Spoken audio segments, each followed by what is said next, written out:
Gotham Corner Store? Yes, we seem to be down to our last Diet Coke. A gentleman is on his way to pick some up. Just look for a black car. No, this black car will be rather difficult to miss. And by the way, the gentleman is usually in quite a rush. Just for the taste of it, Diet Coke.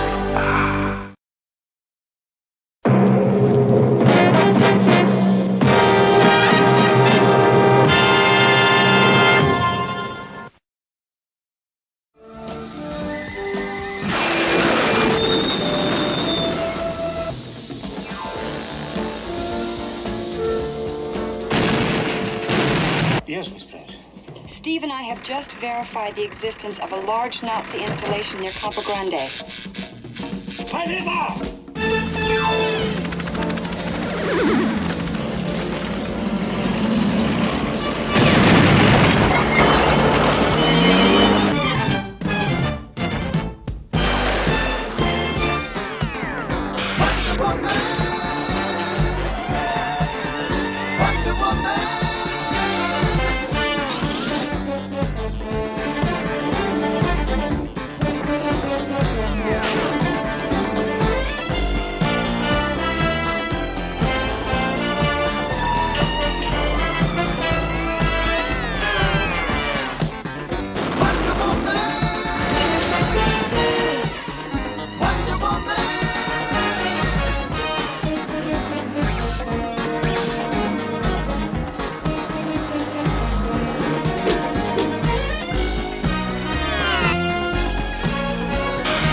Well,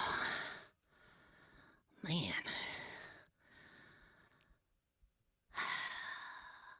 I like the Superman better. Understood, pal, but that'll be in another upcoming edition of the Nostalgic Podblast. The only Supergirl I like was the one in the Rocky Horror Picture Show. Well, hey, Rocky might count as a superhero when I get around to talking about the men. I'm talking about the musical, not the boxing movie, dummy. But,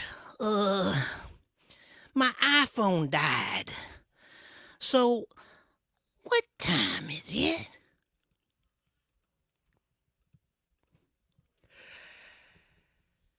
It's Podblast time!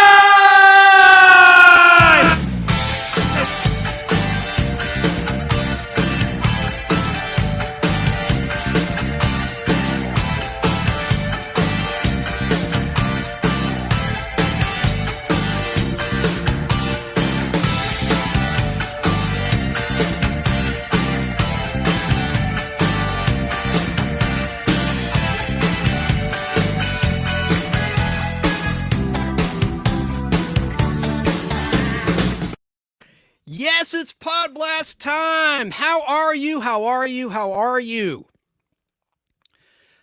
This is going to be a fun one. I can't wait to get started.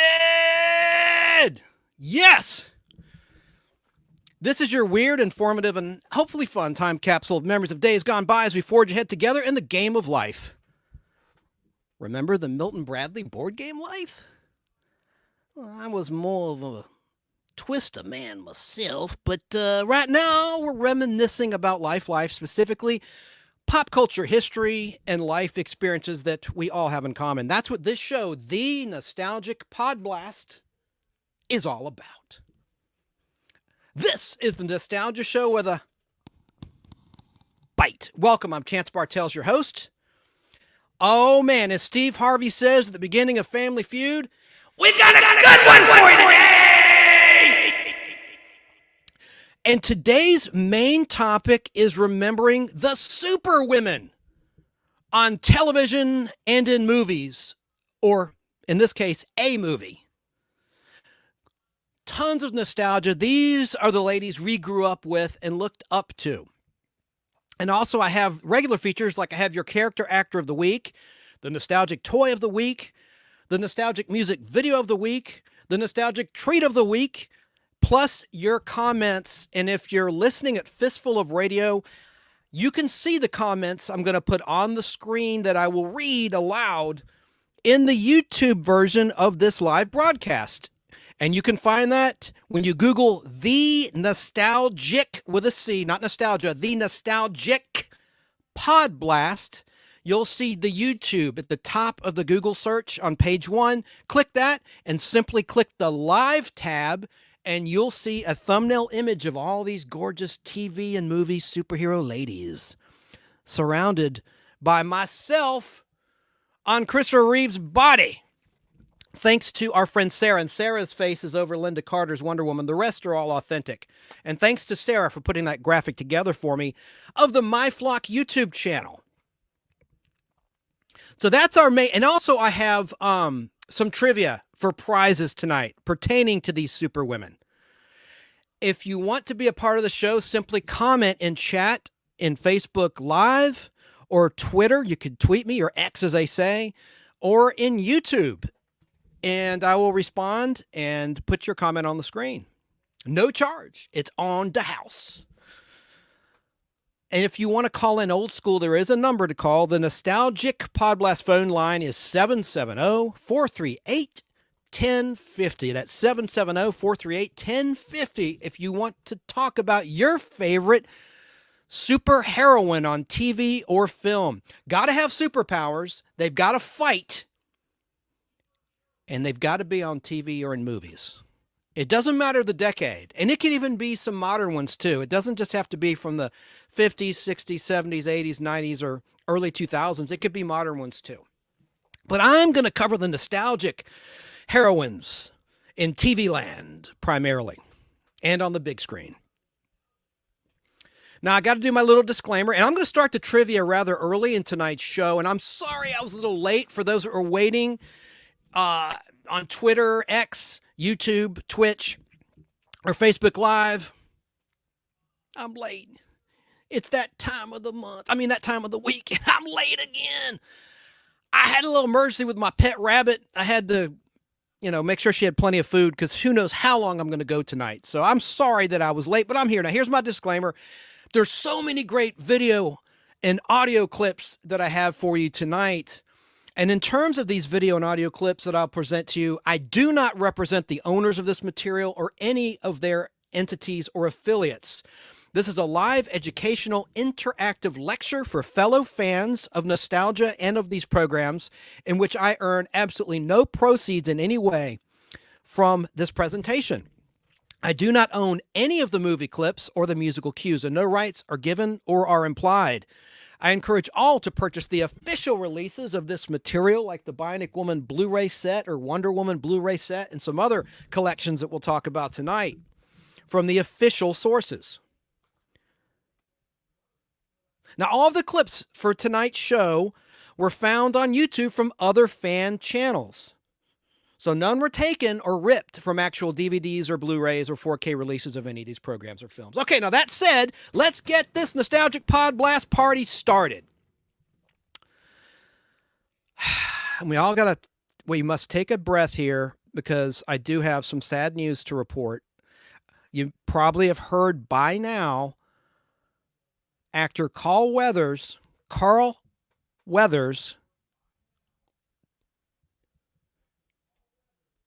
has died. From Variety.com's writer Ethan Schanfeld, headline: Carl Weathers, Rocky's Apollo Creed and Mandalorian actor, dies at 76. Carl Weathers, who starred as Apollo Creed in the first 4 Rocky films opposite Sylvester Stallone, died Thursday. His manager, Matt Luber, confirmed to Variety he was 76. So that's February 1st. Thursday, February 1st, 2024 is when he passed away, sadly. And Carl Weathers also starred in 1987's Predator with Arnold Schwarzenegger. and had a very memorable role in Adam Sandler's Happy Gilmore, along with Bob Barker, who passed away in August 2023. His birthday's in December 2023. It would have been 100 in December 2023. But Carl Weathers was nominated for a Primetime Emmy Award for Outstanding Guest Actor in a Drama Series for his work in the Star Wars series Mandalorian, streaming on Disney+. Carl voiced Combat Carl in Toy Story 4 and played a fictionalized version of himself in a recurring role on Arrested Development with Jason Bateman and Jessica Walter. That's a great, great show. Carl's other credits include the TV series Street Justice, Colony, The Shield, Chicago Justice, and Brothers, and the movies Close Encounters of the Third Kind. I did not know that. I did not know. I haven't seen that movie in decades. I need to rewatch that Steven Spielberg classic. I don't remember Carl Weathers being in that. Do you? Let me know in the comments. He also was in Death Hunt and the film titled The Comebacks. After working with Adam Sandler on the 1996 golf comedy Happy Gilmore, Carl Weathers briefly reprised his role in Little Nicky and voiced a character in Sandler's animated Hanukkah comedy 8 Crazy Nights. That movie got panned by the critics. I don't know why. I never saw it, but I love Adam Sandler and the Hanukkah song. I love all his stuff from SNL and his movies. I worked as an extra in one of his movies, Blended, and I met him, and he was super nice, just even to the lowly extras. He was a very cool guy, I've got to say. Carl Weathers was born on January 14th, 1948 in New Orleans, Louisiana. Weathers played a variety of sports, including boxing, football, soccer. For those in England, soccer to us is football to you. Everybody knows that. I know you know that. No offense to your intelligence there. He also wrestled, and he was a gymnast, participating in gymnastics. Carl Weathers played football in college at San Diego State University and helped the Aztecs win the 1969 Pasadena Bowl. While at SDSU, Weathers also pursued a degree in theater arts, but in 1970, he signed with the Oakland Raiders NFL football team, National Football League football team, as a free agent. And he played in 8 games in the NFL as a linebacker across 2 seasons. After a stint in professional football, Carl Weathers pivoted to more serious acting, landing small roles in Arthur Marks' blaxploitation movies Bucktown and Friday Foster, as well as TV series including Good Times Kung Fu, Cannon by QM Productions starring William Conrad, and he was in Starsky and Hutch on the small screen. Now, in Predators, Carl starred as Colonel Al Dillon alongside Arnold Schwarzenegger, who went on to become the governor of California, and Jesse Ventura, who became the governor of Minnesota. In 1988, Carl Weathers hosted Saturday Night Live. I did not know that either. And many years later, he returned to the live sketch show for a spoof segment in which he announces he is running for political office on the basis that he was the, quote, black guy in Predator, unquote. When Sylvester Stallone asked Carl Weathers for permission to use footage from earlier Rocky films for the 6th movie in the Rocky franchise in 2006's Rocky Balboa, Weathers refused and lobbied for an actual part in the film, despite his character Apollo Creed dying dramatically in Rocky IV. Stallone said no and hired a look-alike actor to shoot flashback fight sequences. But the pair reconciled, and Carl Weathers later allowed Sylvester Stallone to use his likeness in the Creed sequel series, in which Michael B. Jordan, great actor, plays Apollo Creed's son. Of course, he was the villain in the Black Panther movies too, and a lot of other things. I think he's a very underrated actor. I just like the way he carries himself, that Michael B. Jordan. In Carl Weathers' later career, he landed smaller roles in television shows, and he directed episodes of shows as well. He earned his first Emmy nomination in 2021 for the Disney Plus series The Mandalorian, in which he played Grief Karga in 9 episodes across 3 seasons of The Mandalorian. Carl Weathers stepped into the director's chair for episodes 12 and 20 of that Star Wars spinoff. The great Carl Weathers is survived by his ex-wife, Mary Ann, and their 2 sons. End of article. Rest in peace to Carl Weathers. I'm going to pause for a second. Now to the main topic of who is your favorite super-powered female hero in classic TV or in the movies? I'm asking you. I am going to cover several in this edition of the Nostalgic Podblast, but I do take requests. I think we should start with some trivia for prizes. Now, I'm giving away Grease cards again. These are mint condition 1978 Grease cards.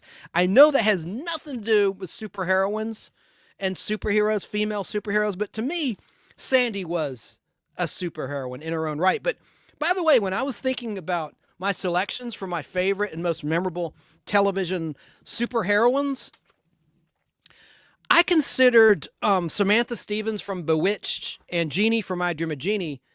Then I thought, no, you know what? They never fought anybody. Now, sure, Samantha got ticked off, and Jeannie fought her sister, Jeannie, too, her lookalike, also played by Barbara Eden, of course. But they never really battled anyone. Everyone I chose, all the women I chose, the superpowered women, fought. And also, we're going to talk about their strengths and weaknesses, character by character. But let's get started with some trivia. So I better pull up the chat. Let me see if anyone's out there watching live. Oh, my God, there's 40 comments. Man, hello to everybody. Let me get to the beginning here. I want to say hi to Cooking with Silence. Damn, Chance is looking studly on this one. Oh, meaning with the Superman image that Sara, that was Christopher Reeve's body, sir, back in his heyday. And My Flock, hey, Sara, says, hi, I'm cooking dinner, brother. I want to say hey to the Roughneck Redneck YouTube channel. Someone on Facebook says, yeah, I'm going to go on Facebook and see who that is. And Batgirl is someone in Facebook's choice for favorite TV super heroine, and I've got a great 7-minute clip of Batgirl that may not have ever been seen before from film. Oh, Esmeralda's here. Hello, Chance and Sara. Hello, Esmeralda. Hope you're feeling better. You've been under the weather lately, and I hope you're 100%. His Facebook user says, yes, sad loss, good actor, referring to Carl Weathers. And people are saying hey to each other in chat. Hello, everyone, says Blue Chicken on YouTube. Hello to you. And Blue Chicken also says, hi, Sara. Yo, yo, yo. Let me see.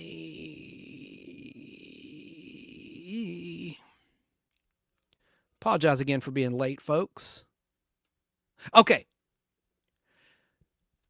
We're ready to play the game. Okay, so I just have 7 questions for you, and we'll start with a prize question. Now, here's how this works for those that don't know. The first person to correctly answer the question and writes the word claim, C-L-A-I-M, claim, wins. That's all you have to do. The first person in Facebook or YouTube, and I will check the timestamp, or tweet me or X me. I guess it's called Xing me since Twitter's now X. Whatever you want to do, I'm going to check it all out. And again, this is for 5 Grease cards, but these are from 1978. They're going to gain value. I mean, these aren't junk prizes. I mean, these are vintage mint condition Grease cards and or stickers. I may put a sticker in there if I'm in a good mood. Stickers are really rare because people put the stickers on skateboards, notebooks when they were younger, and especially in the 70s, before the internet, before phones. People did things, they went outside, they played, they had stickers and,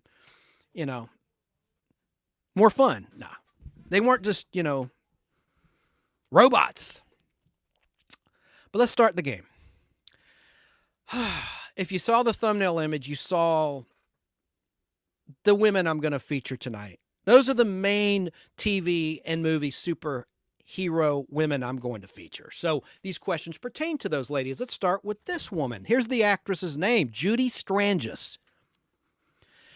Judy Strangis, who was a co-star of a short-lived Sid and Marty Krofft Saturday morning TV show called Electra Woman and Dinah Girl, did not appear in which of these classic TV shows?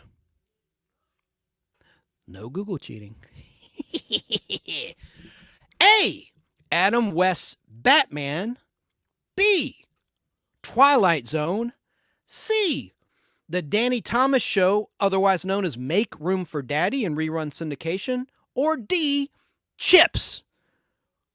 California Highway Patrol. Again, Judy Strangis, who played Dinah Girl, the co-star of the short-lived Sid and Marty Krofft Saturday morning TV show Electra Woman and Dinah Girl, live action show, not a cartoon, for those that don't know, did not appear in which of these classic TV shows? A. Adam West Batman. B. Twilight Zone. C. The Danny Thomas Show, otherwise known as Make Room for Daddy. Or D. Chips.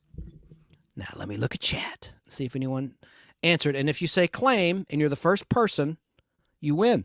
Ooh, okay, now I can see when they came in and I see someone on Facebook said D, claim.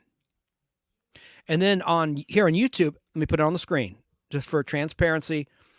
That's from Facebook. But Cooking with Silence on YouTube said C. Oh, I can't see. Why can't I see all my comments here? Come on now. Oh, my computer's goofing up. Ooh, okay. Oh, geez. And Sara says, Batman, claim. You misspelled claim, but that's okay, Sara. I love you anyway. It doesn't matter. Spelling doesn't count. Okay. Cooking with Silence wins. So it is C. The correct answer is C. Judy Strangis never appeared on the Danny Thomas Show, otherwise known as Make Room for Daddy.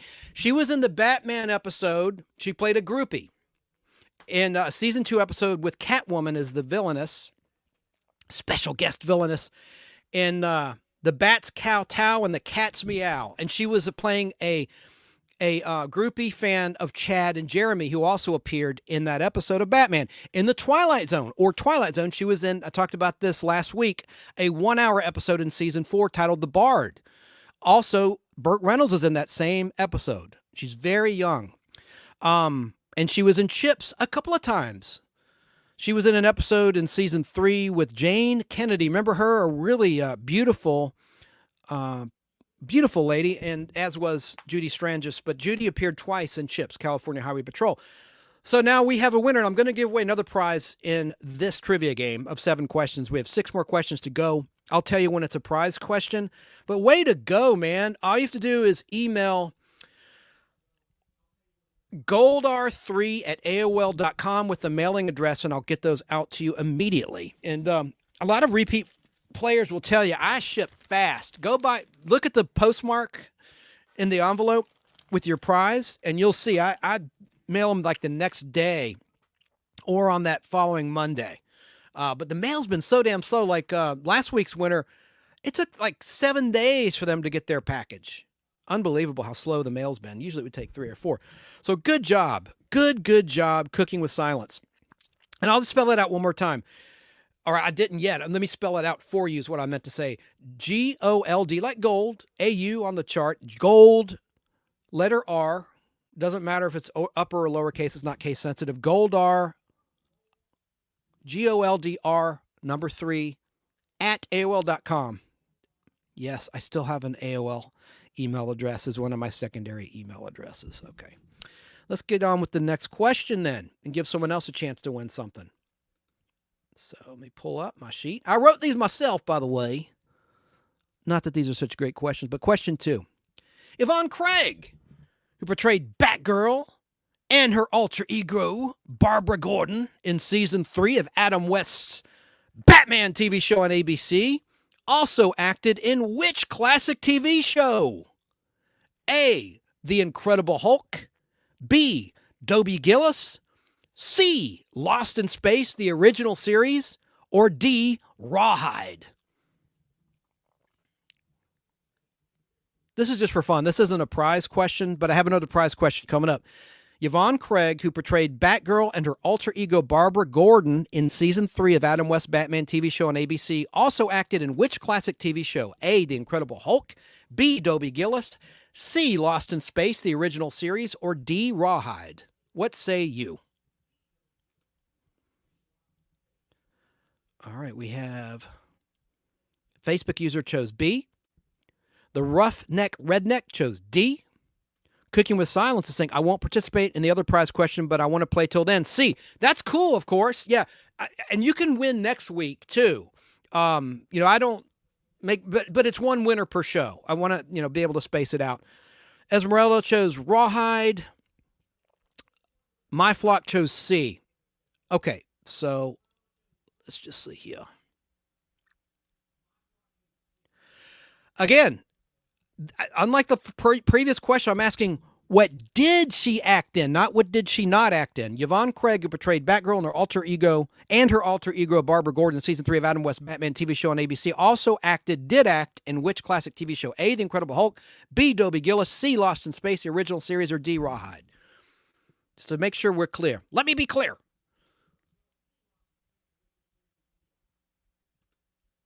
I'm just going to pause in case there's a delay. And then we'll get on to the next question. Let me see. Gosh. I have all these windows open. Oh, dear. The Facebook person is correct. I got to go to Facebook and see who that is. Good job. Dobie Gillis. The correct answer is Dobie Gillis. Yvonne Craig acted in 6 episodes of Dobie Gillis between 1959 and 1962, including the pilot, the very first episode, in an uncredited role. Yvonne Craig played different characters in every season of Dobie Gillis, but she was in 3 episodes in season 1, including that pilot, and then she was in 1 episode in the remaining seasons. So 1 time in season 2, 1 time in season 3, and 1 time in the final season 4. Good job. Now let me see who that was. I'm going to have to go to Facebook right fast quick and pull that up because I want to credit you. And I don't know why StreamYard, they used to show me the online identity of whoever is watching in Facebook land, and it just says Facebook user. I don't know why. That's Jim Von Spiegel. Chose B, and he was correct. Good job, Jim. And hey, Jerry Dobson, he is the dean, as he says, of Nostalgia World on Facebook. Appreciate you being out there watching on Facebook Live. There he is, and I can't put it on the screen, I don't think. That's another weird thing is it probably went past me and I didn't notice it. But he had commented, Jerry Dobson did, Jerry with a G, the dean of Nostalgia World is here. Well, hello, sir, to you. We're going to play some clips in just a moment.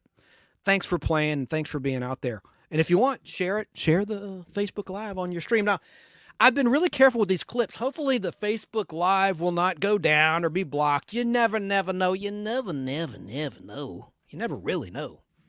I hope it's okay.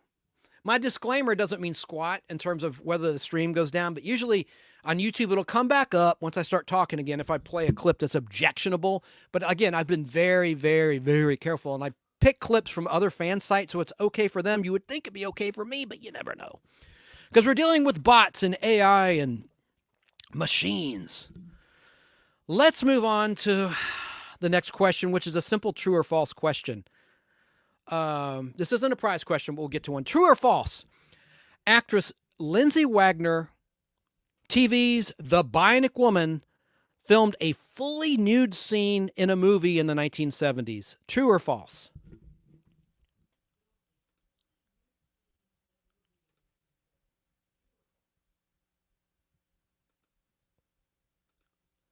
Check the comments here.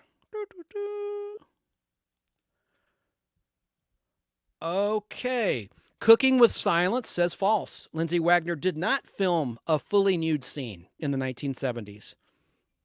Esmeralda says true. Hello, Polar Kaiju says true with a question mark. Sara, My Flock on YouTube says true. And Esmeralda also says, I love these trivia questions. By the way, I'm going to go back and put every comment I missed on the screen when I play a clip.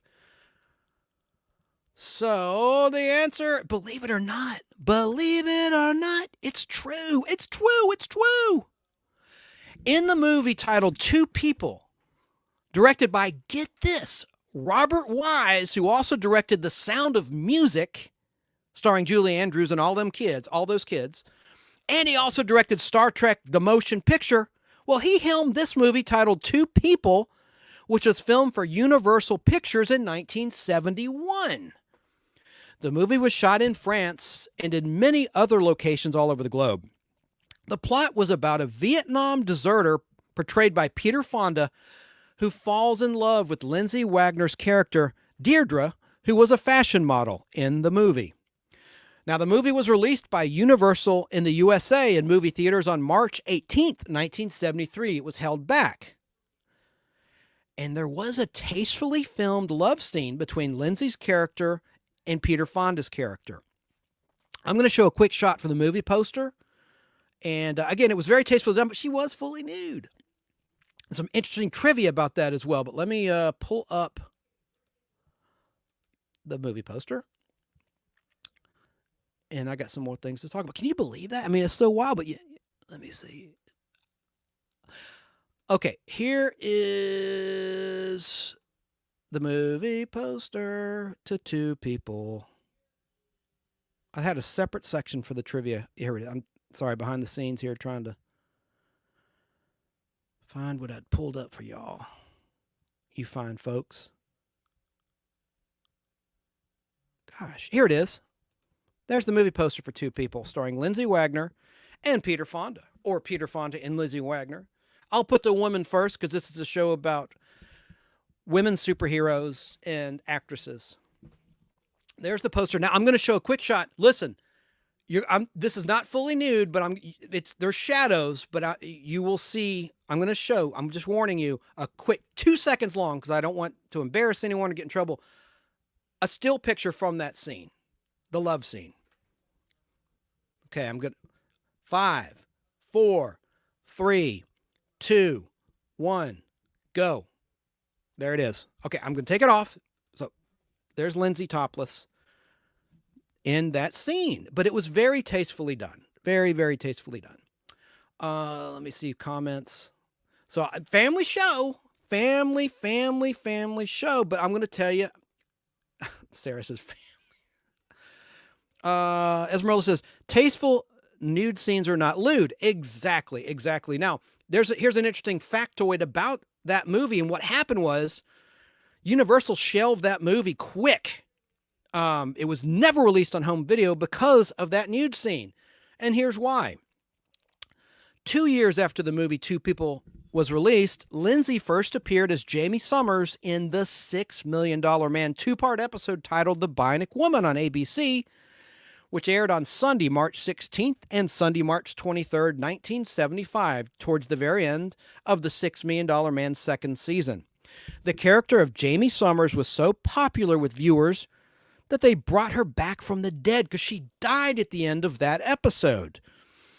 They never thought she'd be popular, but there was a huge letter writing campaign to the network and to Universal Studios, and so they brought her back for the season 3 premiere of The $6 Million Man in September 1975 in another 2-part episode titled The Return of the Bionic Woman. And then in the middle of that same 75-76 TV season, they spun off the character of Jamie Summers into her own series titled, you know it, The Bionic Woman, in January 1976 as a winter replacement show for ABC TV in the middle of that 1975 to 1976 television season. So because of the popularity of that character, Universal never released the movie Two People on home video in any format, whether it's Betamax, VHS, Laserdisc, DVD, Blu-ray, since they had a hit show at the time mainly with children. And they did not want a fully nude scene of their star out there in the public. And Universal owned the movie as well as the television show. Now, I have a very rare uncensored theatrical 16mm film print of Two People in my collection. I showed it with a part-time co-host Al Hardy at his home theater. I can't believe I got that. I got that back in 2002, years ago, over 2 decades ago. can't believe I've never seen it since. I guess it was a theatrical print. Anyway, whatever. And no, I've never. Never mind. Let's get back to. My mind's going in the gutter. So, did you know that the guy? I mean, who knew that the guy who directed Star Trek: The Motion Picture also filmed Lindsay Wagner totally naked? Now you know. Oh, I got a clip to play. Not. This isn't dirty. This isn't objectionable. But we're an educational show. Oh my gosh. And I'm effing up as we're live. I have something for you here. Hang on.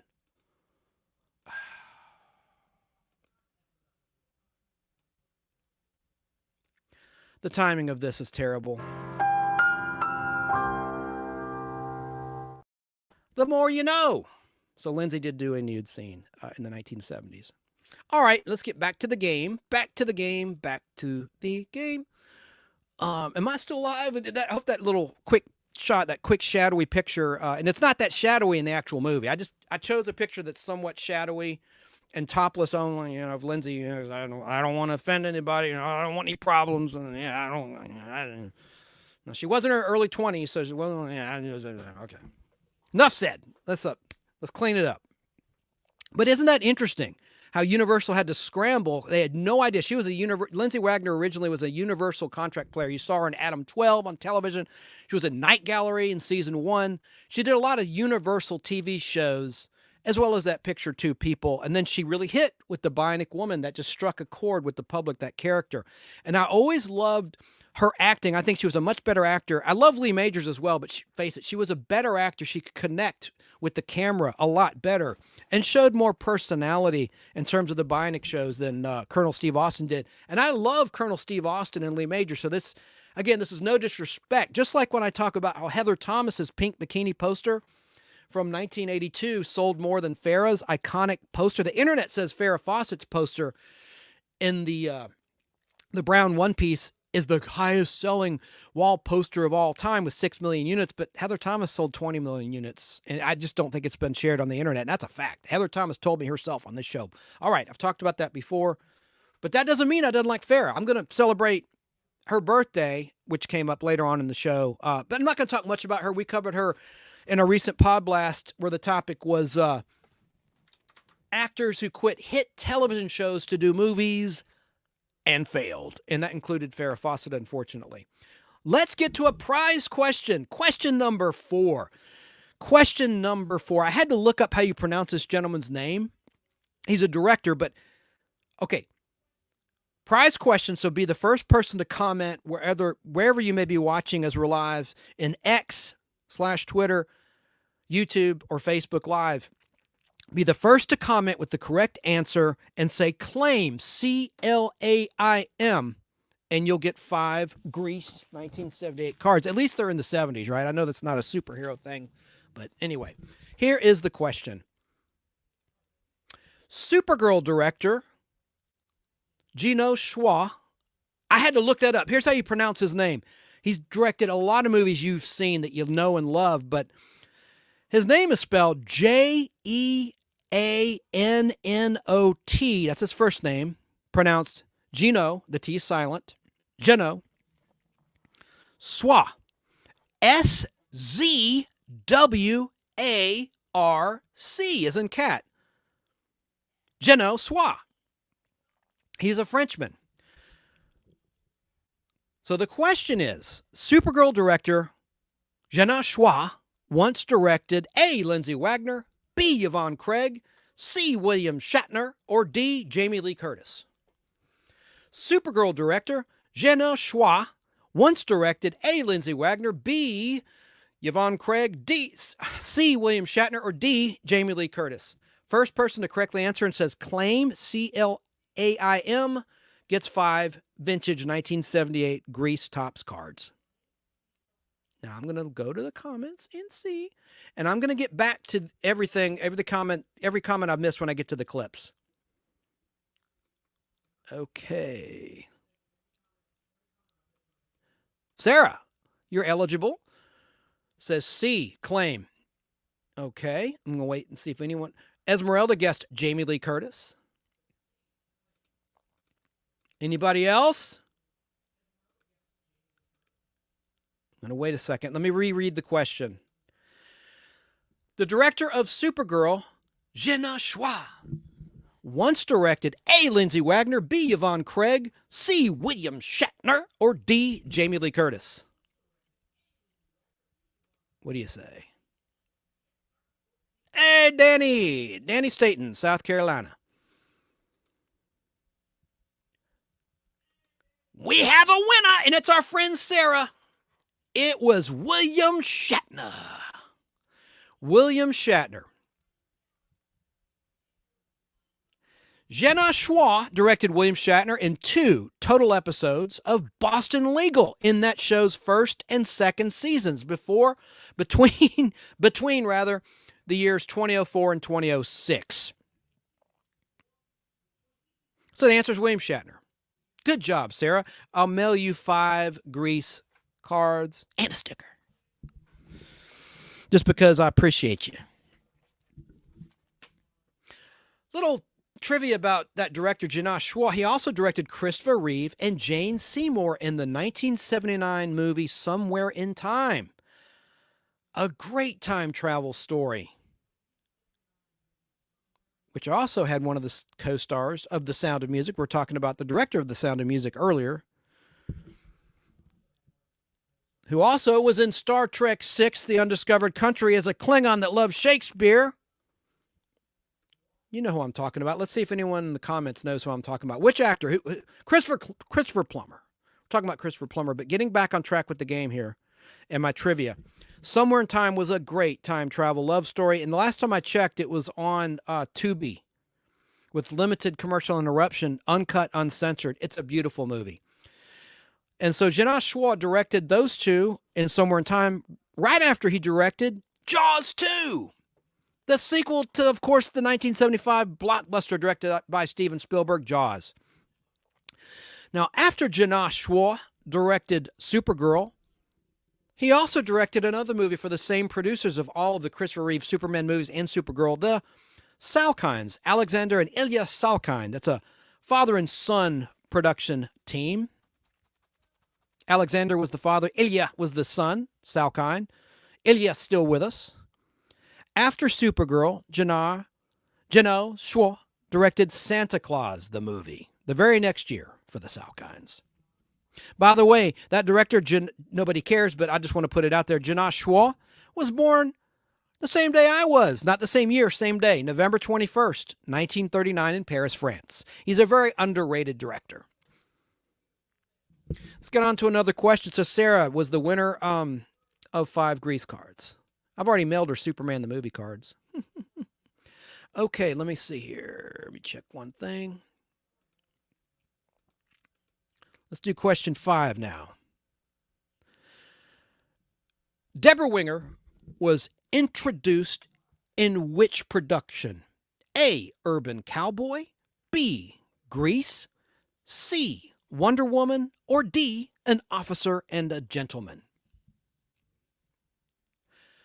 Actress Deborah Winger was introduced in which production with a special credit? A. Urban Cowboy, B. Grease, C. Wonder Woman, or D. An Officer and a Gentleman? What do you think? What do you think?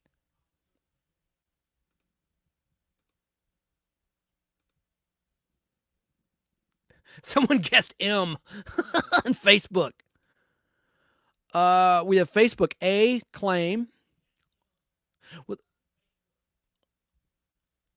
Cooking with Silence guesses D. I know playing for fun. Facebook user guess C. We're all over the place. Wow. We are all over the place. Deborah Winger was introduced in which production? A. Urban Cowboy, B. Grease, C. Wonder Woman, or D. An Officer and a Gentleman?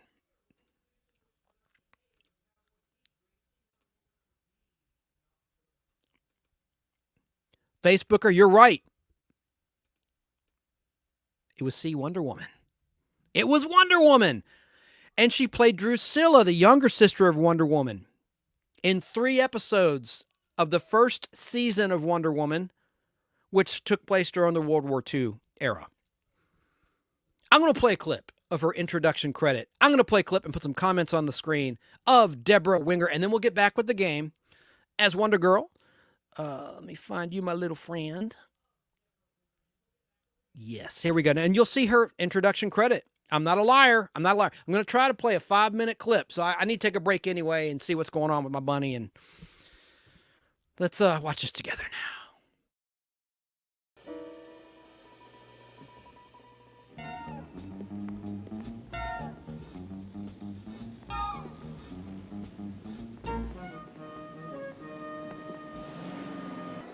You.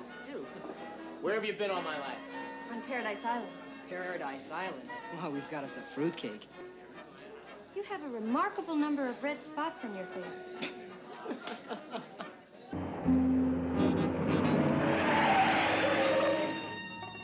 Why, that idiot? What do you think you're doing? Get in that car, General. I got a gun on you. What would Diana do about something like this?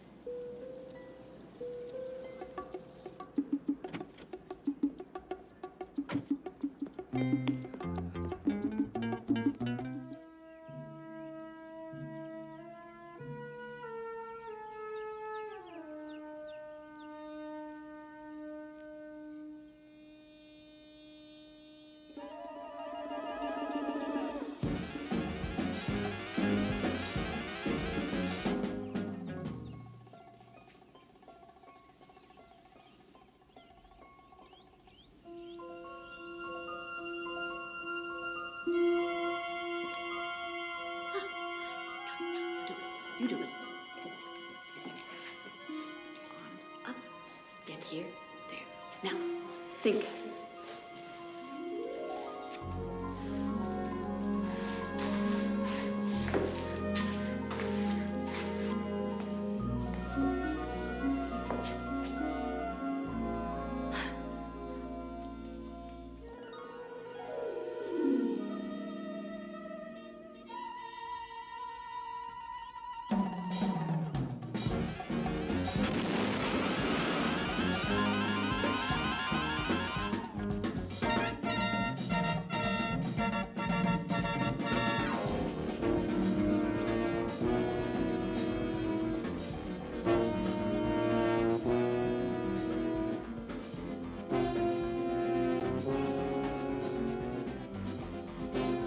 Here comes a gratuitous shot of her butt.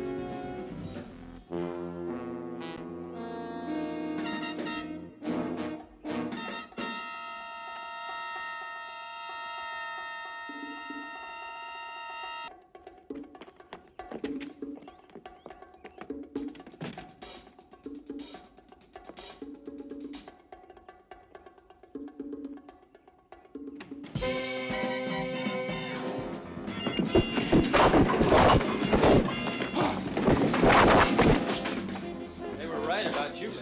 You're something else. What have you done with General Blankenship? Just used him to flush you out. It's a cute little number you're with there, soldier boy.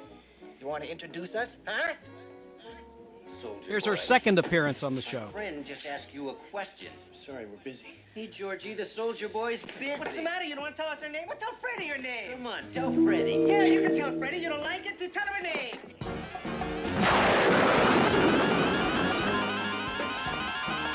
At ease, soldier. Excuse me. Hey, look at the chick in the funny suit. Where's the costume party, cutie? I think you should leave him alone. He's a war hero. Hang around. After we take care of him, we'll, take care of you. I'm warning you. Hey, I'm quaking in my boots.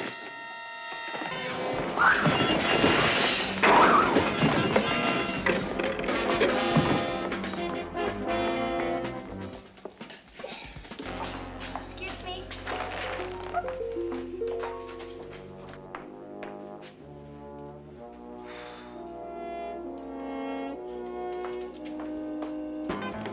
Wonder Woman.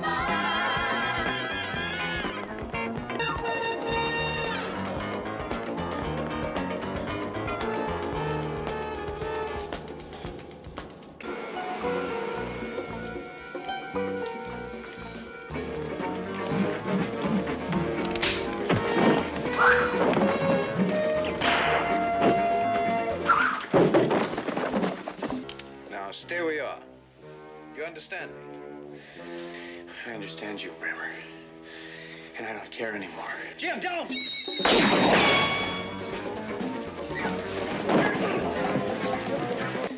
On your feet.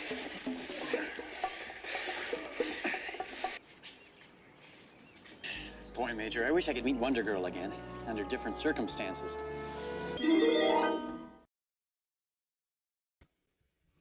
Yeah, there you go. Uh-oh.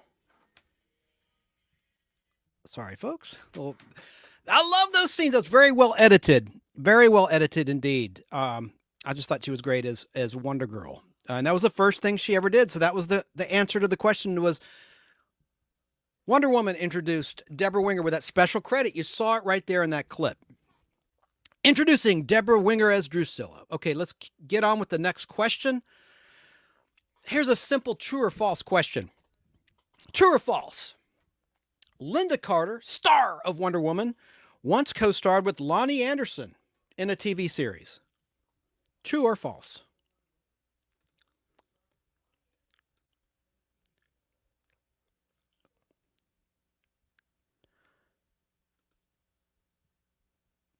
Again, question 6 of 7. True or false? Linda Carter once co-starred with Lonnie Anderson from WKRP in Cincinnati in a TV series. True or false?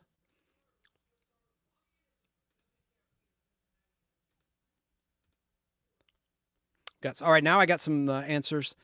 Esmeralda says true. Facebook user says T. That's probably Jerry, maybe. I'll go and see who it is. There's several people watching on Facebook right now. Well, let me answer the question.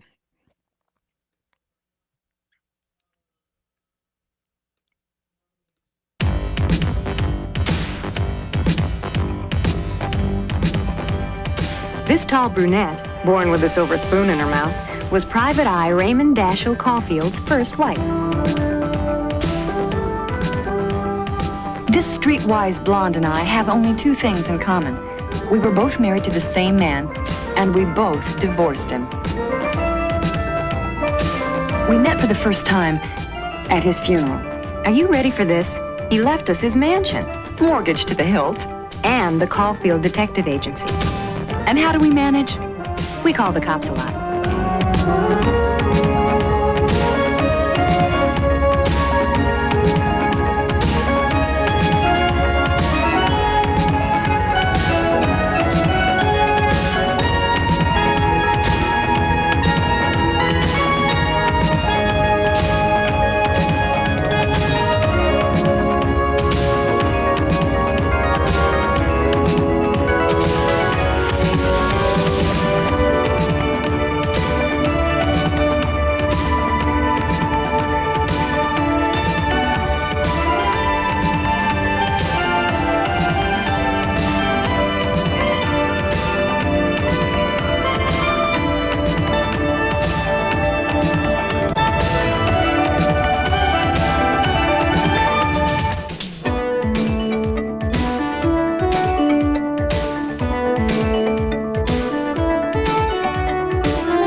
Johnny Carson's production company. The answer obviously is yes, as you could see.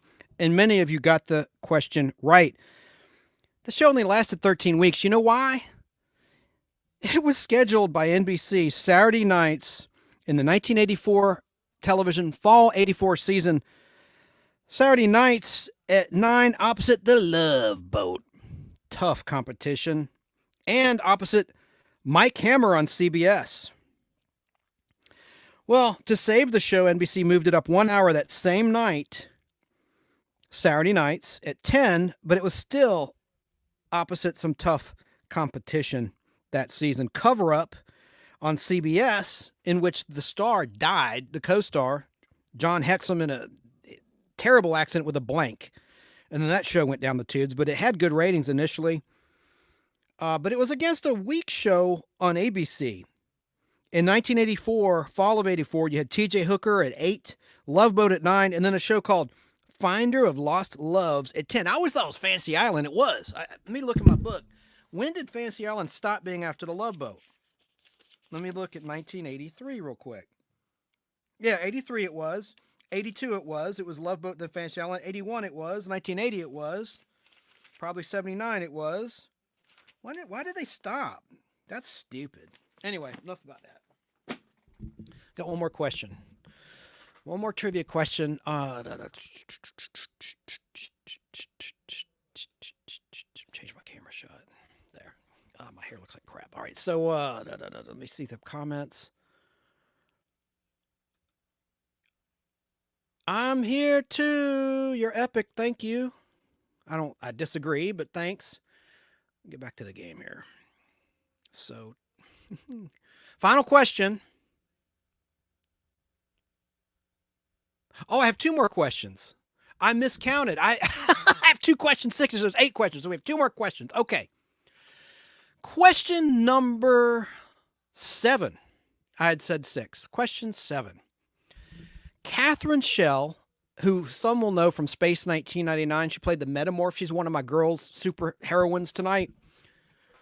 From Space 1999 was once a blank girl. Catherine Shell from Space 1999 was once a blank girl. A, Bond. B, cigarette. C, cue card. Or D, hula hoop. Catherine Shell from Space 1999 was once a blank girl. A, Bond. B, cigarette. C, cue card. Or D, hula hoop.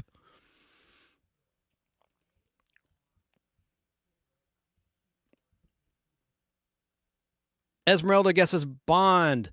A Facebooker guesses Bond. I'll wait for some others to come up. Other guesses.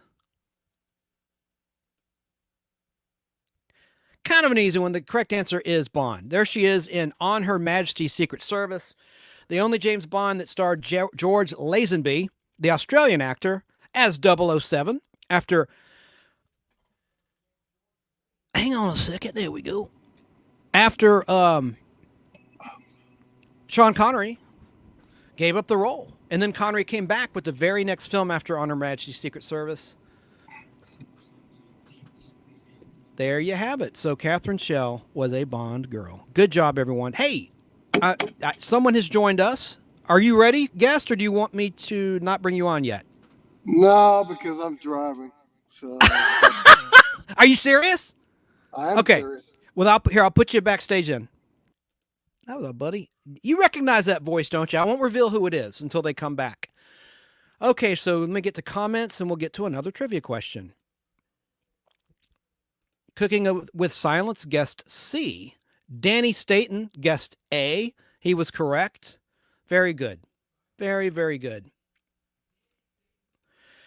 Let's go ahead and make the last question a prize question. So the first person to answer correctly and the first person that says claim with their correct answer will get 5 Grease Tops cards, mint condition 1978. Secrets of Isis star. That was a Saturday morning live action show, just like Electra Woman and Dinah Girl, which we talked about in question 1 of the game. Secrets of Isis star Joanna Cameron also acted in which classic superhero TV show? A, Smallville, B, Spider-Man, C, The Incredible Hulk, or D, The $6 Million Man? Repeating, Secrets of Isis star, which was a Saturday morning live-action television show in the 1970s, Joanna Cameron also acted in which classic superhero TV show? A, Smallville, B, Spider-Man, C, The Incredible Hulk, or D, The $6 Million Man? Let's see what the comments say. Esmeralda says, The $6 Million Man. So does Sara. Guessed D, The $6 Million Man.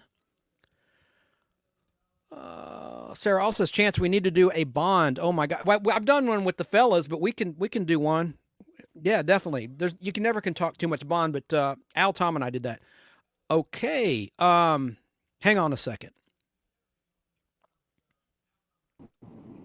Guest, are you ready? Or I saw your hand going, or is that no? Yes? I don't know what that means. No. Okay. All right. Guest is driving. We have a guest from Roughneck Redneck. He guessed B, claim. Let's go back. Probably Googled that, didn't you? I'm kidding. Well, the correct answer was B, Spider-Man. Spider-Man, starring Nicholas Hammond as Peter Parker, which was a CBS primetime live-action 1-hour television show, had Joanna Cameron in the episode or episodes titled The Deadly Dust Parts 1 and 2, airing on CBS way back on April 5th and April 12th, 1978, which was the second and third episode of that show, airing months after the September 14th, 1977 TV movie The Amazing Spider-Man. Now, that series began as a backdoor pilot, a 90-minute movie, The Amazing Spider-Man, simply titled Spider-Man, which was broadcast on CBS on that date, September 14th, 1977. And it also was theatrically released internationally. In it, Peter Parker, a university student, gains superpowers after being bitten by a radioactive spider. So, that concludes our game. Now I'm trying to remember, did anyone win that? Or that said claim? Let me look in the comments. We had a correct answer, but let me see. Yeah, Roughneck. Okay, buddy, you get it. So I'll get you 5 grease cards. If you don't care about grease, give them to somebody or hang on to them. They're going to be worth value. If they're not already, I should be checking the value. I keep giving these away. But I got a huge stack. Let me take Catherine's image off. My gosh, what am I doing? I forgot. Okay, I want to show you. Here's the grease cards. I have a huge stack. You get 5, sir. Email goldar3@aol.com. GOLDAR3@aol.com. Your address, and I'll get those out to you immediately. So good job. Good job. So we had 3 winners. Sarah won a set. You won a set. 3 winners tonight. Good job. Can you pull down the picture? You really want to look at this face? Are you crazy? No, okay, I did. Now let me change that angle. I can't handle my face. Let me just change. Oh, you know what I forgot to do? I meant to do this at the very beginning of the show, and I goofed up again. Dag, I meant to say, I'm your host, Chance Bartels. And then slide on the little graphic. Forgot to do that. Let me now change my camera angle, and we're going to get on with the show. We got some great footage to share with you about the super women. There we go. Okay. I know I'm repeating myself, but all winners, I'm going to say again, because when you're listening, especially if you're at Fistful, I like to and I will accept any correspondence via email at goldar3@aol.com. That's GOLD3, like in the number 3, not spelled out THREE, but number 3, goldar3@aol.com. It's that simple. Just where do you want me to mail them? Work address, wherever. P.O. box, just where do you want them to go? And I'll get them out in the mail to you. Oh my gosh, it's already time for the music video of the week. I could use a break anyway. I'm running my mouth so much here. Let me just go ahead and pull it up. And it's kind of fitting because we're talking about superheroines in television and a film. So I want to play this music video, and I hope it doesn't cause the stream to go down, but it shouldn't. But you never know. It's this song, and I got some interesting trivia about this song. This is the band called The Tubes, and She's a Beauty.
I love that song. I love that song. I love that song. And I love the Tubes. They're very, very underrated. And hey, the stream didn't go down. Knock on wood. That's the music video of the week. Of course, that's a live presentation of She's a Beauty. Booty. She's a booty. Well, she's got booty, right? Baby got back. She's a beauty, which is a song by the American rock band The Tubes, released in 1983 on their album titled Outside Inside. Co-written by Fee Waybill, producer David Foster, and Toto guitarist Steve Lukather. The song was inspired by Waybill's experience at a red light district in San Francisco, California. The music was largely written by Foster, who was also the source for the song's title. When released as a single, She's a Beauty became the band's biggest charted hit. It went to number 10 on the U.S. Billboard Hot 100 and number 1 on the mainstream rock tracks chart. The release was boosted by a popular music video featuring a boy riding a carnival ride with Waybill portraying a carnival barker. I couldn't show the original for obvious reasons. The music industry is somewhat greedy. So, I'm getting a text message. Okay. Let me see. Some other interesting factoids about that song. The popularity of She's a Beauty was largely driven by a music video that became a staple of MTV. This video was directed by Kenny Ortega, also the choreographer of the Tubes' stage shows. Ortega achieved greater success choreographing movies such as Dirty Dancing and Ferris Bueller's Day Off, and as a director with the High School Musical movies. Wow, I did not know that. Initially, the music video was intended to feature a version of a freak show based on the film Freaks. This was ultimately rejected by the record company as too weird. So the band instead came up with the idea of a carnival ride. Other ideas were also blocked by the record company, Waybill recalled. Quote, "They constantly censored us. We had a topless mermaid, and of course, that was right out. And we had to change that, and a bunch of stuff. It was just a little too weird for MTV. Yeah, you got the FCC. Even with cable television, you can't show a topless woman on basic cable, at least not then. What really changed everything in terms of network TV was seeing Dennis Franz's ass in NYPD Blue in 1993. And the Jerry Springer Show. But I digress. So, we had a great big paper breast, a big screen with an airbrushed breast on it. And the guy in the ride for She's a Beauty would go crashing through it. Well, that was just too weird. And they had to kind of soft focus that whole thing so it looked like a big, fuzzy ball, unquote. Waybill plays the carnival barker, a role he would reprise in live renditions of the song, like you just saw and heard. Listeners at Fistful of Radio out of Atlanta or on Apple or Podbean or Spotify, wherever you might be listening to this show, the nostalgic Podblast.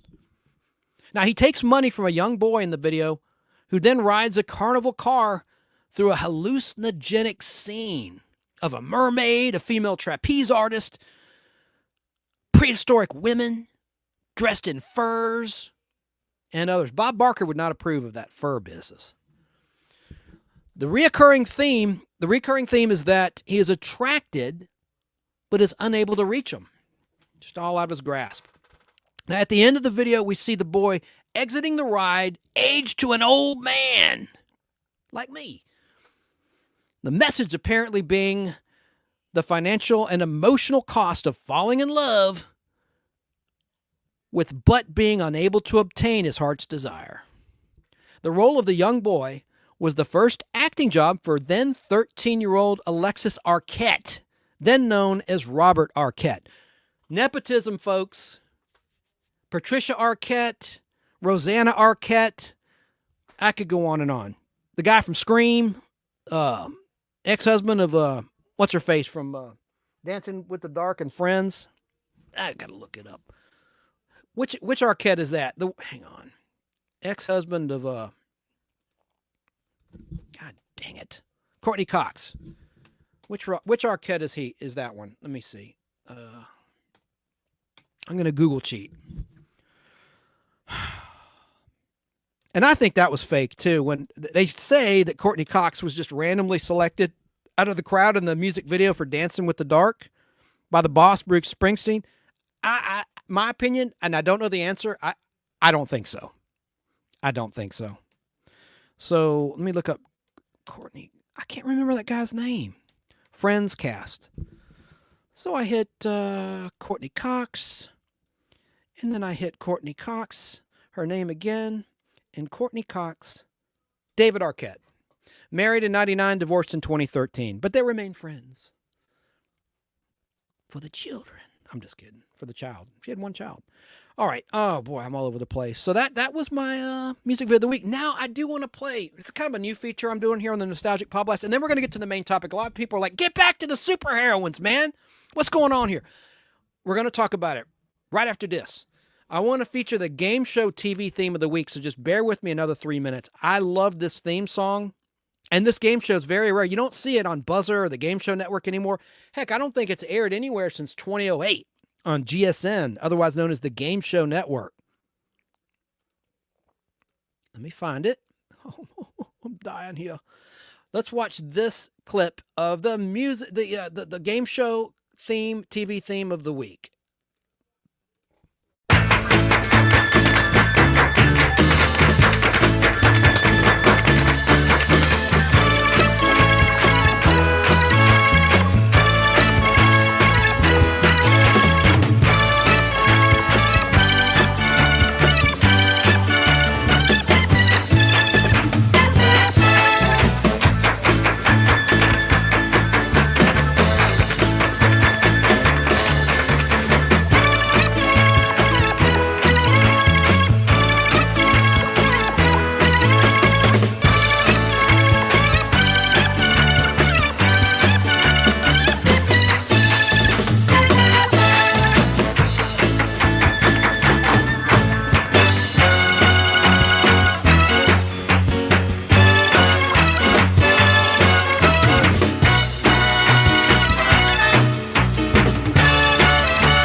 There you go. Tic-tac-toe.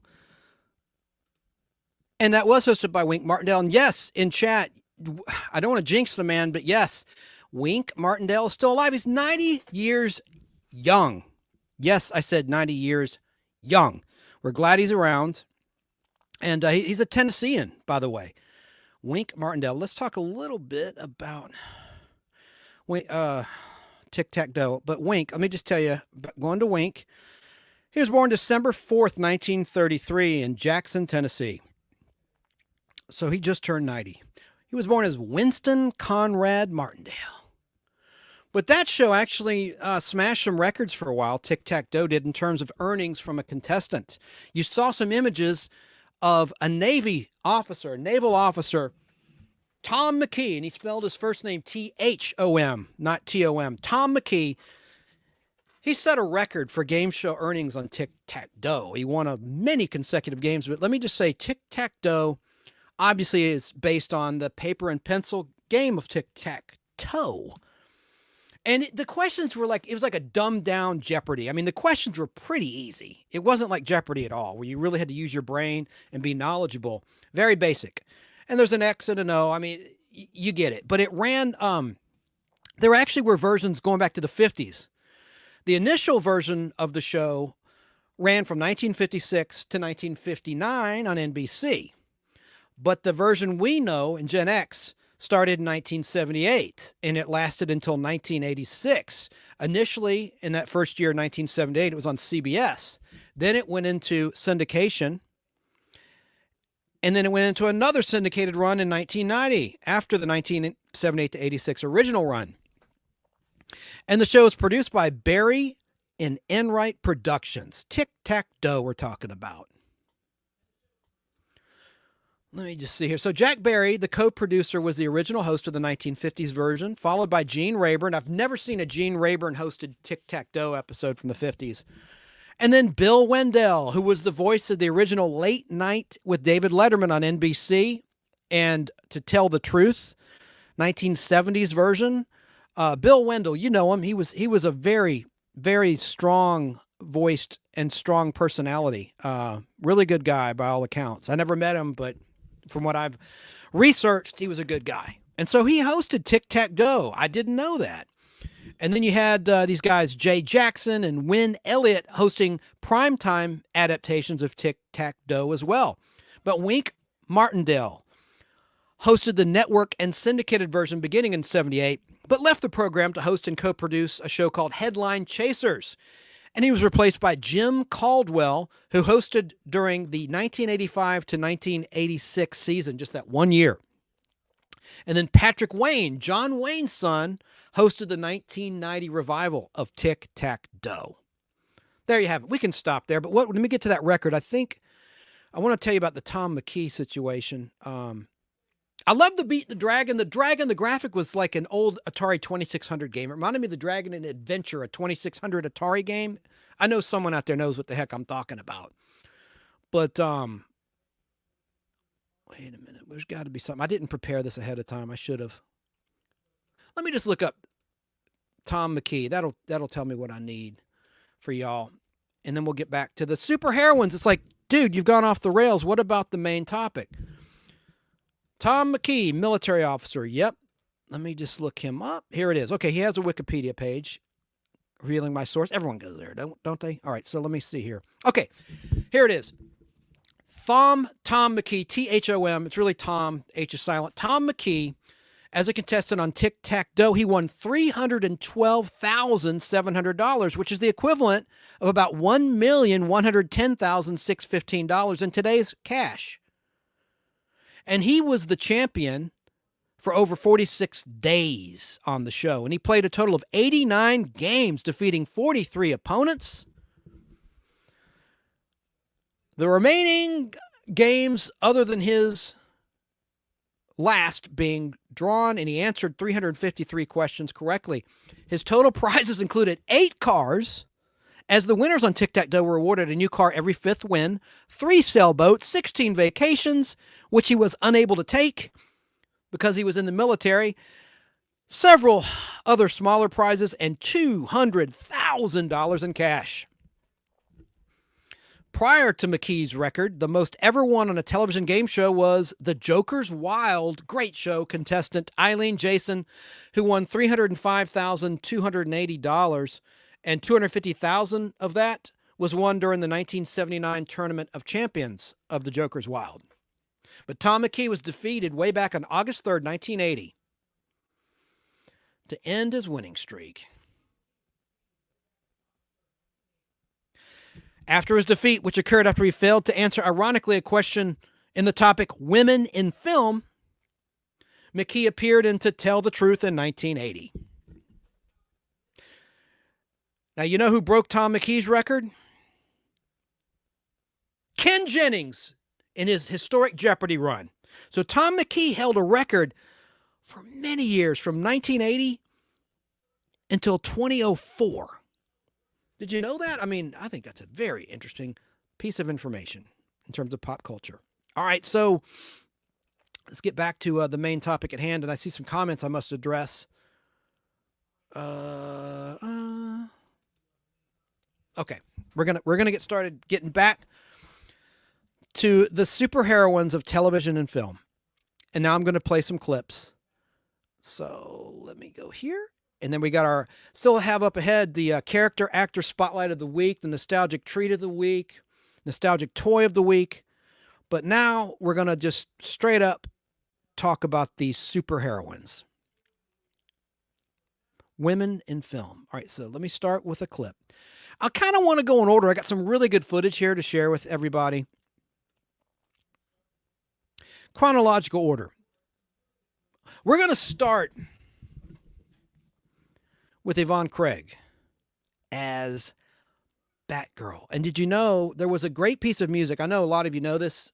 When she was introduced in the season 3 episode, Enter Batgirl, Exit Penguin, which is the season 3 premiere of Adam West's Batman in the fall of 1967, there was a musical piece, a theme, scored for her by Nelson Riddle, I believe, and it had lyrics. I'll play that in just a minute, but I've got a 7-minute film piece, very rare. I hope this doesn't cause the stream to go down, that introduces Batgirl from 1967. Let's watch this together, shall we? And then I'll put the comments on the screen. This is a 7-minute, 54-second clip, but it's very entertaining. It's awesome quality from film. Batman and Robin take in a new partner. Introducing Yvonne Craig as Batgirl.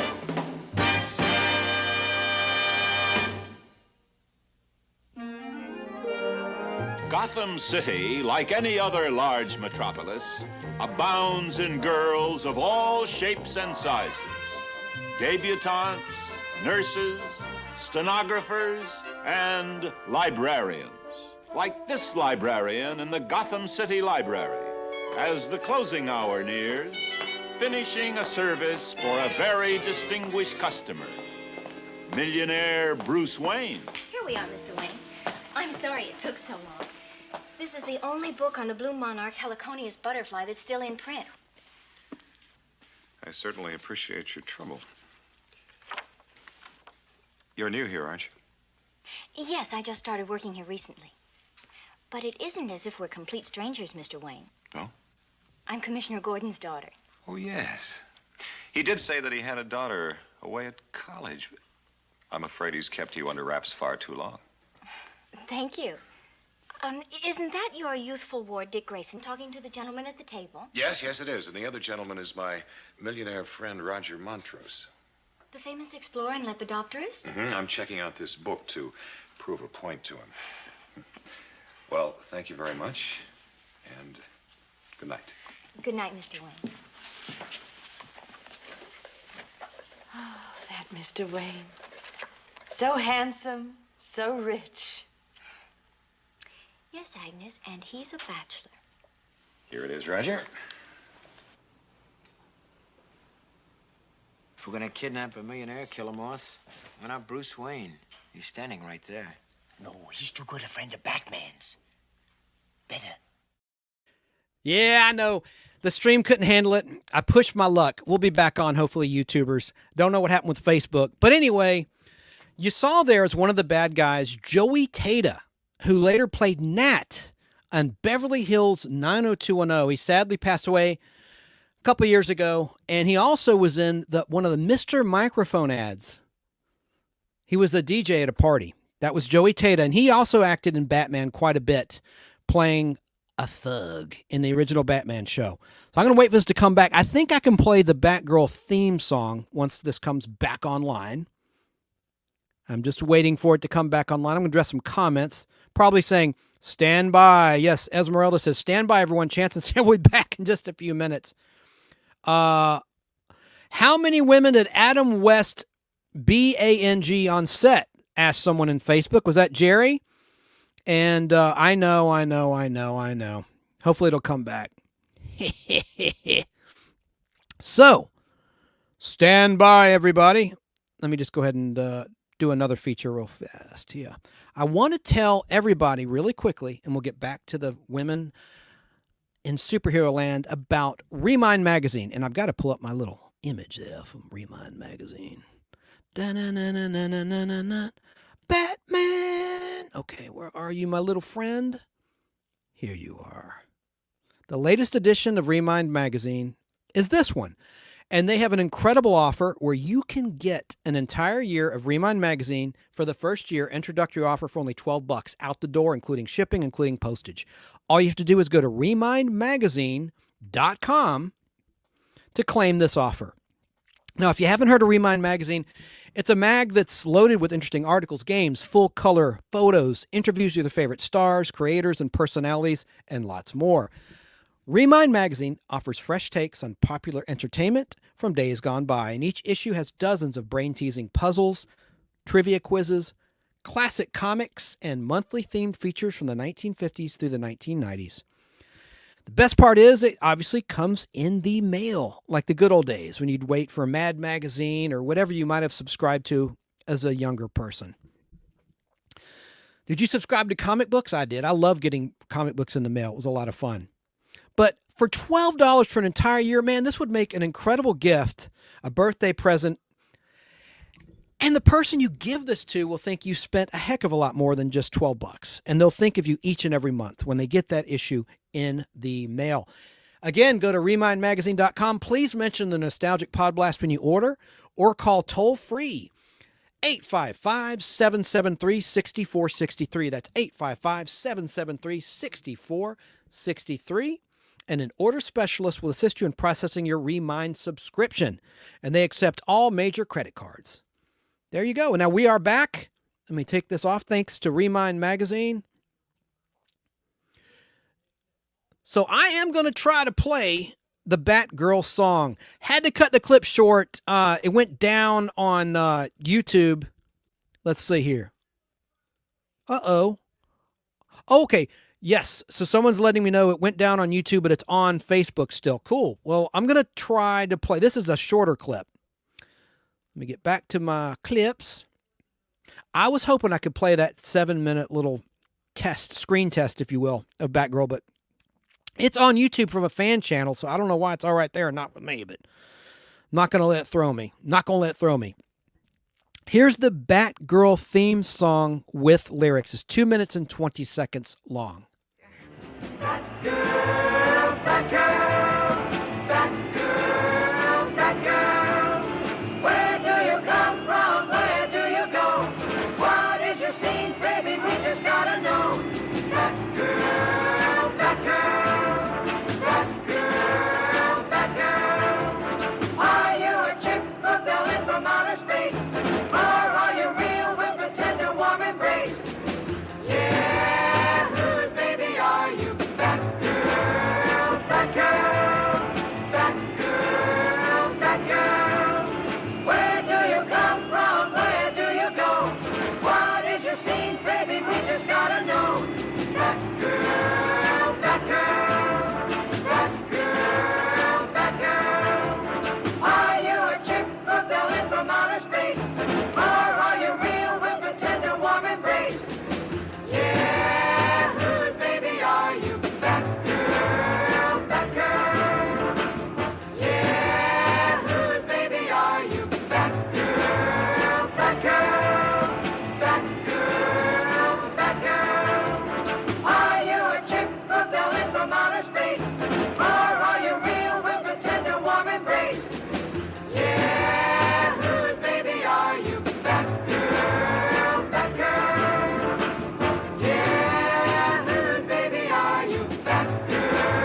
once again, that you catch the drift. I'm going to stop that a little bit early.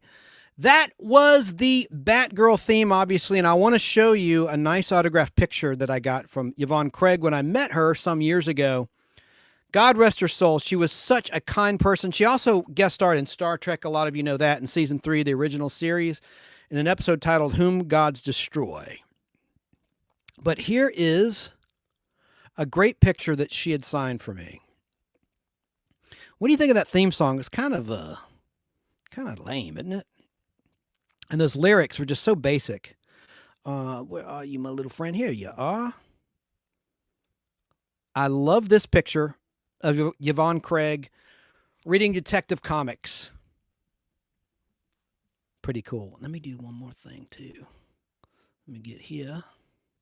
I know, y'all. Bear with me. Let me see here. Where are you, my little friend? Take that off. And go here. Nope. Yes. Now here comes the autographed picture I wanted to share with you of Yvonne Craig on her bat cycle. Isn't that cool? It says, "To Chance, best wishes, Yvonne Craig, Batgirl." And there she is writing it. I wonder if she really could ride a motorcycle, unlike Henry Winkler as the Fonz on Happy Days, where they had to drag him from the back of a pickup truck. His own words, that's the fact. I need to research that. I wonder if Yvonne Craig actually could. She looked like she was riding in those shots. I bet she could ride a motorcycle. I'm going to Google that right now. Let's see. But isn't that a great shot? I just love that picture. I took that picture today for you folks. Let me see. I don't know if that's something I can find really quickly while we're live. Should have researched that. Let me just look it up. I'm going to Google this. Could Yvonne Craig ride a motorcycle? Ride a motorcycle.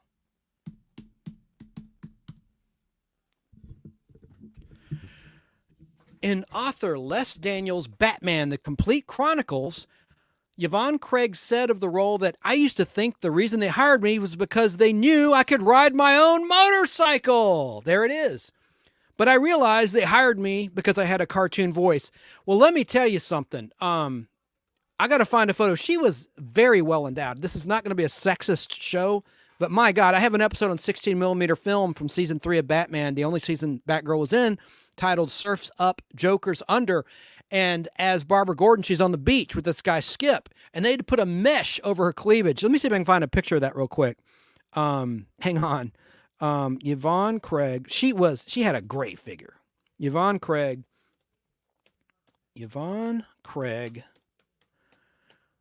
God dang it. Yvonne Craig. Gosh darn it. Yvonne Craig. Surfs Up. I bet it'll pop right up.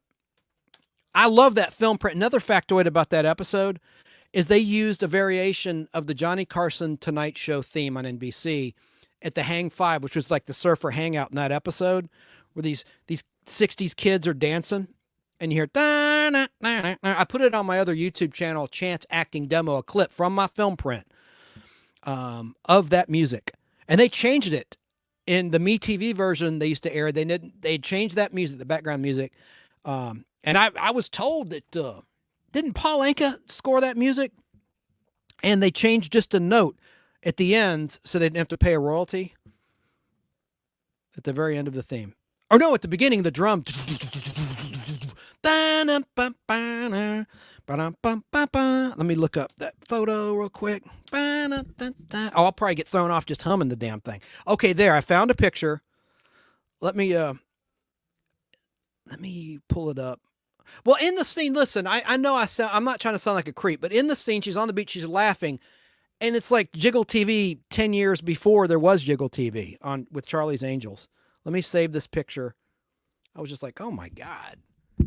Hang on, Yvonne Craig. I'm going to show this to you right now, darn it. Bear with me. I got to do something behind the scenes. Nice. Okay. This is the only thing I could find on the fly. It's not that great a shot, but let me pull it up. Let me upload it. There we go. And this is from, again, Surfs Up, Jokers Under. Uploading, bam. There it is.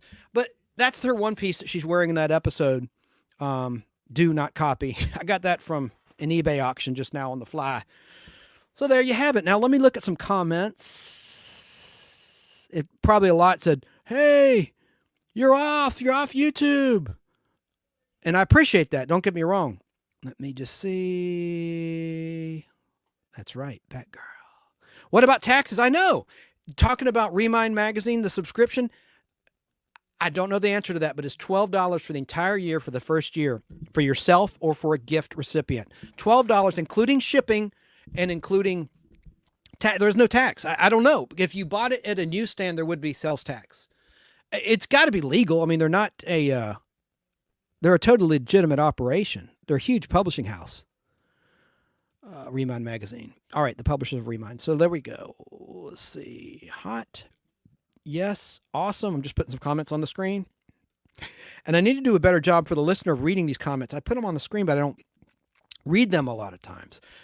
Someone on Facebook, probably Jerry, said, yeah, Jerry Dobson, Jerry with a G, says, when you get off topic, I tend to leave the show for a while, but then I come back once you're back on topic. I know. I try to talk all nostalgia. I mean, hopefully when I go off topic, it is something of interest. Okay, I better not say that. I think I already did say that one, that comment. Esmeralda says, I think we're just having too much fun. What does the chat think? And then, let's see. Yeah, I know. Let's see here.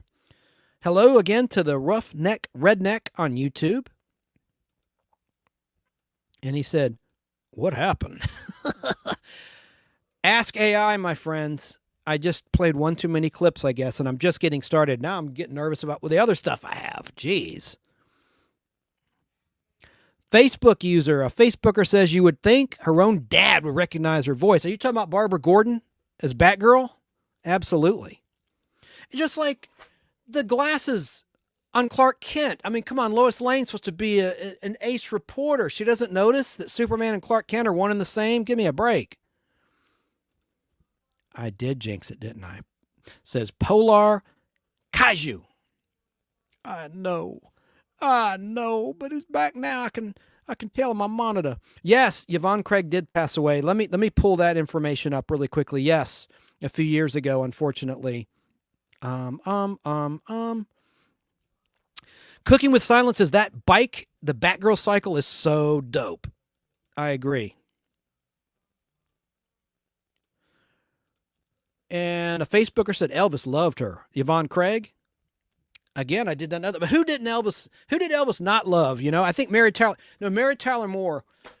I know. Donna Douglas wouldn't give it up to the king. She was a Christian woman and demanded marriage. Right? I know I'm right. Nice rack. Yeah, she was very well endowed. I'm going to try to keep it classy. Not that you weren't being classy, I'm just saying. My flock, Sara in Southern California, says boobies will save the world. Indeed. And they create life, right? And they sustain life. Mammaries do, right? The fruit that they bear. Meaning milk for an infant. Oh, never mind. That's tasteful, says Cooking with Silence. Sweet, says Facebook user. Looks nice, says Cooking with Silence, referring to Yvonne Craig. Again, if you're listening, go to the YouTube channel, The Nostalgic Podblast, click the live tab, and then you'll see an image of all these superheroines in TV land and one from the big screen we're going to talk about in just a little bit. The Roughneck Redneck says Friday Night Shift. Esmeralda says, so we all chant to the gods of the internet so we can get back to the fun. I know. And Facebooker says boobies are the best. Okay. I need to take that picture off. Sarah, my flex says based chants. Well, thank you very much. So I'm going to take this off the screen. And let me see if I have any other photos pertaining to Batgirl. I think we're ready to move on to the next in chronological order in terms of air dates. The next, oh, these clips are great. And I don't want to jinx it because I think I should be okay with the clips, but I can't right now. Sarah's saying check your Facebook direct message. I can't right now. I will when I can after I'm live. Let's see here. On Facebook, should I go to YouTube? What? Let me see something. Let me see. Did it go down on Facebook? It probably did. This is a showstopper right now. Anyone listening at Fistfuls like, this is so boring. Get to the information in the clips. Let me see something. Oh, if it is. Ah, jeez. Let me see something here. I bet it went down. That's a shame. No, it's still up. It's still up. That's good. Let me get back to the clips because I have to go to the little men's room. This coffee's going right through me. I got to go number one. All right, we've got to talk about this lady. Here she is. Before she was famous, she was actually on unemployment. And she revealed in her very first appearance on a national level on The Tonight Show, starring Johnny Carson, the night after the new original Wonder Woman aired.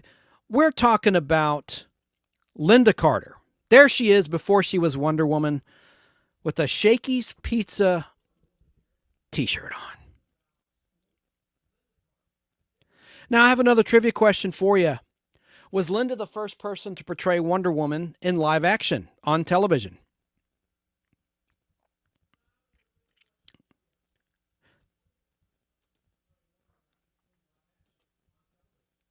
The answer, Facebook user says, goddess, indeed. The answer is no, she was not the first. There actually were two others, and I'm going to play the first, and hopefully, God, I'll get so upset if this goes down, because this is a really cool clip. In 1967, the same year that Batgirl was introduced in the third season of Batman, William Dozier proposed a Wonder Woman series in live action. And here's the screen test. It's a 5-minute clip. I hope this doesn't go down. We'll just try to play it anyway. Check this out. And the quality's a little rough, but it's more than watchable and listenable to the original Wonder Woman 1967.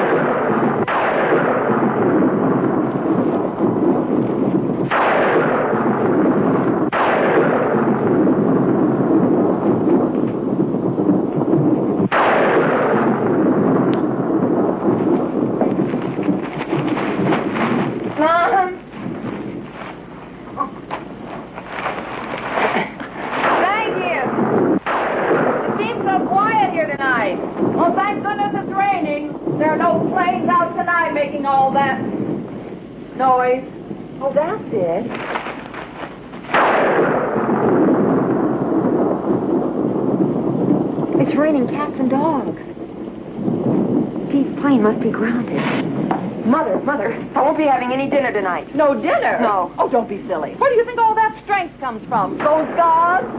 No, from my cooking. I have to help Steve. He's waiting at the airport and there are no planes. Look, you're not so smart that you can't take a mother's advice.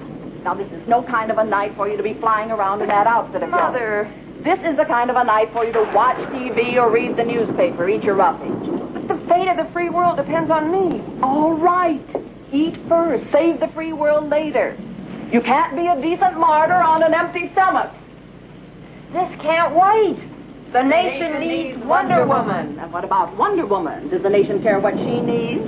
Like a fellow, for example, huh? Please, Mom, not now. Oh, sure, not now. Never. How do you expect to get a husband flying around all the time? Isn't it about time that you decide to stay in one spot for a change? You don't know how it feels to be the mother of an unmarried daughter your age. Why, the whole neighborhood's talking. Look at Lucille Maxwell. Why, she's 24 years old, got 3 kids already. But, Mom, she's not married. Details, always details. Will you stop eating when I'm talking to you? Mom, I'm caught in a rush. Stop! I get you dates with the finest and the most eligible MDs, CPAs, PhDs, and what happens? Nothing. What do you want, anyway? An MAN. Mom, are you all right? Oh, nothing. Just a few pains. Mom, you must go see a doctor. Doctor? What kind of a doctor knows the pain in a mother's heart, whose daughter is single and 28 million years old? 27. Oh, what's a million? All right, Diana. Save the world. But don't forget to wear your galoshes. There's a job to be done by Wonder Woman.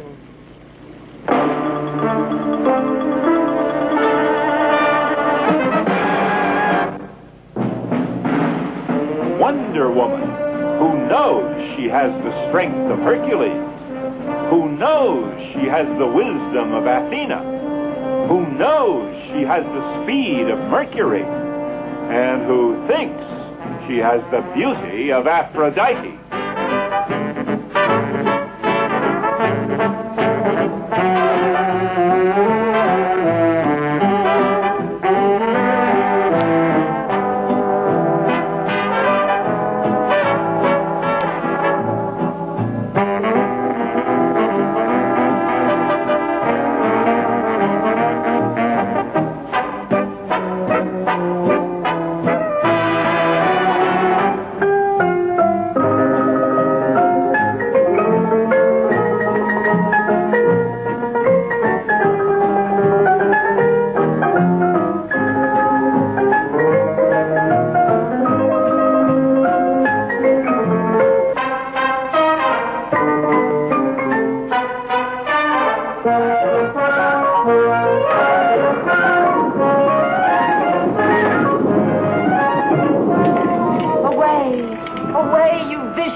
You've got a job to do.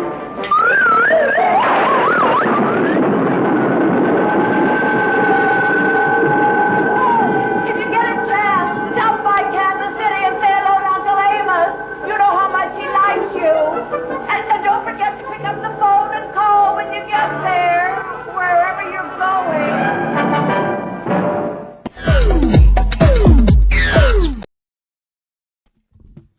That was pretty bad, huh? That costume. Did you know about that, though? Not many do. So that was a proposed screen test for a new live-action Wonder Woman in 1967. Now, flash forward to 1974, and you had Kathy Lee Crosby. Oh, and I forgot to pull a picture of this person. Kathy Lee Crosby was in the original Wonder Woman, which aired on ABC. Ricardo Montalban was in it as a villain, and so was Andrew Prine. And then you had one of the two original Barker's Beauties in the CBS version of The Price is Right, which debuted on CBS in 1972. Anitra Ford. Her real last name was Anitra Weinstein, but Anitra Ford was her screen name, and she played a rogue Amazonian who went to our world for riches and for all the wrong reasons. And she took on Diana Prince, played by Kathy Lee Crosby. Let's look at how that costume looked. This was a really odd costume. And then I'm going to play a clip of Kathy Lee Crosby in more recent years talking about the experience of playing Diana Prince in that program. Then I have a clip of Anitra Ford in The Longest Yard, the original version, opposite Burt Reynolds in a very explosive scene. But let's check this out.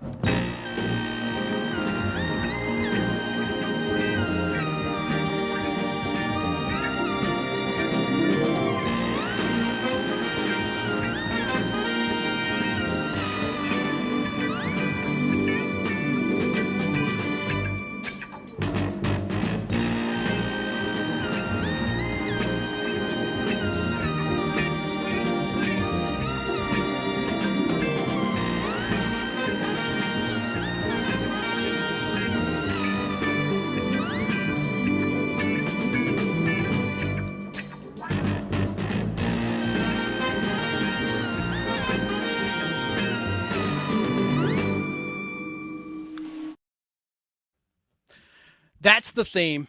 Kind of funky, kind of weird. And that Vincent McVitie, who directed it, he directed Star Trek and a lot of shows from the 60s. Let's look at Kathy Lee Crosby talking about that costume. Let me see how long this clip is. Oh, it's only a minute long. Linda Carter is widely considered to be TV's one and only Wonder Woman. But did you know before there was Linda Carter, there was another Wonder Woman? And here she is today, Kathy Lee Crosby. Great memories. Kathy Lee starred in the highly rated 1974 TV movie, Wonder Woman. What do you think about the outfit? Interesting, colorful. Very conservative. Long sleeves, long pants. It looks like I have a stewardess pin on me. Look at those bracelets. The success of the TV movie led to the popular TV series starring Linda Carter and a much sexier costume. But none of that comes close to the provocative outfit worn by Wonder Woman 2016. It's played by actress Gal Gadot in the hugely popular Batman vs. Superman: Dawn of Justice. Oh. Kathy Lee says she hasn't seen the movie yet, but she wants everyone to know she was the first. It's a big deal, the first ever.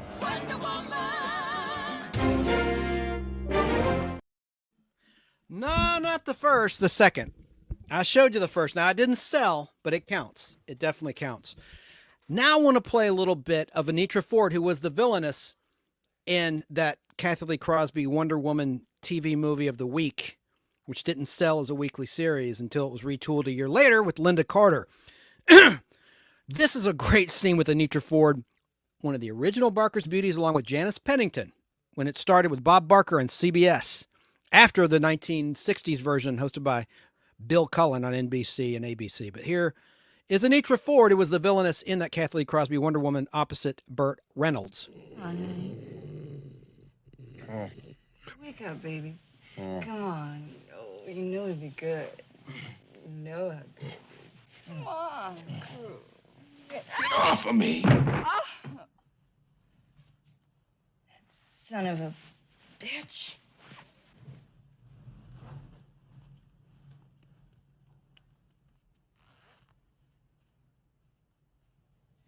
So where the hell do you think you're going? Splitting. Splitting. You split what I tell you to split, you all-American son of a bitch. Lovely, lovely. And when you walk out, stay out. You're too expensive to be useless.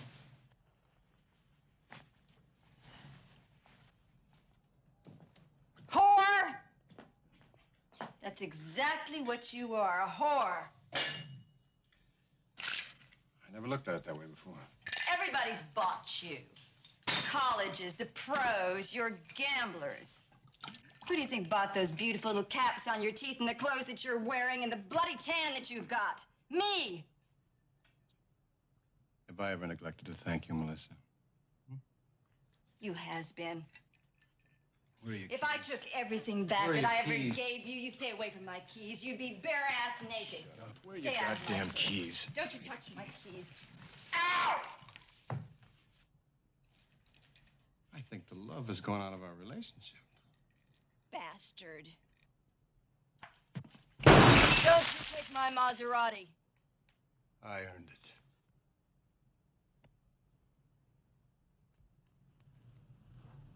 I told you not to touch my goddamn car.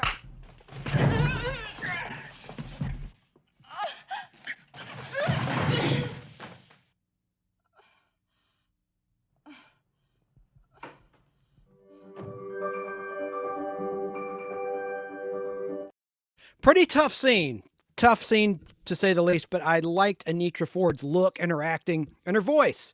I'm going to find a clip of her from Wonder Woman. She had a javelin. She could throw a javelin, and there was a cool fight scene with Diana Prince, played by Kathy Lee Crosby. Now let's talk about Linda Carter's stint as Wonder Woman, the one that most of you know and love, along with the new current version, Gal Gadot, as Wonder Woman and Diana Prince.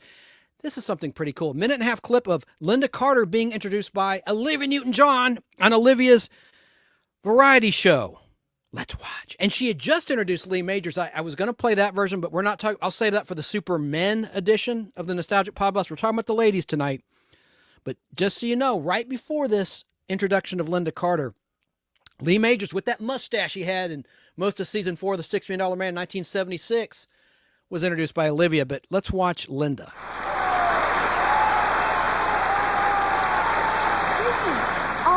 Excuse me, but I'm looking for Major Trevor. Have you seen him? No, I haven't, but I can see by your costume that you must be Wonder Woman. Oh, yes, I am. I don't mean to be rude, but I can't tell from your costume who you are. Listen, my name is Olivia, and I'm a singer. I'm doing a television special, and I was wondering if you'd like to come on my show and be one of my guests and sing and dance with me. Really? Oh, that would be wonderful. You know, there's a great new song by the Andrews Sisters. Oh, I was thinking more in the lines of Elton John. And who? What about a Cole Porter? Excuse me for a moment.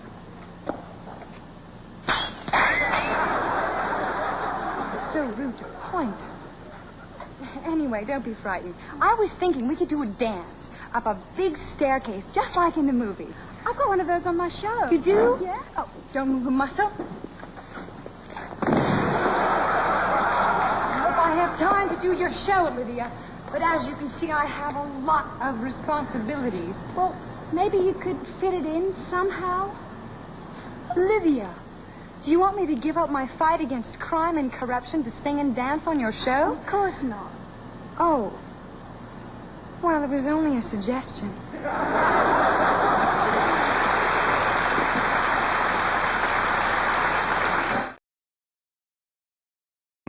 God bless Olivia Newton-John. God bless her. I miss that talent. I saw her in concert many times. What a great performer. So that was the Olivia Newton-John variety show. And obviously that was during the production of season 1 of Wonder Woman, set during the World War II years, during the conflict of the Axis of evil, the Axis powers versus the Allies, us, for world domination. And I played earlier during the trivia game clips of Drusilla, who played by Deborah Winger. I'm going to play a little bit more of that combo of Deborah Winger as the younger sister of Wonder Woman from that first season of Wonder Woman.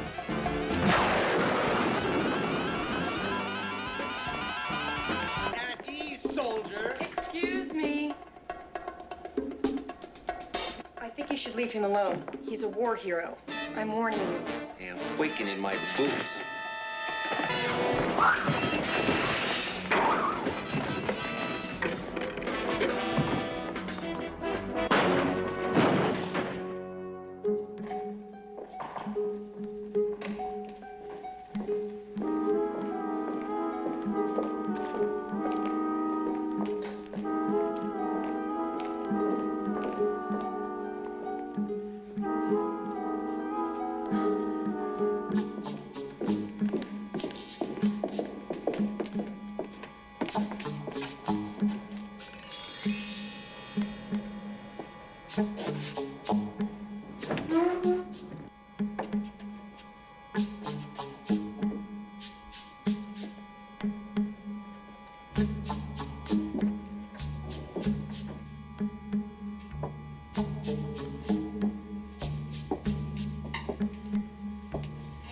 Wow, so realistic.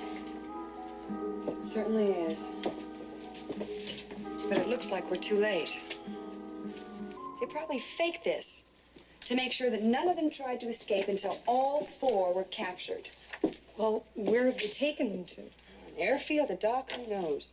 How are we going to find them? Wait a minute. Gloria Beverly said that it was either the studio or his estate, and they're not here. Let's go. Wonder Woman.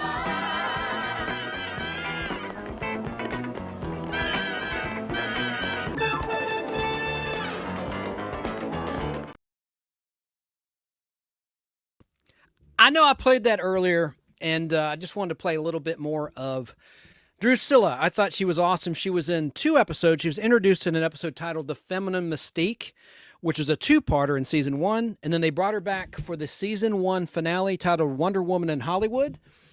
And the producers wanted to use her again in the modern era Wonder Woman episodes when the show was canceled by ABC and went to CBS. But Deborah Winger refused. She had moved on to do movies and other projects. So that's how that went. And yes, I see in comments someone mentioned a variety show that Linda Carter did after Wonder Woman ended.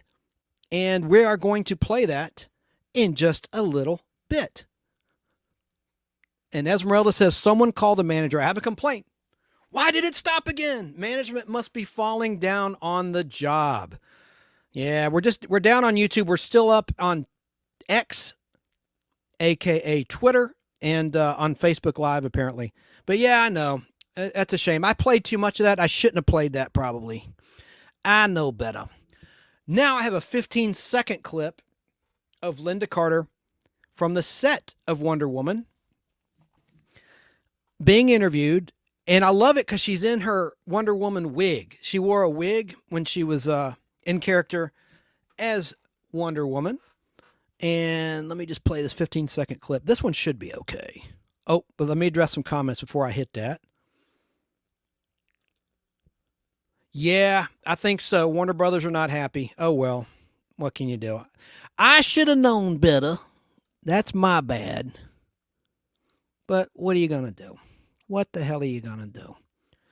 27 modern day, so that Diana can be much more of a regular type person and Wonder Woman can spin and...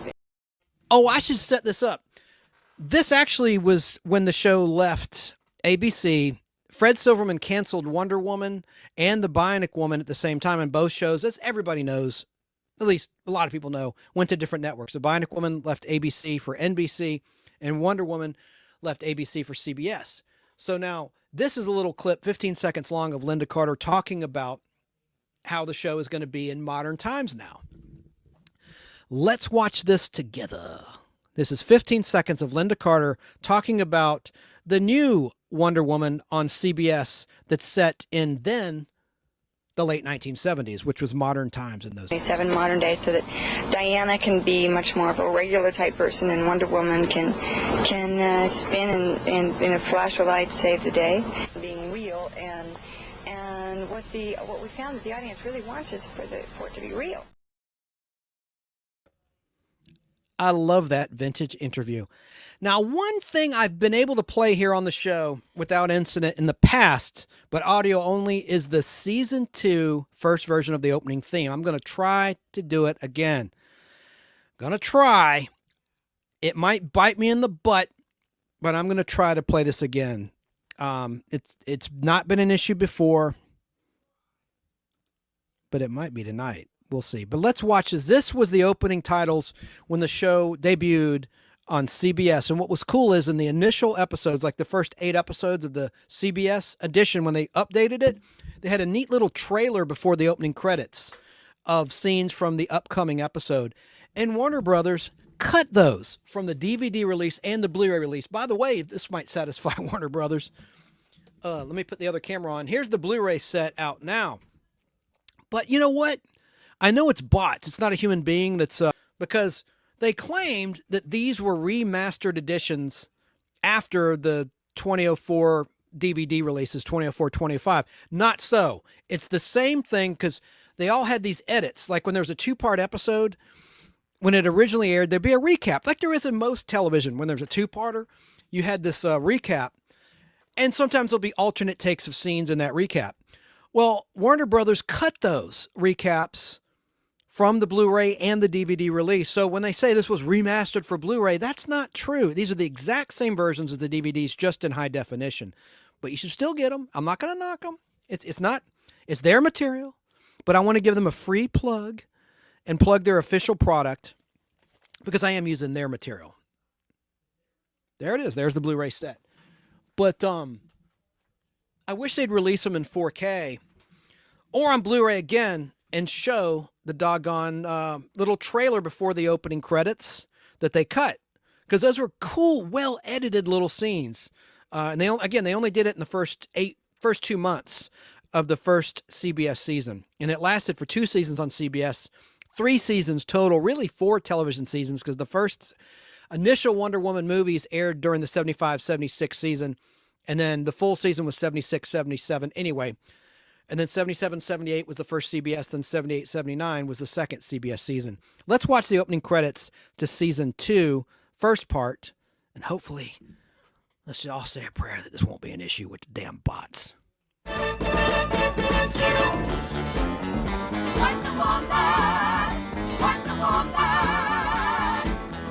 All the world is waiting for you and the wonders that you do. In your satin tights, fighting for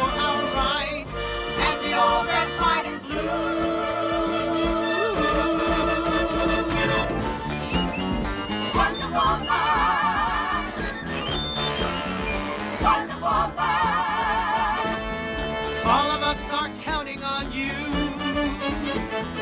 and the power you possess. Putting all your might on the side of right and our courage to the test.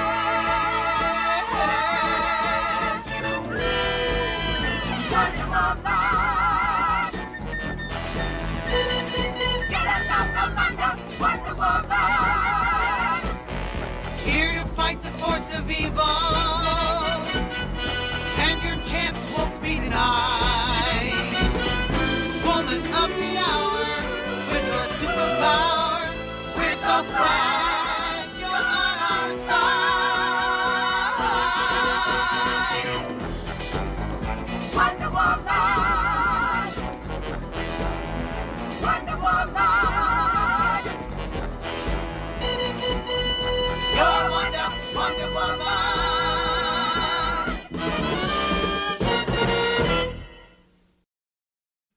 There you have it. Let's talk a little bit about Wonder Woman, the show. Okay, now after the first movie, it was telecast on December 18th, 1976. Let me get my other notes real quick about Wonder Woman starring Linda Carter. The ABC years.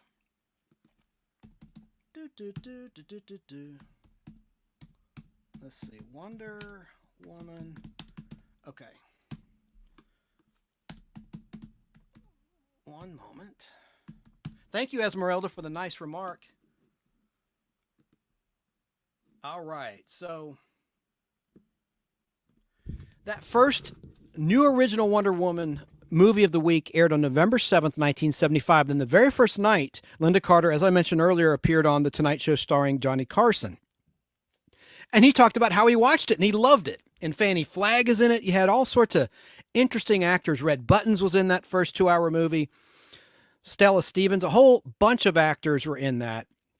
You had that guy from Laugh-In, Henry Gibson, who played a guy with the Axis powers, or the Nazis, if you will, who was sympathetic to the Americans. And he was like a spy, basically, aiding with the help of pigeons the Allies' cause against the Axis powers.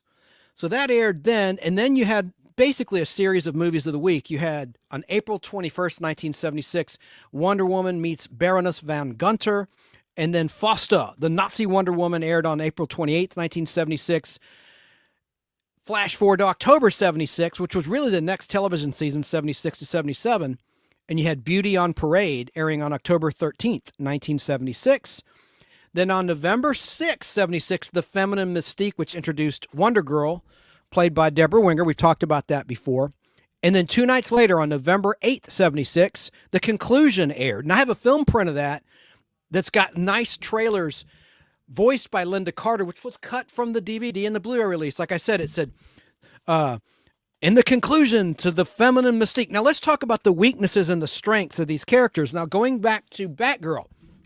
Batgirl really doesn't have any superpowers. She has gadgets. So she's like a female James Bond. She doesn't have any superpowers. So that's a weakness, I think. No superpowers, but she has intelligence and she has gadgets. Those are her strengths. Now, in terms of Wonder Woman, strengths, immortality. She has virtual immortality. She ages slowly. If not immortal, I'm trying to remember, do they age? I don't think they age at all, or they age very, very, very slowly. The Amazonians from Paradise Island, where Wonder Woman's from. Weakness, they can be gassed or drowned. There's a couple episodes in season 1, like The Feminine Mystique, which introduces Drusilla, played by Deborah Winger, where the Nazis invade Paradise Island. They find out where it is, thanks to Drusilla screwing up when she goes to America and accidentally reveals the location in a way of Paradise Island. And they triangulate it, and they show up with gas masks, and they hit Wonder Woman with like a gas bomb, and it knocks her clean out. So that's a weakness. She could probably be drowned as well. But her strength, super strength, and gadgets. She has the feminine mystique. Feminine is the material. It's kind of like adamantium in the DC universe. It can deflect bullets. It's like the strongest metal known to man in the DC universe, whereas adamantium is the strongest metal known to man in the Marvel universe. And knowing me, I mean, not knowing me, but knowing you, someone will correct me and say in the updated comics, there's something even stronger than adamantium, vibranium, or so. No, I know vibranium isn't it, but watch them have come up with something else in modern comics that's stronger than adamantium, but I digress. So I just want to get up to date with what this book says. My book says, and my book's almost always correct, it claims that Wonder Woman starring Linda Carter started on December 18th, 1976. Well, that is when the episode Wonder Woman versus Gargantua aired, and that's Wonder Woman basically versus a giant primate, a giant gorilla. And it's an obvious dude in a gorilla suit. It looks really fake. Let me see one thing here. I thought I was off for a minute. Okay, hang on a second. Yeah, hey, for some reason my camera light is not on. I know why. You know what? Midstream, it's because I don't have the shot on I was looking for. There we go. Okay, let me get back on track. Oh, that threw me. The ape looked really fake, but also Gretchen from the Rockford Files played the person in control of that gorilla. Hang on, let me find her name too. She was an ally of Jim Rockford and kind of a nemesis too. Let me just look that up as I tell my little story about Wonder Woman. The Rockford Files cast. I'm trying to remember her last name. Gretchen Corbett is the actress from the Rockford Files. She was in a lot of episodes, and she played Beth Davenport. That's right, Beth Davenport on the Rockford Files. But in Wonder Woman, in the first, according to my book, the first aired episode of the regular hour series, she played a bad person, a Nazi basically, undercover in America, and she trained this gorilla to attack Wonder Woman. Okay, now let me get back on track to the history of the show.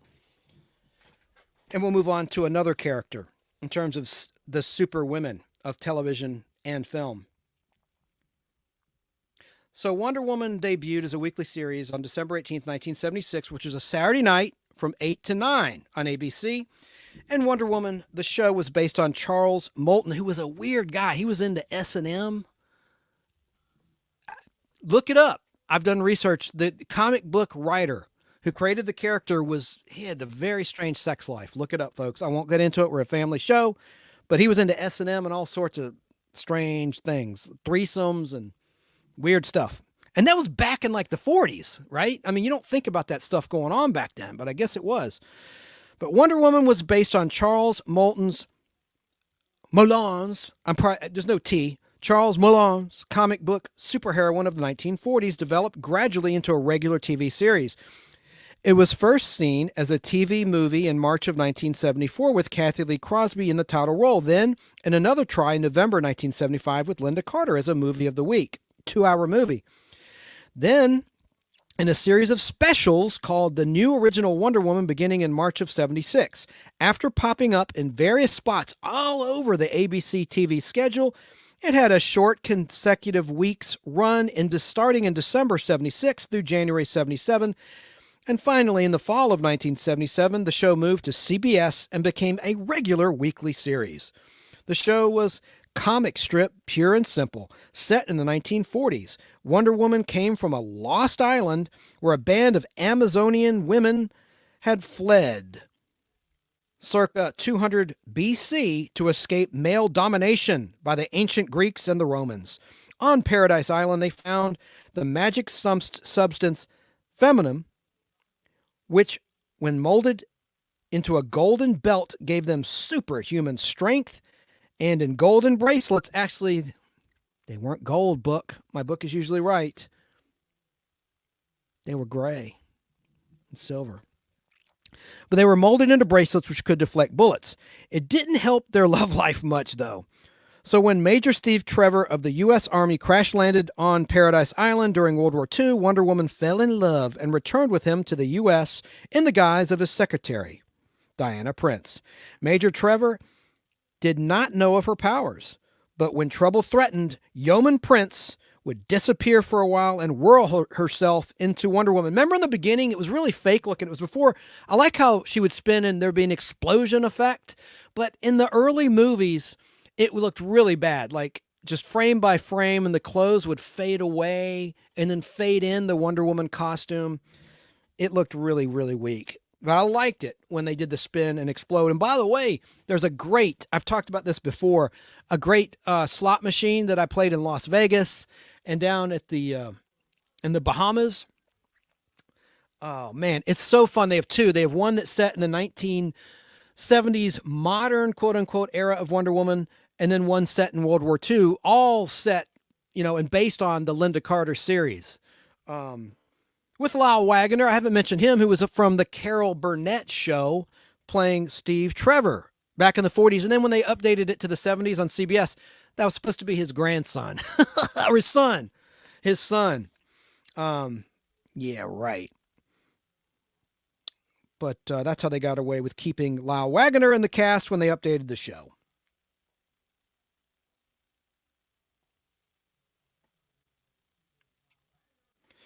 So when Diana Prince reappeared clad in sexy tights as Wonder Woman and draped in a cape that looked something like the American flag, it was very exciting. I have pictures I want to show of that.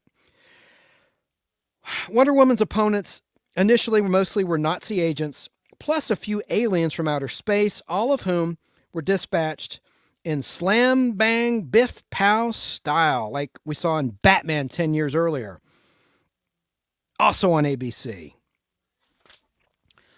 Once the Nazis even found and occupied Paradise Island in their quest for the metal feminine, and they had their own Wonder Woman in Fausta, the Nazi Wonder Woman. Seen occasionally on Diana's side was her younger sister Drusilla, the Wonder Girl, played by Deborah Winger.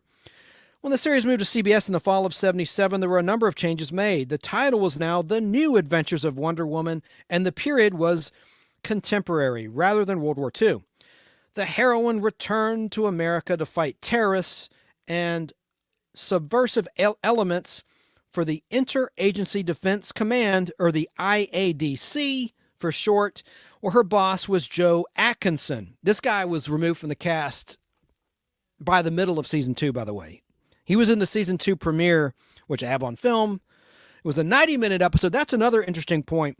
The first CBS episode was 90 minutes, so in reruns that created all sorts of problems because they couldn't really stretch it out to a two-parter. Usually MeTV will just air it as a special airing since it's a 90-minute episode and not a 2-hour or 1-hour episode of Wonder Woman. But I remember watching it when I was like 5 years old when it first debuted back in September 77. Or maybe I was 6. I think I was 6 years old. I'm old! So, yeah, that New Adventures of Wonder Woman, the period was contemporary rather than World War II. The heroine returned to America to fight. Okay, I already said that. Oh, yeah, Joe Atkinson, the boss at the IADC. Working closely with her was Steve Trevor Jr., the son of Major Trevor, with whom she had been associated during World War II. Since she had not aged at all, residents of Paradise Island had lifespans measured in centuries, not decades. So they age slowly, very, very slowly, but they do age. And Steve Jr. was a dead ringer for his father. The couple seemed virtually unchanged. Eve was Steve's secretary. By the end of 1977, Mr. Atkinson had been phased out of the show, the boss, and Steve had been promoted to Diana Prince's boss, leaving her to go alone on missions. A primary source of information for all was the computer IRAC.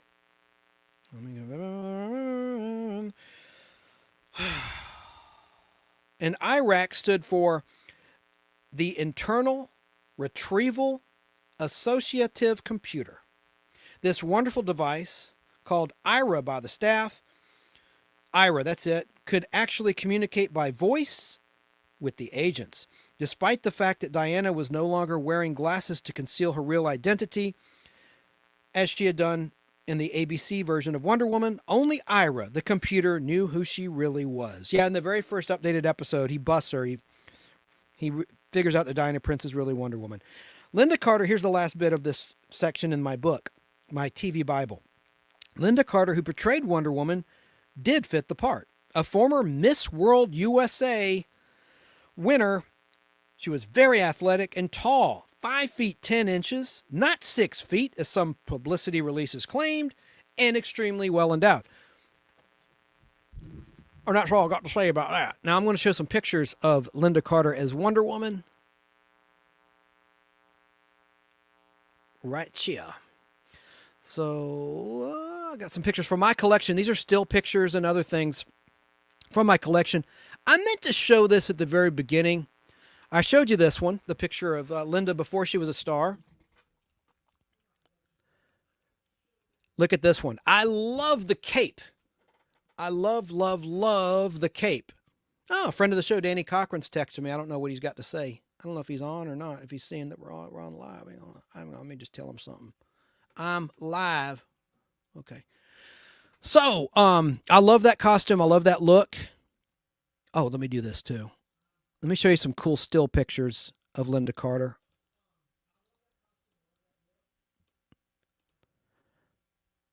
That's from my collection. You can see the reflection of one of my framed art pictures on a wall on the left of Linda Carter there. But I love this publicity shot with the stars. Isn't that cool? And then this one's from my collection where she's riding horseback. I've had that one for years. The color's starting to fade a little bit in that image. Now, here is Linda Carter, stunt woman. I love this side-by-side shot. Kind of cool, huh? Now, let's see here. I'm also going to show you the other stunt woman of another show we're going to talk about in a minute. Let's see here. Linda Carter. I meant to prepare this for you. I'm really slacking. Stunt woman name. Hang on. Stunt woman name. Because I want to give credit where credit's due. Wonder Woman. Jeannie Epper was Linda Carter's main stunt double in Wonder Woman. And there's an interview with her I'm going to play in the future. But yeah, that's Jeannie Epper right there. Let's see if I can find an image of her to make sure that's the right one. There might have been more than one. Yeah, that's her. Pretty cool. I'll confirm that, but I'm going to call that is Jeannie right there that we see on the screen. How about that? Now let me get to some more clips. And these, you never know what's going to be an issue with these bots. It drives me up the wall. And I spend hours preparing the show, and then I can't show you what I want to show. But I think hopefully I can show you this. So after Wonder Woman ended, the last time it aired, damn it, I had that page up. This was weird. Like they aired the last two-part episode, and the very last episode is called Phantom of the Roller Coaster in September 79. You know, like basically that's when the new episodes and the new shows premiere in the fall premiere. But for some reason, and it must have been produced earlier and the network withheld it after they knew they were going to cancel the show. But the last time that an all-new episode of Wonder Woman aired was on CBS in prime time, brand new episode, not a rerun, of all dates was September 11th, 1979. And, yep, that was the last time period, so they didn't have any reruns after that. That was it. And the week before that, September 4th, 79, was when Phantom of the Roller Coaster Part 2 aired. That was kind of a cool story, actually, with this guy living beneath the roller coaster, and he's got a deformed face. He's got a scarred-up face. But before that, on August 28th, 79, at the end of 78-79 season, that was the last one-hour episode that aired of Wonder Woman starring Linda Carter, titled The Man Who Could Not Die. Got a bunch of these on film, and they're so much fun. They are like a comic book, and they hold up, especially they have good color. And I love that my film prints have all that stuff that were cut by Warner Brothers from the DVDs and the Blu-ray releases, like those next week previews and that sort of stuff. So now I'm going to play something that should definitely not be an issue. It's only 1 minute and 20 minutes long of Linda Carter in character. This is in 1980. And someone in chat, I think Jerry Dobson talked about this. This is something she did in 1980. And then I got a nice little interview with Linda Carter from 1980 to play as well.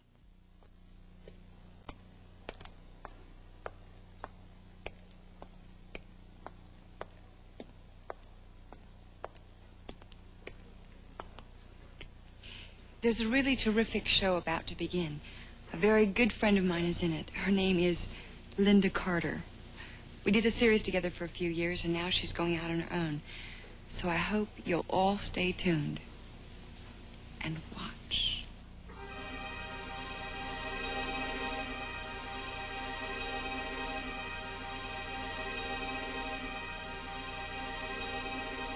There's a rose in a fisted glove, and the eagle flies with the dove.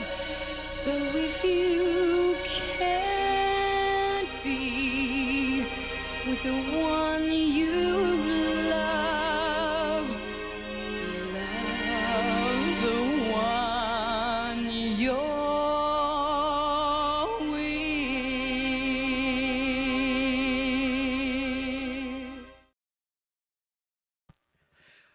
Now, she could sing. In a previous show, I played Lindsay Wagner singing, and a couple of people in chat were saying she's a great actress, great look, but she's not a singer.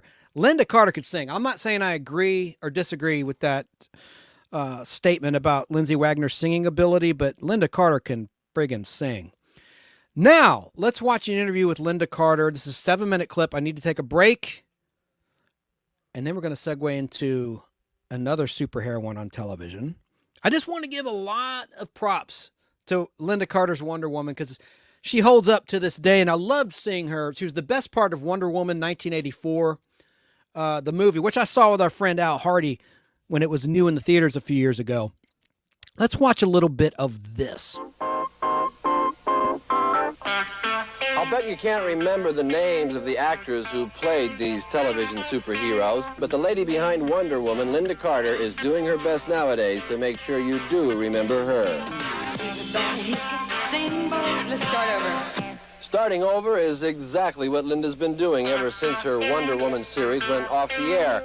And what Linda is starting is a very promising singing career, which has already taken her into recording studios, where she's now working on her second album.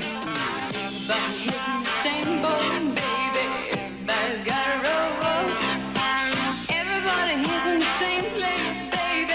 Everybody's got to go. All I got to say to you, all I got to say is, ooh, baby, just wanna get beside you, not get in your way. Yeah. Everybody's got the same education. Everybody's got to go, whoa. Everybody, let's cut this thing. I don't know what that happened. Just do that one more time on another track, okay? That was great. That's on 8.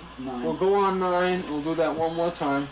And you can vary a little bit more, a little earlier. Still think that I'm singing too hard? All I've got to say to you. Your voice sounds really good. You want to get it from later? Yeah, we're going to go later on than we did. We went a little too early.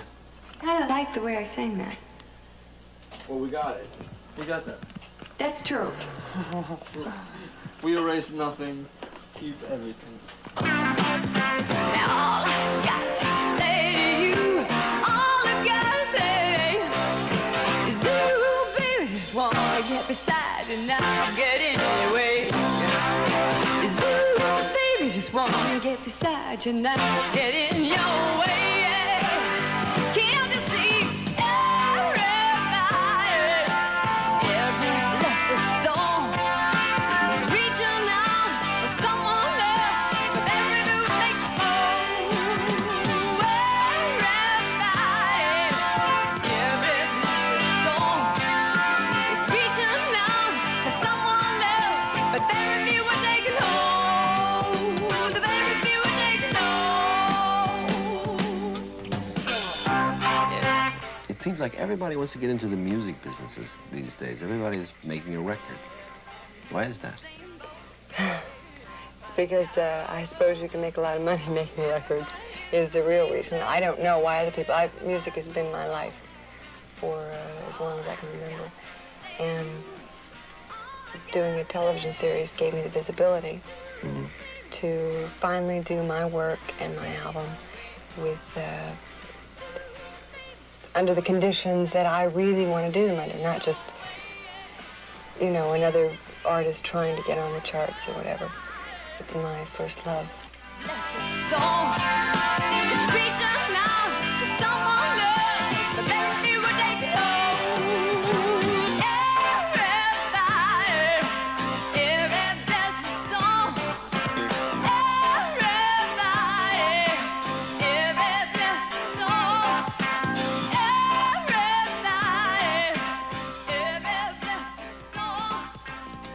And when careers go through big changes like this in Hollywood, addresses usually change too.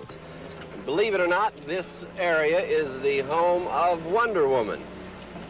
Linda Carter and her husband Ron Samuels have just bought this entire 18-acre spread of Malibu mountain countryside, complete with a stable and riding trails and live wild quail and all kinds of things.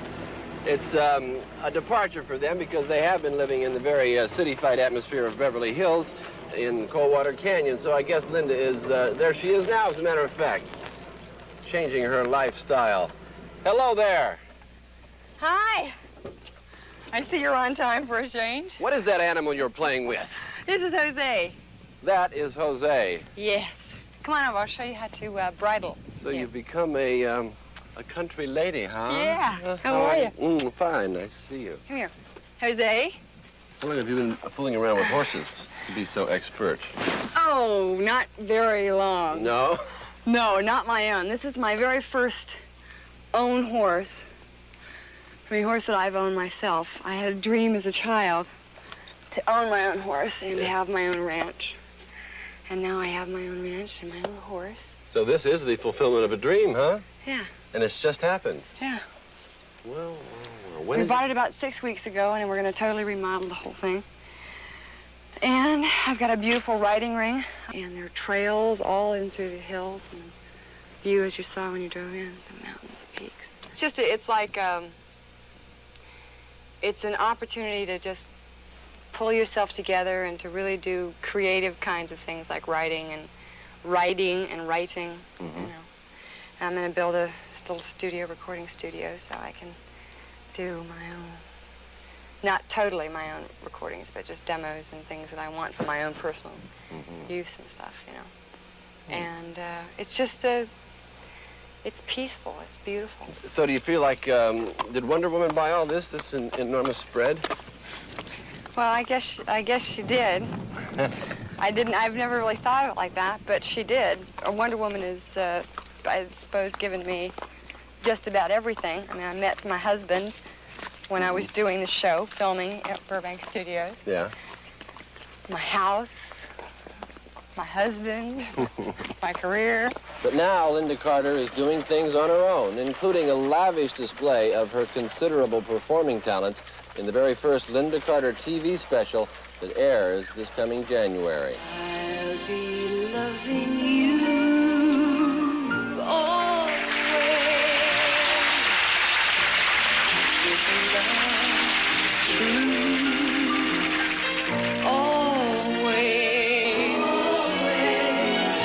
In watching your new special, it seemed to me you were having a lot of fun. Did you feel that too? I had such a good time. It was probably one of the most exciting and fulfilling, honest and true, deep down things I've ever done in my whole life. And the deep down honesty in her TV special does give you the feeling that Linda Carter is one superstar who's definitely doing her best to be remembered.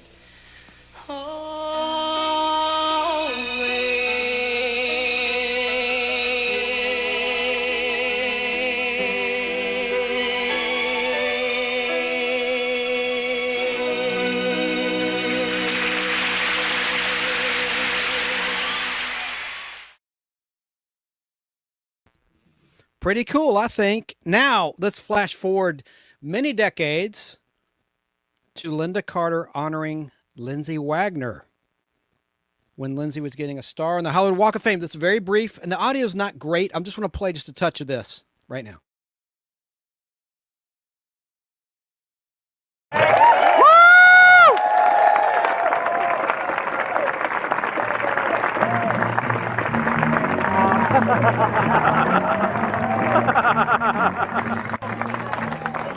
yeah. Oh, yeah.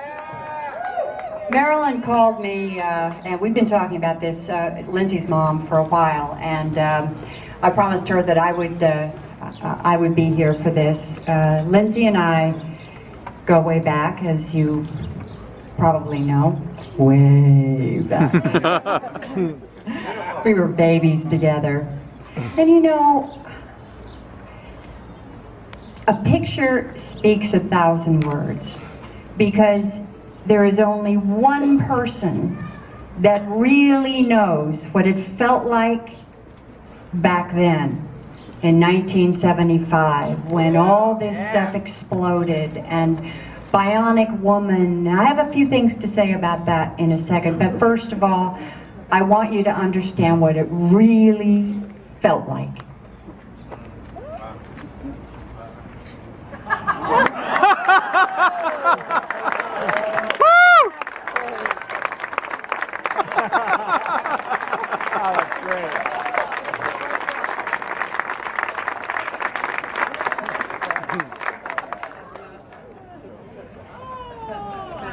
I'm so funny.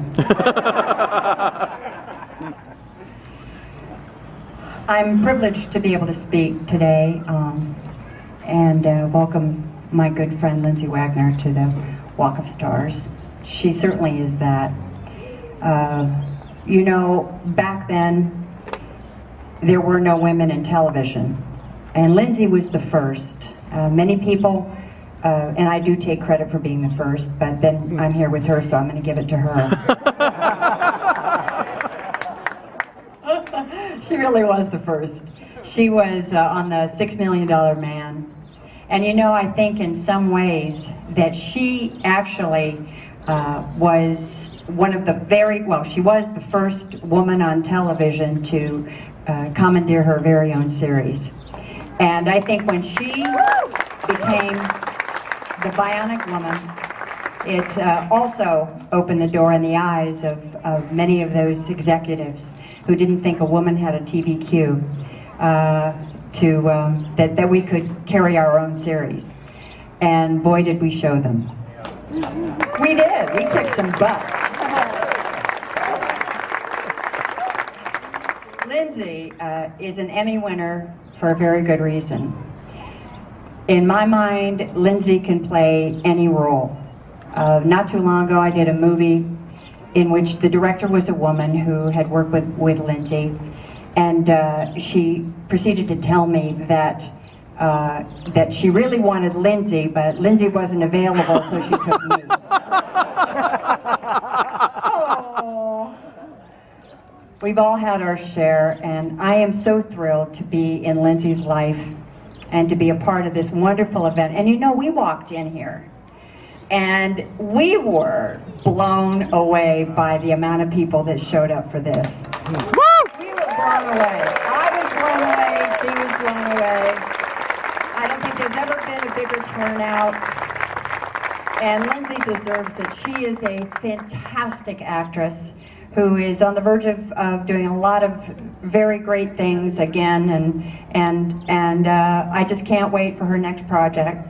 And I'm really, really so happy that I'm a part of her life. And I want to present her with a replica of the star on the Walk of Stars.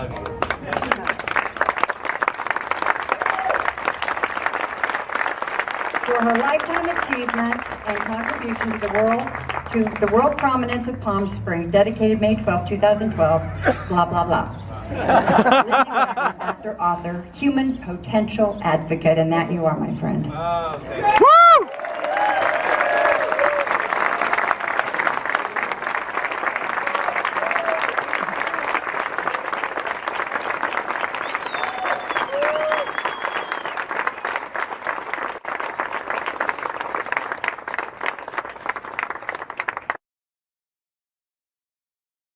Pretty cool.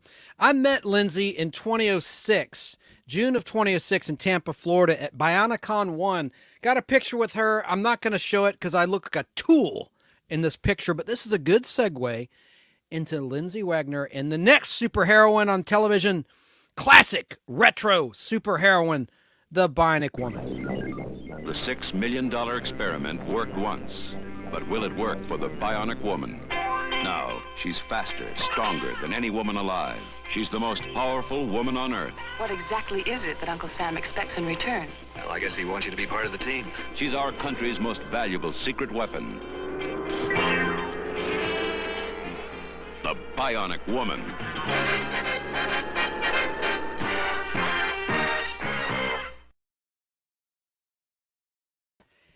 Even if you're not old, maybe you saw the show on the Sci-Fi Channel, which debuted in the fall of 1992 on basic cable. They ran that as part of their initial lineup, along with The Invaders and a lot of classic television shows. And the Sci-Fi Channel didn't add the $6 Million Man to their lineup until 1994, a couple of years after it debuted on cable television. Here's another 30-second promotional piece for the Bionic Woman. I am boarding a potential floating bomb. The Bionic Woman brings you all the action and excitement you expect from the most amazing woman in the world. I don't give up easily. She's brilliant, she's beautiful, she's bionic, and she's this country's most secret weapon. You got it. Lindsay Wagner is the Bionic Woman, and the Bionic Woman is a winner.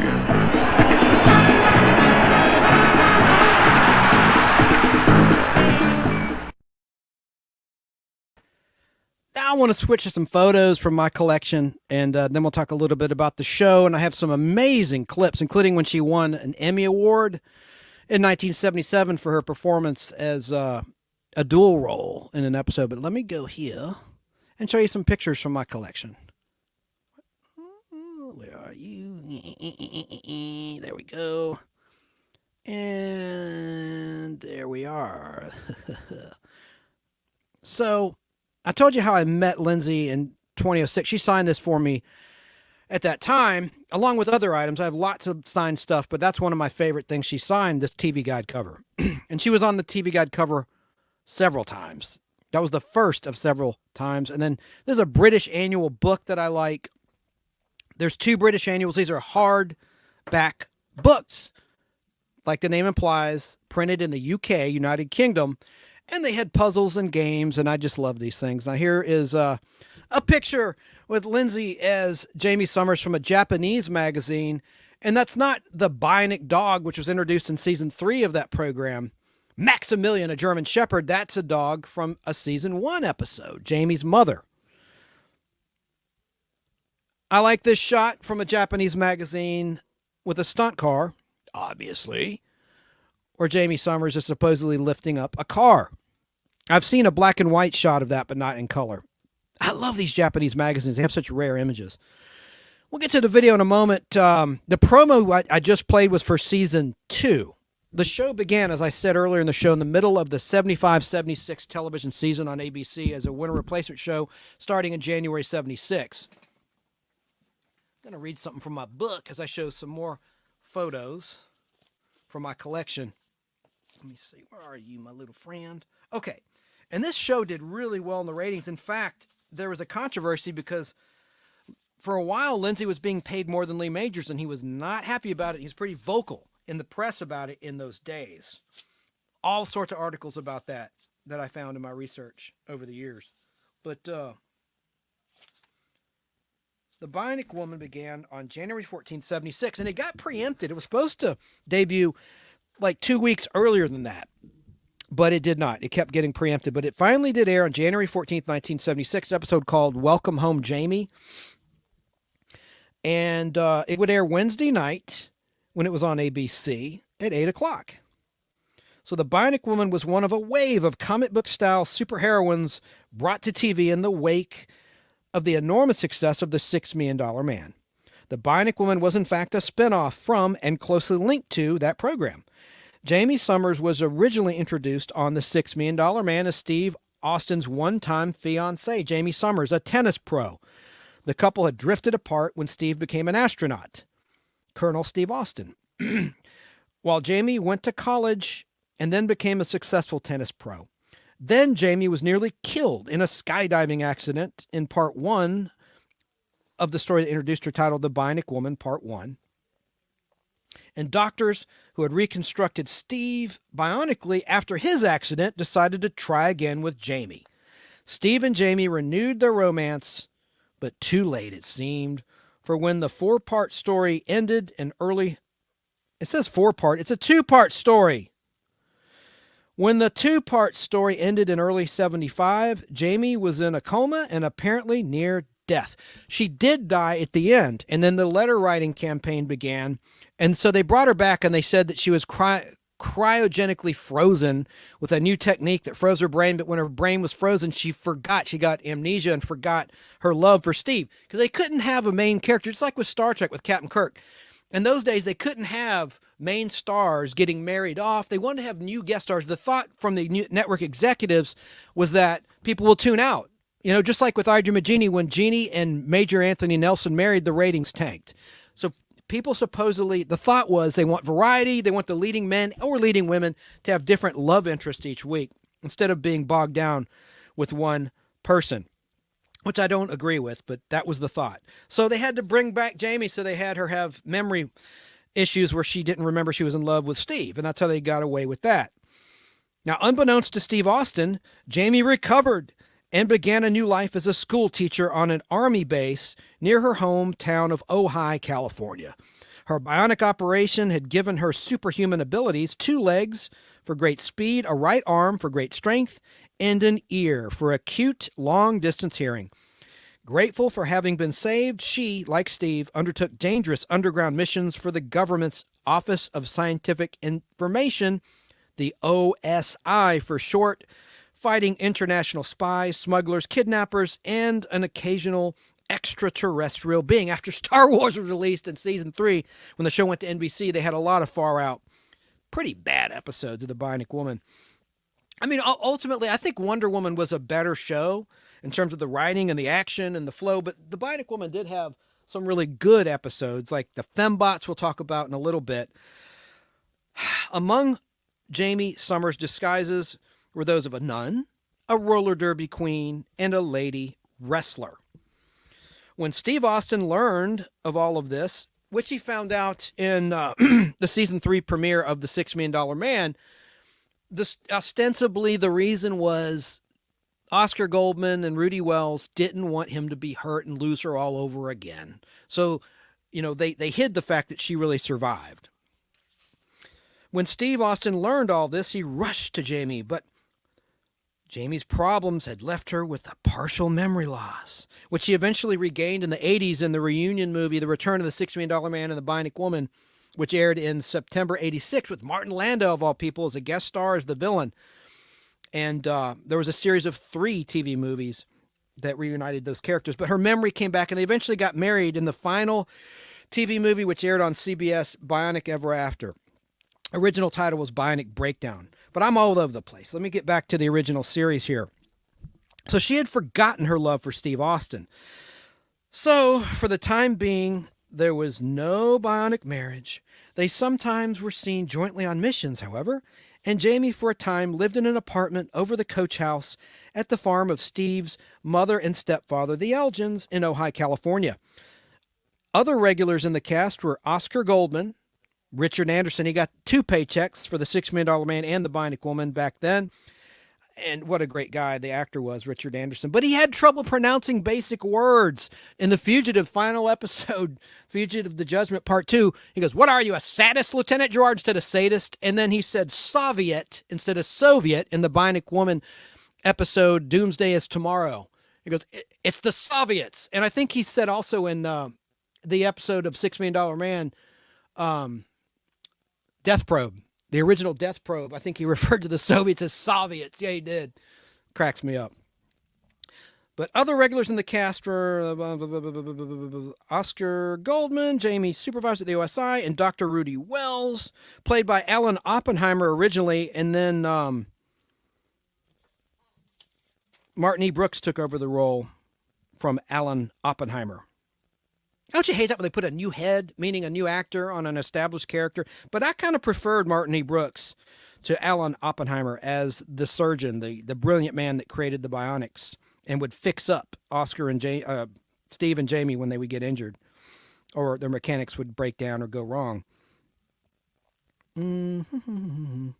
Also, you had Peggy Callahan, played by Jennifer Darling, as Oscar Goldman's secretary. And she got kind of typecast as a secretary in those days. She also was on Eight is Enough at the same time as production of The Bionic Woman as a secretary of Bradford, played by Dick Van Patten. Dick Van Patten. She was a secretary on that show at the same time she was Oscar's secretary. And for a while, when the shows were both on ABC, before Bionic Woman left for NBC, when it was on ABC, they would routinely appear. Lee Majors on Lindsay's show and Lindsay's on Steve's in crossovers. There were two major crossovers. One was The Return of Bigfoot Parts 1 and 2, which kicked off Season 4 of The $6 Million Man, and then Part 2 was the Season 2 premiere of The Bionic Woman.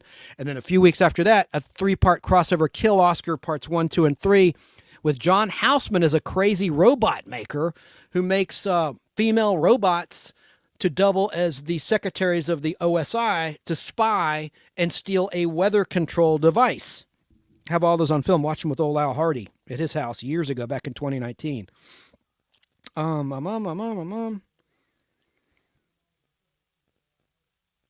last time that those two acted together, Lee Majors and Lindsay, was in Kill Oscar Parts 1, 2, and 3. And then 6 years later, Lindsay and Lee would reunite in the Fall Guy Season 3 premiere episode titled Devil's Island. I have a clip of that later. When the Bionic Woman moved to NBC, another regular character was added to the cast in the person of Max, a Bionic dog, a German Shepherd that became Jamie's loyal pet. Max stood for Max a Million because he cost $1 million. He was in a terrible fire. Those episodes were sad. The origin episodes of Max were sad to show a flashback of him as a puppy in a fire. It was sad. Toward the end of that NBC season, with the popularity of science fiction movies on theater screens, Star Wars, more and more episodes of The Bionic Woman found Jamie encountering visitors from other planets. The series was based on the novel Cyborg by Martin Caidin. Yeah, that's the thing. The public had moved on from the Bionics, and both shows were canceled. The last time an all-new episode of $6 Million Man aired over on ABC was in March of 1978. And then weeks later, The Bionic Woman ended on NBC. That final episode of Bionic Woman got on film. It's real sad because Oscar Goldman, played by Richard Anderson, confesses he's really in love with Jamie. It was weird, but not creepy. But it was actually kind of moving. And, they knew it was over, and there's a really weird, bizarre scene where Jamie Summers is freaking out and she smashes a mirror and she's like, I don't want to see your face anymore. It's like she's talking about the audience turning off the show in favor of more sophisticated science fiction with better special effects on the big screen and the small screen. Now let's look at another picture. This is from a nice little publicity shot for Season 2 of The Bionic Woman. The top image where Jamie's freaked out, she's seeing a fembot that's had its mask removed. She knocked its mask off, and that's what she's seeing. So she's reacting to that. And then bottom left is from an episode I have on film, Assault on the Princess, like the Pacific Princess, like the ship from the Love Boat. It's a cruise ship. Not Assault on a Princess like you're assaulting Princess Leia. I should have had Princess Leia as one of my superheroines. Now, she doesn't have powers, but she's a fighter. That was my criteria. That's why I thought about having Samantha from Bewitched and Jeannie from I Dream of Jeannie as a couple super-powered superwomen. Yes, they have powers, but they're not really fighters. So that was my criteria I come up with. They got to be fighters. And Princess Leia, she's like Batgirl. No powers, but is a fighter. Like, another thing I forgot to mention about Batgirl, she knows judo and martial arts. And then the bottom right of this image on the screen, sorry if you're listening, viewers can see this at YouTube, the Nostalgic Podblast. That's from The Return of Bigfoot Part 2, her Season 2 premiere. So now I already talked about the crossover Kill Oscar. That's from Kill Oscar Part 3, which was an episode of The Bionic Woman. The first one was A Bionic Woman. Part 2 was A $6 Million Man from Halloween night, 1976. And then a couple nights later, because $6 Million Man aired on a Sunday night, Bionic Woman on a Wednesday night. A couple nights later, this aired, The Conclusion, where Oscar Goldman's been kidnapped and is going to be put to death by John Houseman's character, Franklin, Dr. Franklin, a former OSI employee who's disgruntled, who was fired 10 years ago, and he wants to get revenge. Stunt people. There's Lindsay's stunt person, Rita, who was featured in the British Annual. One of the British annuals, the second British annual, Rita, the Bionic stunt lady. A lot of times you can see her face pretty clearly in episodes of The Bionic Woman. I got to get to some clips here, but I like that shot. That's from an episode where she's a lady wrestler I mentioned, and a guest star, and that is Norman Fell, just weeks before the premiere of Three's Company. But Norman Fell played a trainer, a wrestling trainer in that episode. In This Corner, Jamie Summers is the title of that episode. Now let me look up, Rita Eccleston's her last name, the stunt woman, excuse me, that you see there and there. So now let's look at some clips. And then I'll get back to the photos of items from my collection I took for you today. I took these photos today and uploaded them to share out. I don't remember what this is, but let's look at this. Wednesday on The Bionic Woman. Steve is dying. Now, he told me that you or your people have some kind of a wonder drug. Yes. Bigfoot returns and Jamie Summers fights for her life.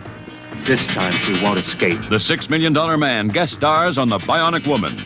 Wednesday at 8, 7 Central and Mountain on ABC. I love that. Look how good that quality was visually and the audio. My gosh. I have a longer version of that too. So I talked about the Fembot crossover. Let's watch the preview to part 1 of Kill Oscar, the 3-part crossover. The last time these characters interacted with each other when they were both on the ABC television network. This is Lindsay Wagner. Here's some scenes from the next episode of The Bionic Woman. Robots, I call them fembots. These mannequins aren't going to fool anybody. Good morning, Mr. Goldman. Good morning, Miss Callahan. Kidnap Oscar Goldman. I order all action units to kill me as soon as possible. Goodbye. Davey, cut the magnetic car! Capture. Increase power on the fembots. You're no match for us, Summers.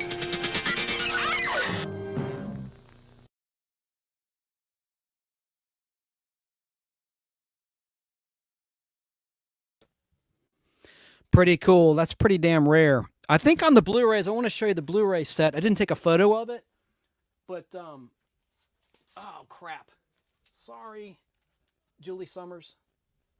Not Jamie Summers, Julie Summers, the actress. Oh, no, don't fall, please. There, oh, which camera? Oh, yeah. There's the there's the Blu-ray set, recently released, and the $6 Million Man has been released in Blu-ray as well. And they put those little previews in there. I love that as a supplemental bonus. Those 30-second previews, which are always cut, and they're from the original air dates in the 1970s. I think that's just so cool, so wicked cool. Now, here is a preview for the next part of Kill Oscar, promo for the $6 Million Man, and the beginning of it's a little cut off. What Jamie's saying has been injured. She jumped from an apartment window, and her bionic leg exploded. And so she's out of commission. She's in a hospital at the OSI hospital room, and she's like, they're stronger than bionics, Steve. They're stronger than bionics. Watch.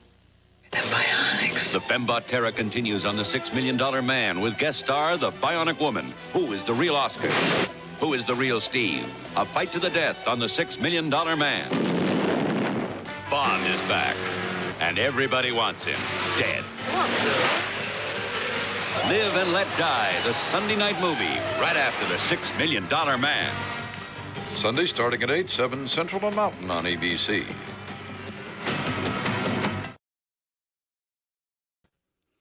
Watch me get dinged for a little bit of music from Live and Let Die. That movie introduced, of course, Jane Seymour in a special credit introducing Jane Seymour as Solitaire, the first Roger Moore James Bond movie. And you saw that character actor right there, Clifton James. What the as the sheriff. Kind of ripped him off a little bit in Smoking the Bandit with Jackie Gleason's character, Sheriff Buford T. Justice, just saying. And that guy, Clifton James, got typecast. He played a cussing sheriff in Superman 2 in the Richard Lester directed scenes of that movie. Richard Donner and Richard Lester directed Superman 2, with Donner directing most of that picture. He was fired for being too good, basically, spending too much money and taking too much time, and time is money. Now, my nostalgic toy of the week is Kenner toys in general. We'll talk about it later, but here's a commercial for the Fembot toy, a very rare toy in the Kenner toy line. Right before the Star Wars toys. Like Star Wars toys hit in March of 78. This would have been in 77. Let's watch. It's the Fembot. new from Kenner. And Jamie Summers, the Bionic Woman, sold separately. I'm Jamie Summers. Oh, no, you're not. I am. You're a fembot. Your paralyzer gave you away. She's unmasked me. Now I have to disguise myself as a mystery lady. No one will recognize me. Not even Jamie. Ha ha. Fembot comes with everything seen here. Jamie Summers, the Bionic Woman, sold separately. It's the Fembot, new from Kenner. And Jamie Summers, the Bionic Woman, sold separately. I'm Jamie Summers. Oh, no, you're not. I am. You're a fembot. Your paralyzer gave you away. She's unmasked me. Now I have to disguise myself as a mystery lady. No one will recognize me. Not even Jamie. Ha ha. Fembot comes with everything seen here. Jamie Summers, the Bionic Woman, sold separately. Yes, listeners, sorry I played that twice. Reason being, on the screen, the first take of that, there was a bunch of text from the source of that video, that restored, remastered 16mm film footage of that Kenner toy ad, and I wanted to play it without that text, so sorry about that. Got some comments, a lot of comments on Facebook I must address, and I will, but I do want to play a clip. This will give me a chance to put some comments on the screen of Lindsay. Oh, let me show you a picture first, accepting her Emmy Award for an episode, a two-part episode in part 2 of Deadly Ringer, where she played a dual role. I'm going to show you her acceptance speech, winning that Emmy Award for primetime performance. Right now, let me, take that off. Oh, off. And let's play, and guess who's introducing Lindsay? The great Carol Burnett. From 1977. This is from September 1977 when the ceremony was live.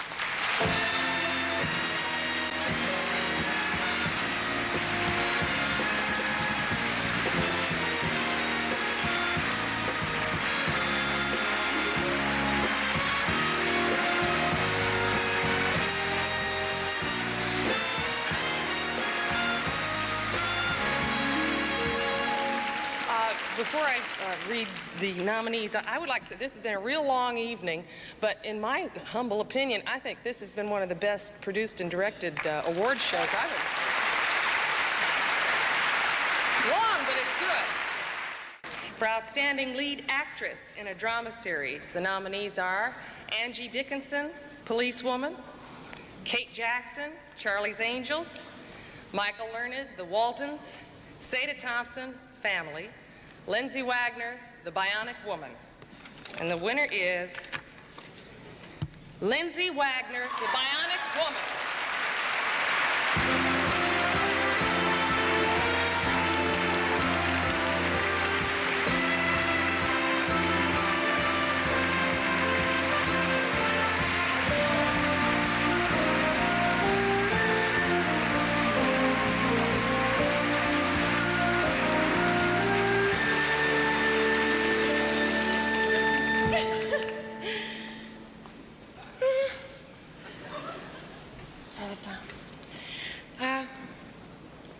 Thank you. I would like to thank two people. As a lot of you probably know, doing a television series can be a real... And two people who have held me together emotionally, spiritually, mentally, health-wise, every way. My gorgeous husband, Michael Brandon, and my dearest friend, Linda Weiser. And I would like to also thank my writers, my producers, and my fantastic crew for making me look great. And every one of you else, thank you.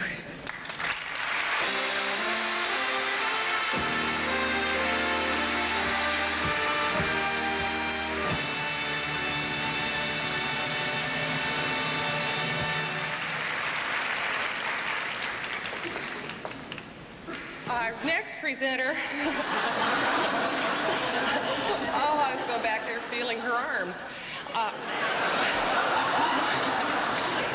sorry. Our next presenter is a Grammy Award winner, a 2-time Oscar winner, and a 3-time Emmy Award winner. And in spite of this, he just keeps trying. Mr. Peter Ustinov.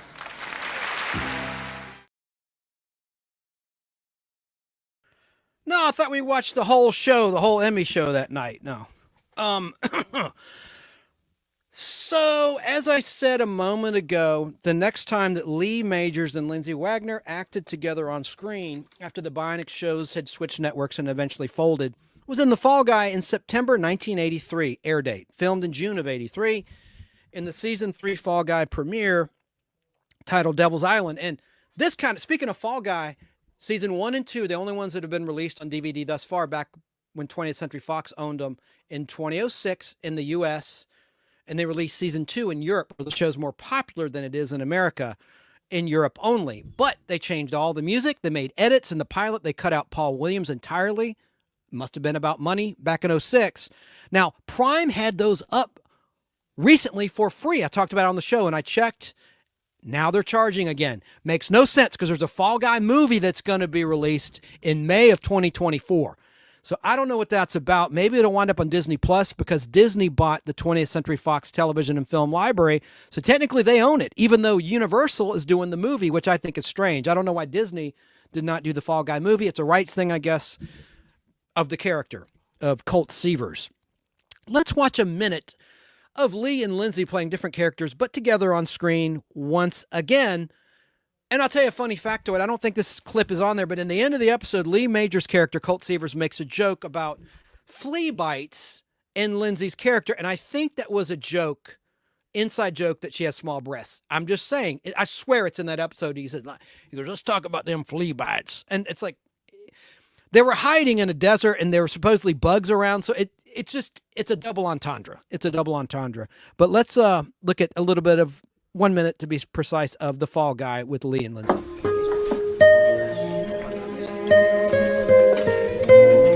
Colt Seavers, what are you doing here? I was looking for you. Right. Oh, this is Howie Munson, Mary Connors. How do you do? Hi. Come sit down, have a drink with me. Right. I work for a bail bonds company. So? And you came here after me? Came to take me back? Hey, Mary! Gotta be kidding. I'm not going anywhere with you. Stop it now. Stop it. I'm not getting... Stop! I'm not going anywhere with you. Turn this car around. Take me back.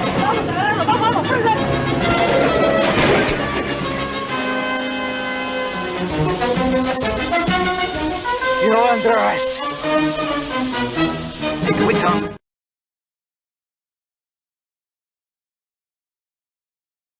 Whoops, I'm back. I was trying to find my little Fall Guy patch. Yeah, comment from Roughneck Redneck. The Fall Guy truck is way cool. Yeah, that's a GMC Sierra 4x4 lift kit, roll bars. Back then it was state of the art and it had a cell phone in it. And they forgot about that. Sometimes they show Colt on a mobile phone in season 1. And they also had this cool hydraulic thing in the back that would catapult Colt Seavers over walls. It was like he was bionic without being bionic, right? It was a pretty cool little device.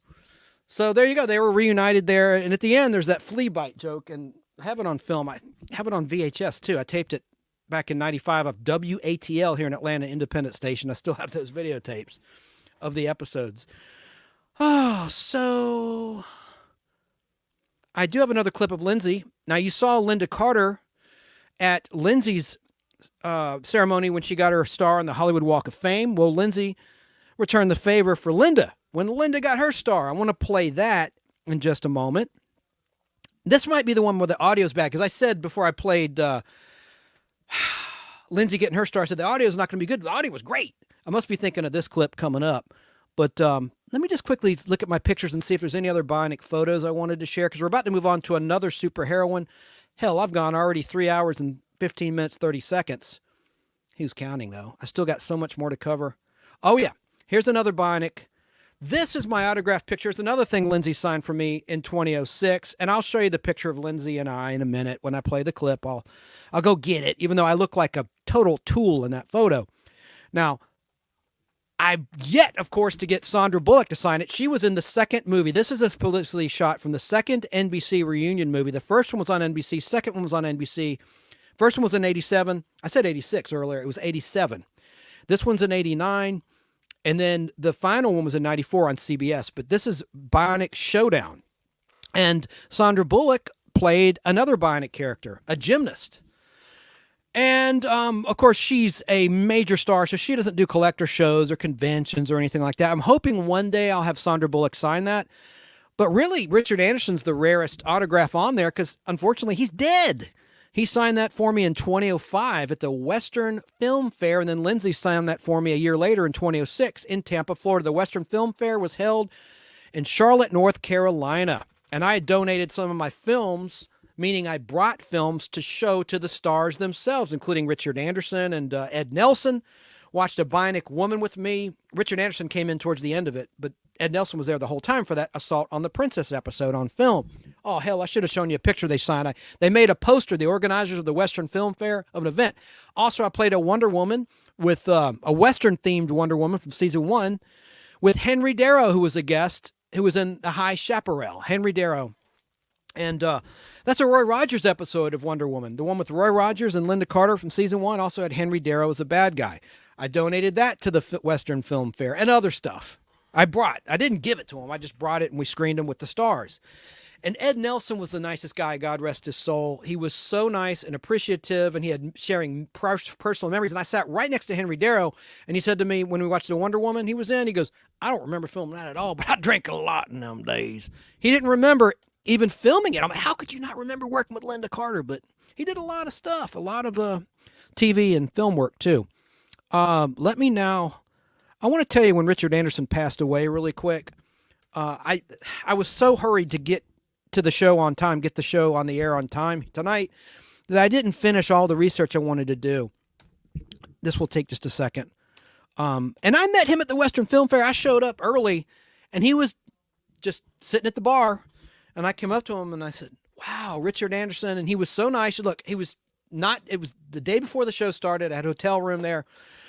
And, I didn't want to bother the man. I said, look, obviously you're having a private moment, but I just want to say I really love your acting. And, you mean a lot to me, just seeing, the Oscar Goldman, as it were. And he said the same thing to me I heard him say before. He said, some people sell insurance. Actors sell themselves. And I gave him my card. I said, well, I sell advertising. And he took it, and I said, I'll leave you be. I just wanted to say that. I'll leave you alone. He lived to be 91 years of age. He passed away on August 31st, 2017 in Beverly Hills, California. But Richard Anderson was born on August 8th, 1926 in Long Branch, New Jersey. And, early on, he didn't wear a hairpiece. You can see episodes of Perry Mason and even The Fugitive. He's in one Fugitive black and white episode without his hairpiece. And he kind of looks totally different. And he was in Alfred Hitchcock Hour without his hairpiece. But, let's watch Lindsay introducing, and then I can take a little break and get my autographed picture. Let's see here. Esmeralda says, Chance, Sarah, and the wonderful chat. Had a fun evening, but I got to go. Wish I could stay, but I can't. Wonderful show. Hey, I appreciate you being here. Have a good night, Esmeralda. And Roughneck Redneck says bye to you as well. I'm going to play that clip now of Linda Carter getting her star on the Hollywood Walk of Fame and being introduced by Lindsay Wagner, returning the favor. Wonder Woman, Wonder Woman. All the world is waiting for you and the power you possess. In your satin tights. Or author. What unites all of these various parts is a commitment through her work and her personal life to advance human potential. Early in her career, this commitment was evident in her Emmy Award-winning portrayal as the Bionic Woman.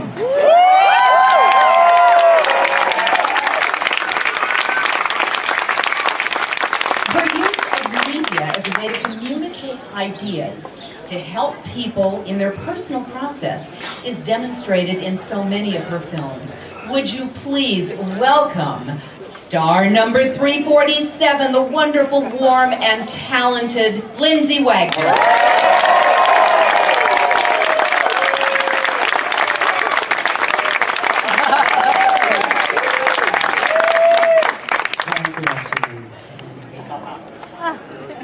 There isn't a lot that I can say that hasn't already been said in multiples, but I can say that all of that is in here as well, in my heart and in my view of Linda.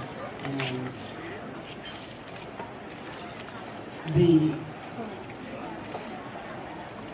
the pride that I feel for her, having us known each other, us having known each other clear back when our lives were profoundly transformed overnight, which sent us both on a huge learning spike, like these mountains, not a curve, but just shooting up. Okay, who are you going to become? What are you going to do with this power, pardon the pun, that you both have been imbued with? And I do mean that obviously as stardom, as role models. And a lot of people look at us and other people who become very famous, but becoming famous and icon on top of that. Symbols of what people would want to become, not just something that you find cool or fun to watch. Comes with a heavy responsibility, one either chooses to pick it up and really take that seriously and move forward with that in mind or not. And I'm honored to say that all these years that I have had, even the years where we didn't see each other a lot, had the honor to be on the gigantic spike of a curve of the growth and contribution of this beautiful, talented, passionate, loving woman, wife, mother.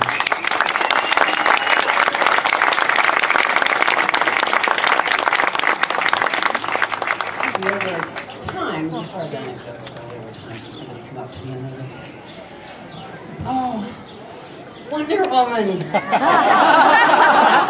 I would say, "I realize this body has a sweet sweetness of its own, an attraction of its own, but can you really see me in that bathing suit and those boots?" Oh, right, well, they go over. So, I'm really honored to be able to hand this to her as she handed mine to me. Linda?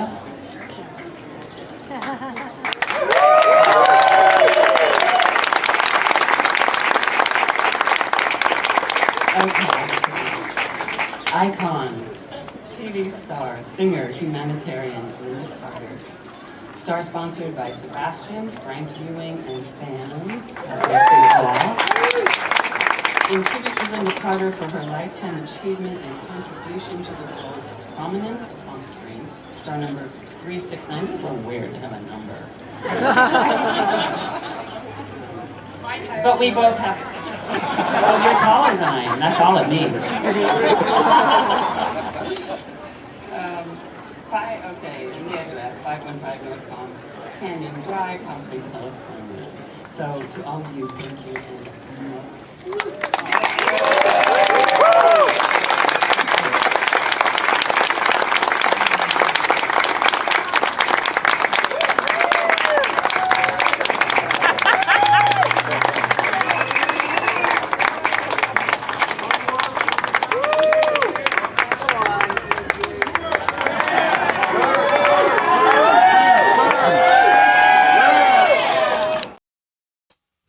There it is. No, Sarah, that's a different clip. That was the one, obviously, where Linda is getting her star, and the other one was where Lindsay got her star. But look, there was a comic book that teamed both of them up. Let's look at the 30-second clip of this thing. It's been decided and agreed upon that the two of you will be working together.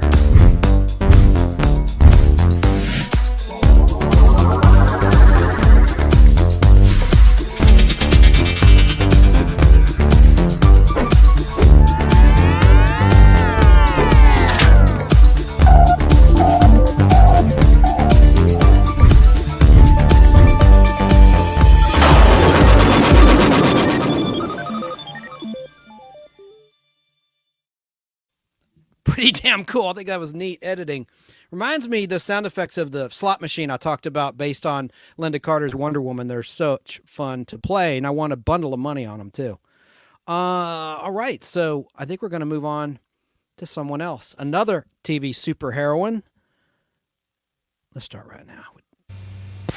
Hello, I'm Catherine Schell. Here are a few scenes from next week's episode of Space 1999.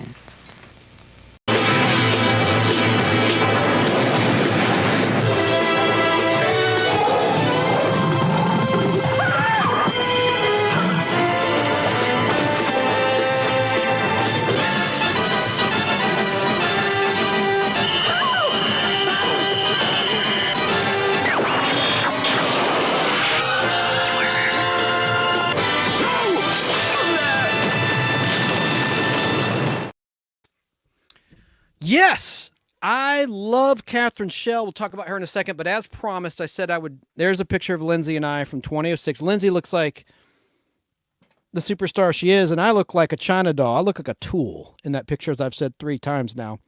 But there's that. And here's another TV Guide cover of several that Lindsay was on. There you go. All right, I promised I'd show that, and I did. So let's listen to Catherine Schell back then in 1976 on the set, on location, talking about her character. And she had been in The Pink Panther with Peter Sellers in the movie The Return of the Pink Panther a year before this. Let's watch.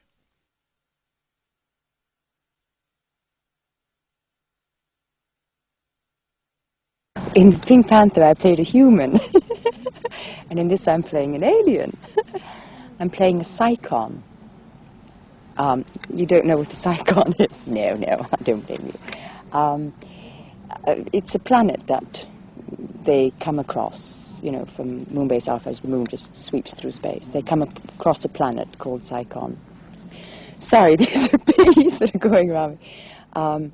And they're looking for a particular mineral, which their sensors have picked up that the planet contains this mineral. And they go to explore, and all sorts of weird and wonderful things happen to them, and some awful things as well. And amongst them is they meet up with me, and the planet is about to explode, and I'm telling you it in about that little. And as all of that happens, they rescue me, and this is how I become the resident alien of Moonbase Alpha. I have the power of molecular transformation, which means that at any time I can transform myself into anything that's alive. I mean, it could be a tree, it could be a plant, it could be a carrot, or all sorts of animals, other people, other space creatures. Whatever I can concentrate on, which is alive, I can transform myself into. I've been a gorilla. I've been King Kong. I've been a black leopard, various birds, beautiful sort of like hawk type birds. I've been a mouse, a beetle. I've been a tiger, a lion. Those are the animals. A dog, several kinds of dogs actually, and space creatures, weird, sort of strange, wonderful creatures. Well, I was a little bit lucky with this one because I did do one episode on the last series, so I knew Martin and Barbara.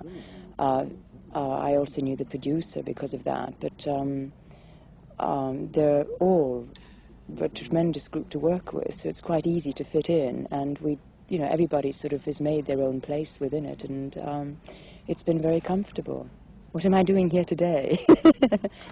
I'm about to turn into a fox today. If you can see that animal behind me, that thing with the funny horns, I try and slip past it by becoming a fox. That's what I'm doing today. Yeah, and I'm going to show some pictures now from my collection and some autographs and stuff. I met her in the year 2000. In the year 2000 in New York City. Martin Landau was supposed to be there, and he canceled, and she flew all the way from France to New York City at a convention. And I'll tell you this. The co-star of Saturday Night Fever was there, Gorney, the female opposite John Travolta in that movie, his dance partner. Not a damn person cared about her. It was so sad. It was just like when Adam West in 2008 in Hampton, Georgia, was at Dukes Fest 2008, a Dukes of Hazzard cast reunion. All the living cast members were there, and there was Adam West trying to get a ridiculous amount of money for an autograph, and there were no takers. And that was when the economy tanked in 2008. I love Adam West, no disrespect, but I could not believe what I was seeing. But he was nice. I talked with him. I didn't buy a damn thing. I have his autograph from something else. I was there for the Dukes. It was a Dukes of Hazzard convention. But now I'm going to show you some pictures of Maya in action. Bam! Publicity shot. That's not from an actual episode, although the dude she's kicking, that's a costume from the third produced episode titled One Moment of Humanity, but that's just a generic photo. I love the leg action. There's Maya as some of the creatures she transformed into that she talked about, some of the costumes. There's a creeper. It's an android from that episode, One Moment of Humanity. Actually, it's a human disguising its face. They think it's an android. But there's a creeper, and she's getting away from the creeper. She signed so many things for me for free, like 55 items or so, no charge. She was so sweet and kind. She was drinking wine. She smoked what she called a fag. That's what she called a cigarette. She smoked cigarettes at the time. And recently, she goes, I have to go smoke a fag. Recently, she was in the Rob Zombie Munsters as the Countess, the ex-wife of Grandpa Munster. Now, here's a publicity still in black and white that I like. I should have brought it to New York. I had it since like the late 80s, and I forgot to bring it in 2000 for her to sign, but she signed everything else. In color, see that costume she's wearing? That's from One Moment in Humanity, the third produced season 2 episode. That's what it looks like in color. I think that's a pretty outfit. Here she is holding the coolest laser gun ever in televised science fiction, in my opinion, the wraparound laser stun gun. It could kill, it could stun, whatever you selected. And then here's an image. She never really handled a laser cannon. This is just a publicity shot. Usually her hair would be up when she wore that dress. That's the dress she wore in the premiere episode that introduced her character, titled The Metamorph, the season 2 premiere, where the Moonbase Alpha people scoop her up from the planet Psychon, which winds up blowing up. Spoiler alert, it's only been since 1976 since it aired. Her planet explodes, and she's the sole survivor, or so they think. You have Dorzak out there. Now, their makeup that she wore was kind of tough. Let me see if I can get a shot of her ear. Yeah, see how her cheekbone and her ear, sorry, listeners, this is kind of a visual thing. It's all dark. As the show progressed, they got away from that. She still had the sideburns, but they didn't put all that gunk in her ears. Well, here she is getting that gunk in her ears in the makeup chair. Looks very uncomfortable. I don't know what those wooden, I guess that's what the makeup is attached to get it in her ears. Looks very horrible. Now, in the interview I just played, Catherine talked about working in, she called Series 1. That's what in the UK they call a season of television. She meant Season 1 of 1999. Here, and look at the Cocoa Puff eyebrows, as I call them. It looks like Cocoa Puff cereal that they would affix to her eyebrows. But here's what Catherine Schell looked like in 1974. This shot's from 76 that you see here.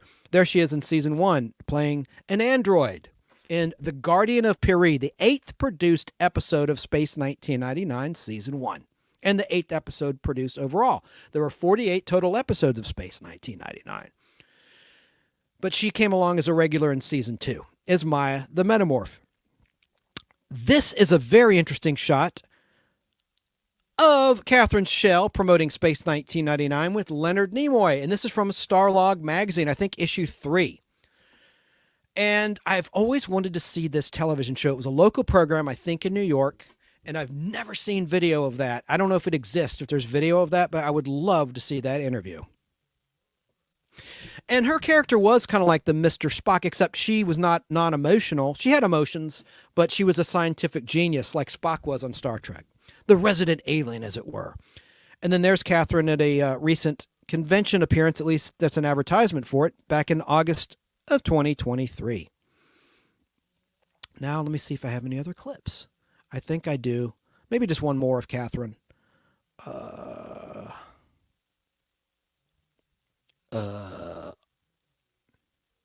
Yeah.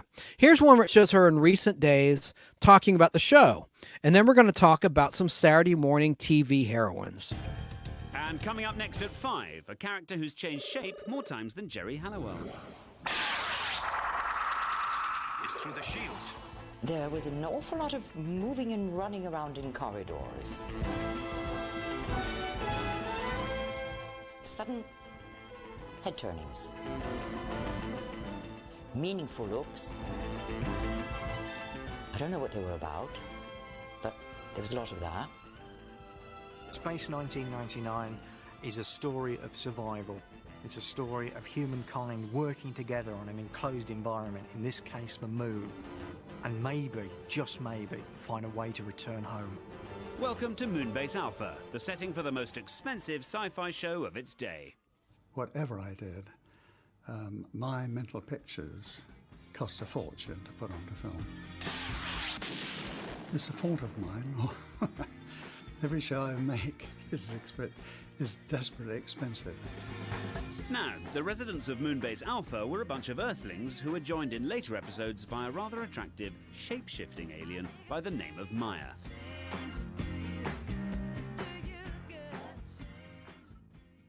There's not a lot of people who can say that their first entrance into a program that they were a lioness, but I can.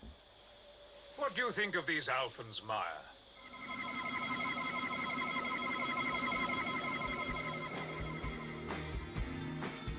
I remember turning into a mouse. I had quite a good time turning into an ape. And I absolutely loved being the hawk. But the most fun I had was when I turned into Bernard Cribbins. Maya met lots of aliens on her travels, on her various travels. And they were usually pretty disgusting. They were usually pretty hideous. They were usually very big ogres. They asked me if I would do this episode of Space 1999. I was playing this creature who was trying to steal the life support from the Eagle. Every stuntman in London versus me. They burnt me, they electrocuted me, they gassed me, they shot me, they did everything you could possibly think of to try and kill me during this episode. And eventually Maya turned herself into a bee, flew inside my ear, cross-circuited my circuitry, and that was the end of me.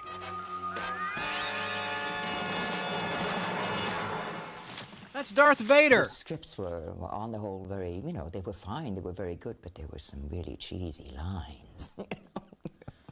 Everywhere but on Psychon. I'll be an alien. We're all aliens. Till we get to know one another. Yes, I suppose that's pretty cheesy. I think Maya would have to be the sexiest alien of all time. Is there much competition? No, generally they're all green, otherwise, yeah.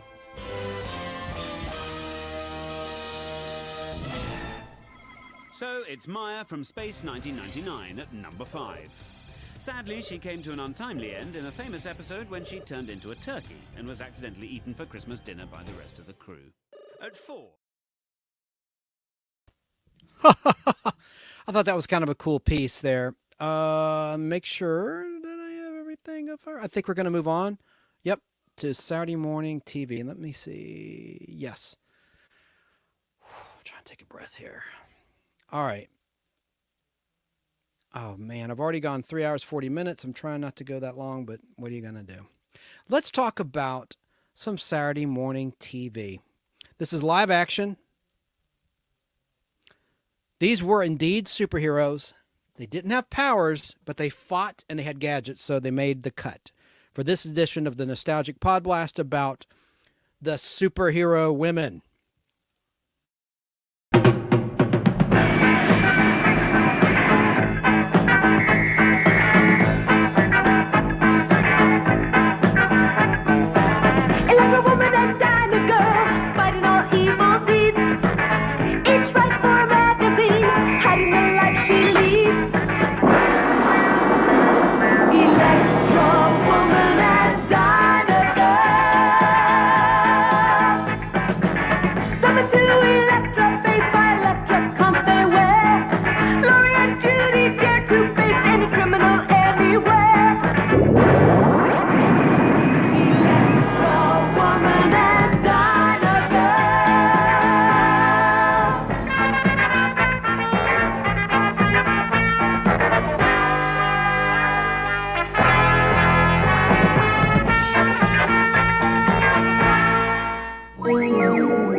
pretty trippy, huh?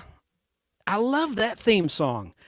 I want to show you a clip of Electra Woman and Dinah Girl. It was a take on Batman and Robin. Adam West and Burt Ward as Batman and Robin in this show, but it was obviously women in the title roles. Deidre Hall was Electra Woman, and for a long time she would never even acknowledge acting in that show. It only lasted 8 episodes, part of the Croft Super Show, Saturday mornings in 1976 to 1977. I'm going to play a clip of Electra Woman and Dinah Girl from that same episode. Each episode you see a different villain where it would spin at the end. That was Glitter Rock with the afro. It was a wig, obviously. And he was a rock and roller that could hypnotize people with his music. And here he hypnotizes Electra Woman and Dinah Girl in this 2-minute, 25-second long clip. Let's watch. I have a feeling I've seen the show before.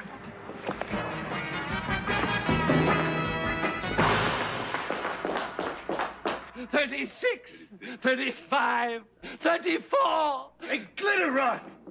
It's cool, Sideman. I'll just give them one of my fantastic private concerts.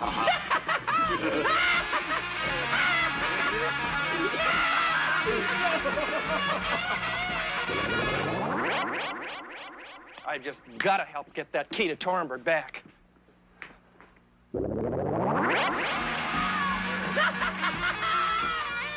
Hey, welcome to my special performance.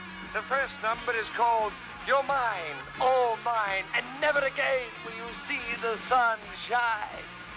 That's it, Electric Chicks. Step up to the ladder. Step up, but don't slip. Because you're about to go on a real heavy trip. Can't snap them out of Glitter Rock's trance. Come on, Crime Scope, do your job. Come on.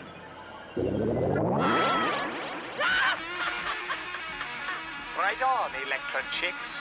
You're doing terrific. Just don't look down. Unless you want to. Nothing to worry about, right? Just sway to the music.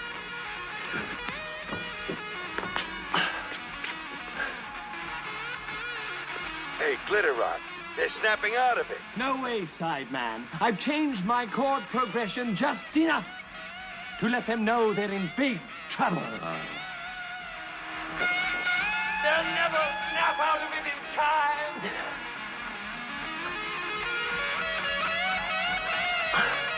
Hold on! Hey, Glitter Rock, there they go. Electra degravitate. It was Glitter Rock's weird music. You were under a spell. Electra, wow. If his stuff ever makes it to the top 40, we're all in big trouble. Well, what are you doing here? And how did you... Electra Woman. See, it had its limitations with the special effects, but wasn't Dinah Girl cute? I thought they both were really cute. And Judy Strangis left show business. She unfortunately had stalkers, and so she got out of the business and didn't really do collector shows and stuff like that. I don't know if that's the case anymore, but I read about it in Starlog magazine, which is what we had before the internet, us old guys and Gen X, to get the scoop on new movies and television shows and interact with others. With the letters page, you'd see letters from other science fiction fans and fantasy fans from across the country. It was awesome. But I love that clip. I love that show. And I'm going to show you some items from my collection in terms of Electra Woman and Dinah Girl. And I have another clip.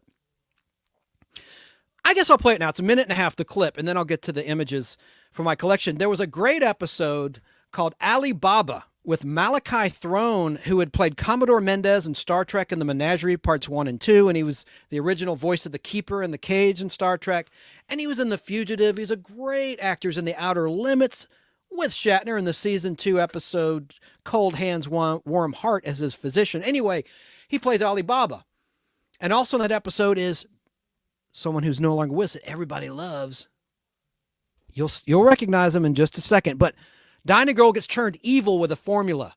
And this is the only clip I could find because I don't want to get in trouble by ripping something off of my VHS or DVD. But just watch the makeup on Dinah Girl. It's really cool looking. She looks like a punk rocker. What are they planning for us now? There's your answer. They're going to fill up this chamber with sand. I'll use my electrocom to get us out of here. Frank, turn off Electra Woman's electrocomp until further notice. But Dinah Girl... Ali Baba's got control of it. Quick, Frank. I'll get back to you.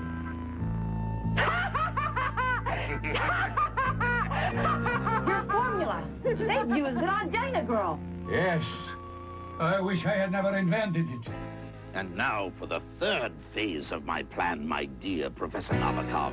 With that fantastic computer and the supervillainous new Electra Woman.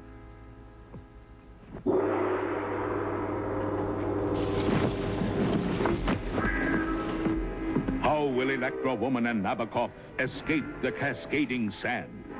Is Dinah Girl... It's working again. Good old Frank. Can your electrocom get us out of this? Watch this, Professor. I'll just punch up the electrobeam attachment and... Now to take care of the wall with my Electrovibe. It's fantastic.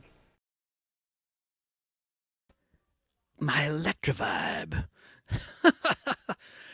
Oh, gosh. Let me show you some pictures now that I promised. And then I want to look at there's some Facebook comments I've accidentally neglected. This is in the background, but this is a publicity still for my collection of both of the ladies. Look how beautiful they are. Here is a Viewmaster set for my collection with the sticker still on it in plastic for Electra Woman and Dinah Girl against the Spider Lady, which was a pretty creepy villain. One villain that creeped me out was a robot that got destroyed. It was a older woman, like a sorceress. The sorceress was the name of the villainess, and she created what they didn't know was a robot, and she gets disintegrated and creeped me out as a little kid. Let me look at some Facebook comments because there's so many, and I'm sorry that I have not acknowledged this. It's because I can't see them in StreamYard all the time. Only half of them pop up, and I don't get why. Give me a sec. Give me a moment. They're populating. I want to, if anyone's still there. Did you notice Dave Prowse? I don't know if they mentioned that in there we go, the previous piece about where Catherine Shell's talking about her days in space in 1999. That was David Prowse, Darth Vader. I see a delay. Okay, I don't know if I can see the comments. God dang it. I don't want to stop the show. Jim Von Spiegel says she has a great singing voice. I assume what she's talking about, Linda Carter from back. These are comments from a while back. And then Jim also said, Lyle Waggoner lost the role of Batman to Adam West. Yes, he did. And I have that screen test of Lyle Waggoner just before he started on the Carol Burnett show. Let's see here. What other Facebook comments? There's a whole bunch of comments. All right, now I got them. All right. And Rick Clark is here or was here. He may not be anymore. Let's see what he had to say. Goddess. I guess that's about Linda Carter. He said, that's a messy paper. Wow. Jim Von Spiegel said ABC could have ruled superheroes. Yep.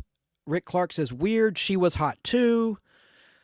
I forgot she had a show, says Rick Clark. Steve M. Russo, we'll talk about his Facebook group later, The Fun World of Classic Television. Steve Russo out of Massachusetts State says, ironic, Linda Carter would do 5 variety specials for CBS after Wonder Woman ended. Well, she could sing like an angel. And Jim said about Lindsay and Linda, now there's a pair of bookends. Or maybe he meant Wonder Girl and Linda Carter. I bet he meant Deborah Winger and Linda Carter. And then Rick Clark said, I hated her in the Cancer movie. I think he's referring to Deborah Winger in Terms of Endearment. Steve M. Russo, Warner Brothers is giving you grief. Yep. Rick Clark said, I was 16. Jim says I was 19. Okay, I'm caught up. So now, I already mentioned there were 8 episodes of Electra Woman and Dinah Girl.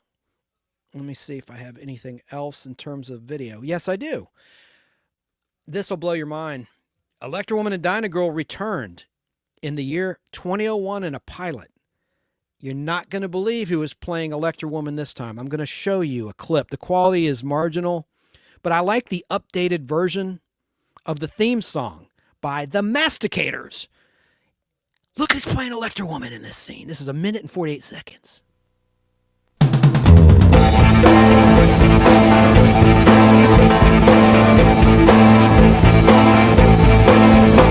Defenders of the innocent, fighting all evil deeds, risking grievous injury, hiding the lives they lead. Electra Woman and Dinah Girl. Trouble is their middle name, assistants be their game. Electra Woman and Dinah Girl.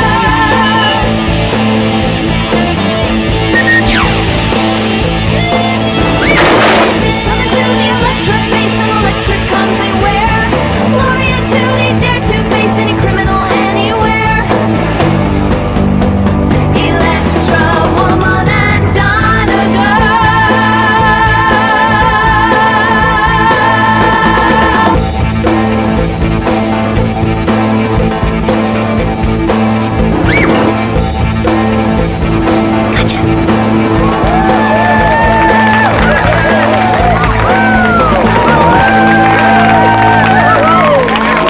Electra, awesome!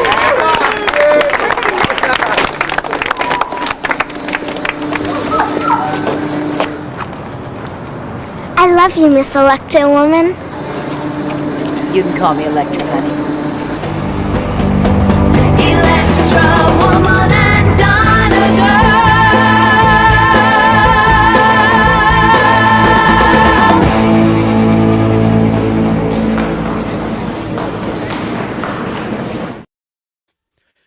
It was Marky Post! It was Marky Post as Electra Woman! God rest her soul. Marky Post was just one of those fantasy... epic actors. Just so many things she did. From Night Court, Fall Guy even, season 2 through 4. Buck Rogers in the 25th Century, all these guest spots, The Incredible Hulk. And she was a writer on game shows like Family Feud, and she was a celebrity player of game shows like Super Password and Pyramid. A very smart woman and a talented woman and a beautiful woman. Hearts of Fire with John Ritter. Everything she did was good. Now I'm going to play a tribute to Sid and Marty Krofft Saturday morning TV from TV Land from some years ago. Here's a performance by Cyndi Lauper performing that theme to Electra Woman and Dinah Girl. Hope you're not sick of the theme yet. Hope you never get sick of it. I like this. With performances by Cyndi Lauper, Clint Black, Barry Williams, and all your favorite characters. Well, Sid and Marty Krofft, it's time for... Oh, I forgot to mention, in that clip, you saw Dinah Girl go, Electra, awesome. In the original show and in the 2001 pilot, they did a take on, Burt Ward as Robin always saying, holy flypaper, holy this, holy that. She would say, Electra this, Electra that. Okay, now back to the clip. With performances by Cyndi Lauper, Clint Black, Barry Williams, and all your favorite characters. Well, Sid and Marty Krofft, it's time for your TV Land tribute. And I've asked some friends to help out, like Clint Black, Cyndi Lauper, and Barry Williams. So, you want to tribute Sid and Marty Krofft? After everything you put me through, here's your tribute.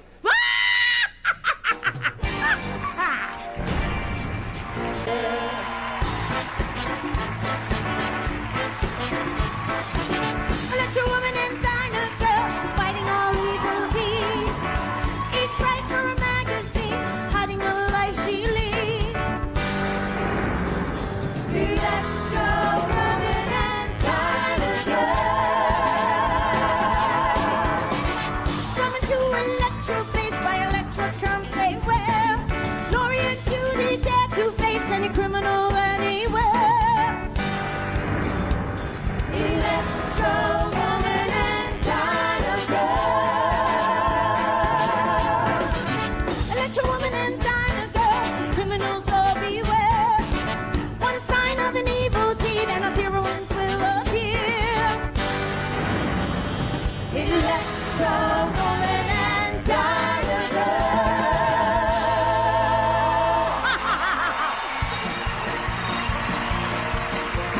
Marshall, Will, and Holly the greatest earthquake ever known. High on the rapids struck their tiny raft and plunged them down 1,000 feet below to the land of the lost, to the land of the lost, to the land of the lost. Upon a song of time, just searching for yesterday, a boy in his magic golden boot heard a boat from off the bay. Come and play with me, Jimmy, come and play with me, and I will take you on a trip far across the sea.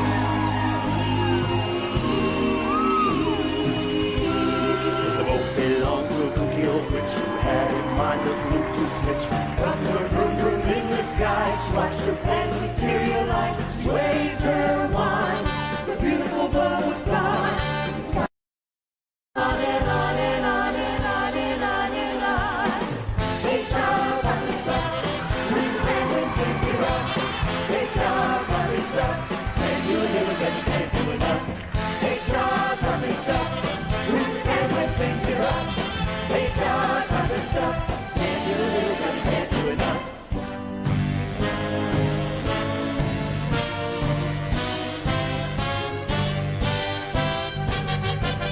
They jump on the stuff, with random things to run.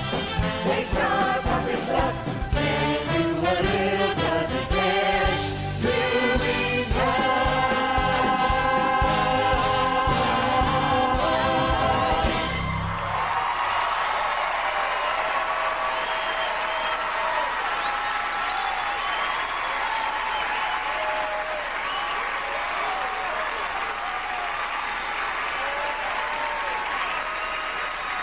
Okay. Now for tonight, at least. All is forgiven.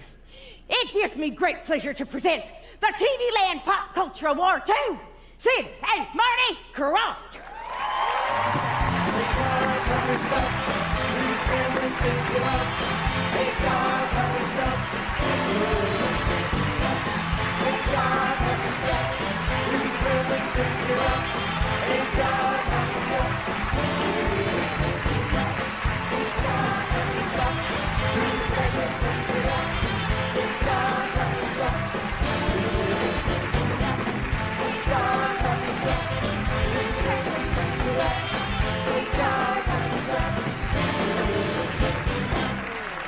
Thank you so much.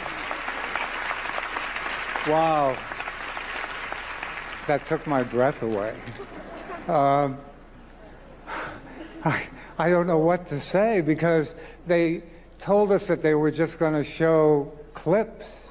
And I didn't know that this was going to happen tonight. Wow. Thank you so much. Thank you.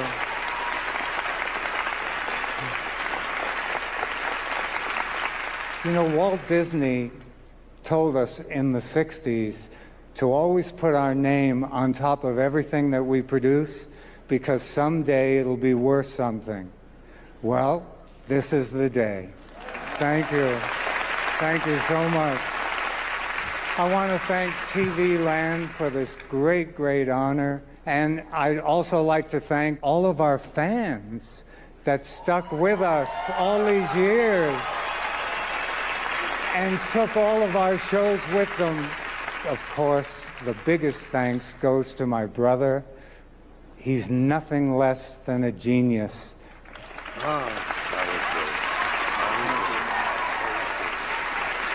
So, first of all, I'd like to thank Larry Jones, who's the head of TV Land. And his boss, Doug, is sitting here. Right? And, you know, TV Land, we love TV Land. You did real good for us. This is a great award, and we really appreciate it.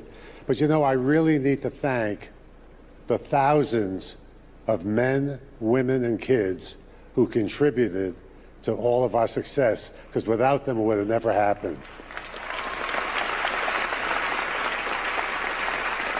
we never, ever gave up.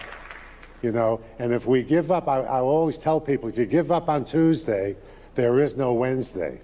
So, because we didn't give up, on June the 5th, you can come see Land of the Lost. Thank you.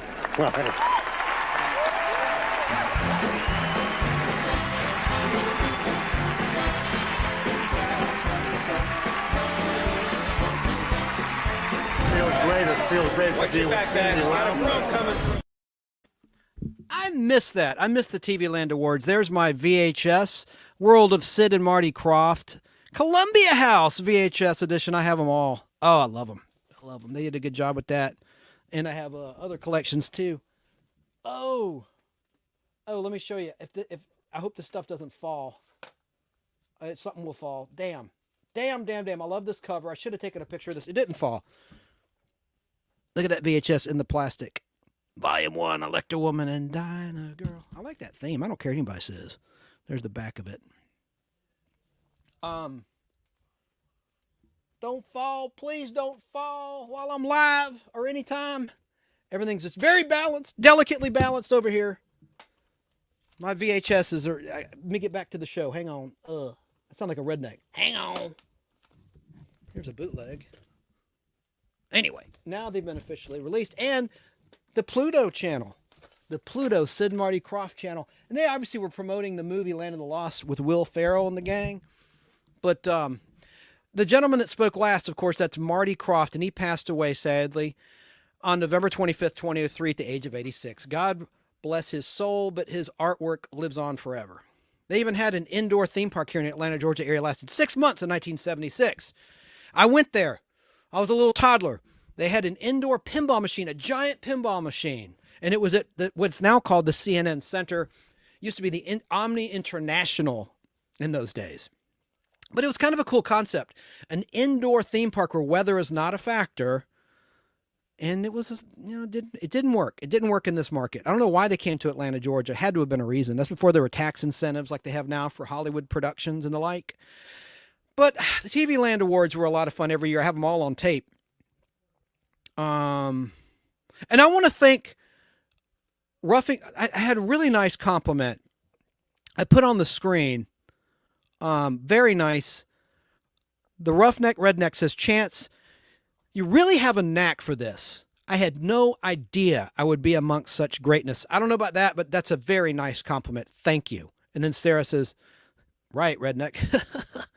And then here's Lance Chafin saying hi to Sarah. Hi to me. Hello, Lance. How you doing? Thanks for popping in.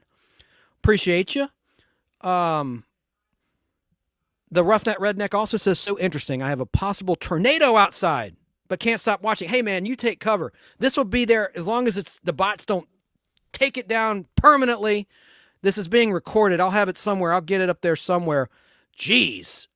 Sincerely, don't electrocute yourself or have your computer or phone damaged by lightning. Don't risk it, brother. Hello, Danny. Oh, Danny says, oh, my God.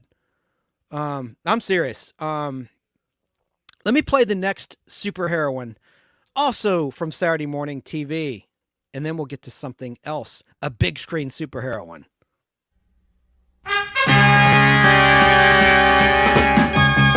"O my queen," said the royal sorcerer to Hatshepsut, "with this amulet, you and your descendants are endowed by the goddess Isis with the powers of the animals and the elements. You will soar as the falcon soars, run with the speed of gazelles, and command the elements of sky and earth." 3,000 years later, a young science teacher dug up this lost treasure and found she was heir to the secrets of Isis. And so, unknown to even her closest friends, Rick Mason and Rennie Carroll, she became a dual person. Andrea Thomas, teacher.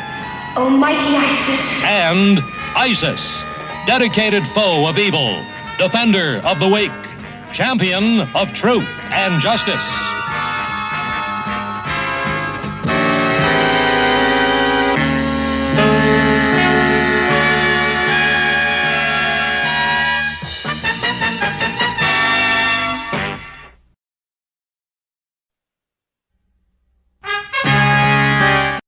How about that? How about that? I think that's pretty damn cool. Danny Staten in South Carolina says, I have ISIS comic books. The Secret of ISIS. And My Flock Sarah, Southern California Sarah, replies to him, epic, Dan. Wow. Let's talk briefly about ISIS and what that was for those that don't know. This is an educational program about pop culture and a lecture of sorts. The secret and the secrets, plural, the secrets of ISIS. Which camera am I on? Okay, this one. It was originally broadcast as ISIS, which was an American. No, God, I hate to say that, because the bots might think I'm like some sort of like Middle Eastern group, or I shouldn't even say that. Woo! But the show, The Secrets of Blank, originally broadcast as Blank, is an American live-action superhero television series produced by Filmation from 1975 until 1976 for CBS's Saturday morning lineup. The series was renamed The Secrets of ISIS in syndication. The program was the first weekly American live-action television series with a female superhero. Lead character debuting on September 6th, 1975, predating the weekly debuts of both The Bionic Woman on January 14th, 76, and Wonder Woman on April 21st, 76. I'm taking issue with this flag on the field. They are going by in Wikipedia April 21st, 76, and we talked about earlier, as the debut of the first 1 hour episode. The movies of Wonder Woman debuted before that, but let me see if it predated. I don't remember if it was predated before September 1976. Let me look it up really quickly. Flag is on the field. We got to do a quick replay, and I can do this very quickly. And then I got other nostalgic goodies to talk about, the nostalgic treat of the week, and God, I got to hurry this along. Check this out, man. It did beat it by barely. The new original Wonder Woman 2-hour movie of the week aired on November 7th, 1975 on ABC. November 7th, 1975. And The Secrets of Blank debuted on CBS Saturday morning on September 6th, 75. So it did predate it. They're right about that, but not by as wide a margin. Someone's got to correct that. It wasn't April 21st, 76. It was November 75. Anyway, in the series, Isis, played by Joanna Cameron, is the alter ego of Andrea Thomas, a seemingly normal school teacher who transforms into the Egyptian goddess when presented with crises a mere mortal cannot resolve. Episodes of the series featured crossovers featuring Captain Marvel from the companion series Shazam! Likewise, Joanna Cameron appeared as Isis on Shazam! In return, since then, DC Comics has adopted the character of Isis into their mainstream continuity of modern comic books. Now, let's see here. There's 22 episodes over 2 television seasons. Last episode aired October 23rd, 1976. Now, the series co-starred Brian Cutler as fellow teacher Rick Mason, who acted as Andrea's potential love interest. Joanna Pang played student Cindy Lee, and Albert Reed played Dr. Barnes, the school principal.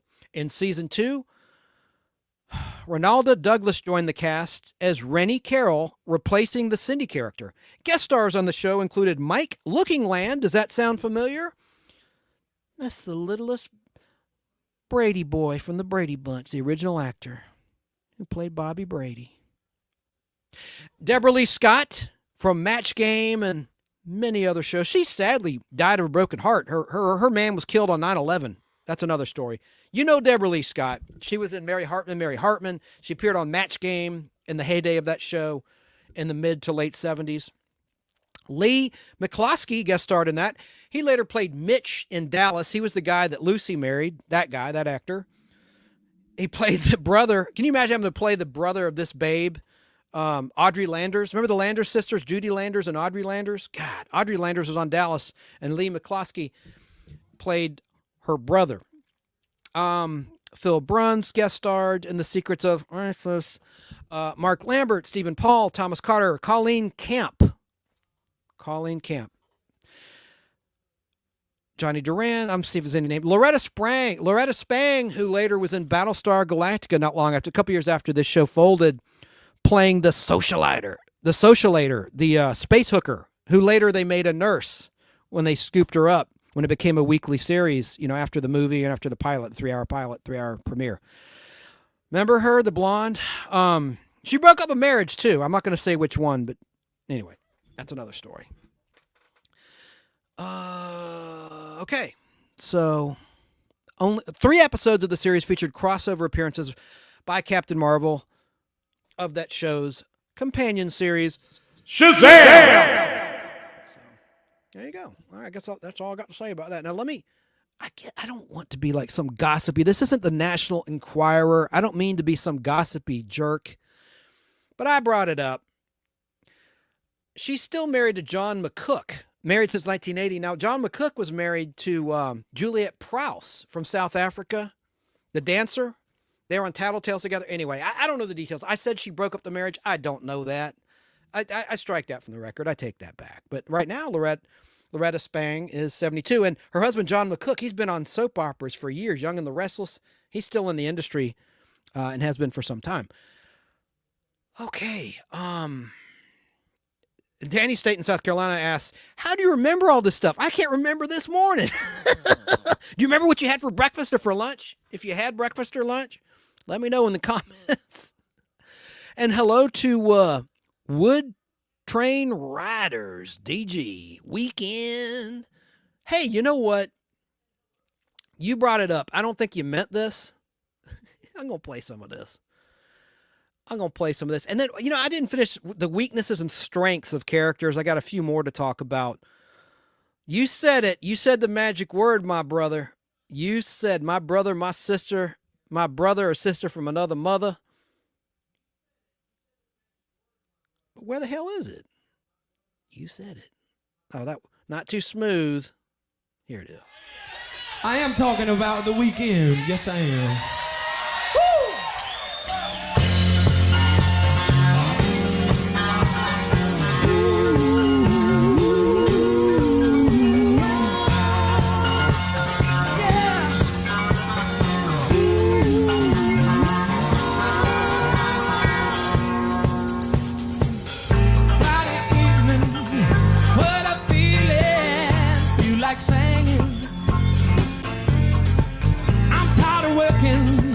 My mind is buzzing.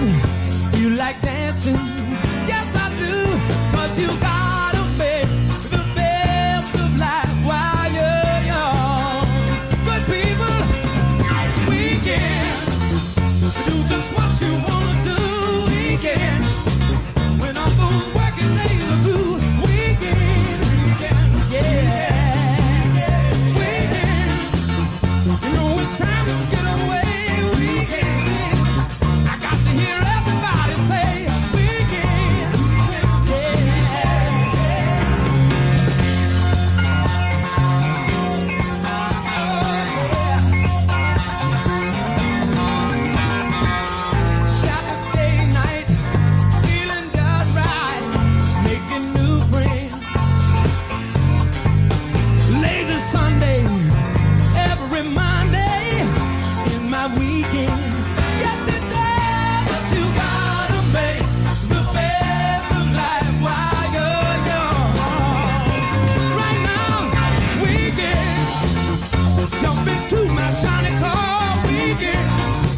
Let's go down to my favorite bar. Weekend.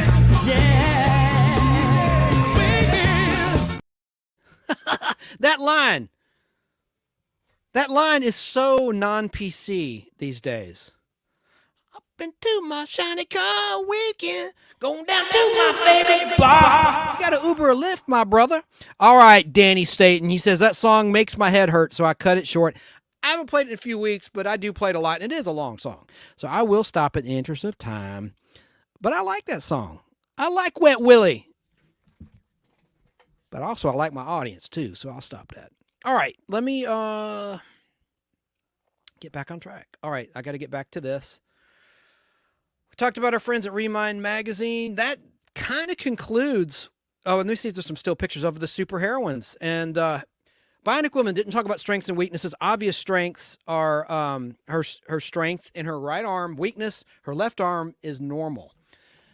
So you could break it. You could electrocute her. You could gas her. You could drown her.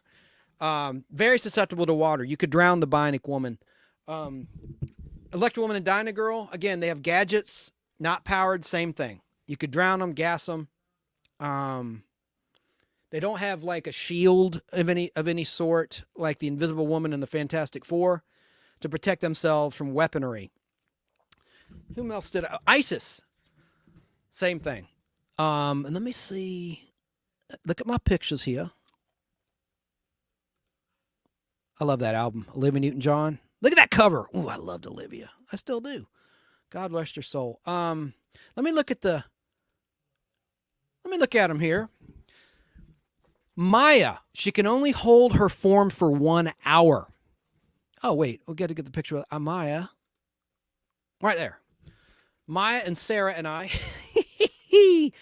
Maya, the shapeshifter, again, yeah. So in one episode, she was put in a cage, and she would be crushed if she reverted back to her human form. She was in the form of a bird in a cage. And episode's called The Rules of Luton.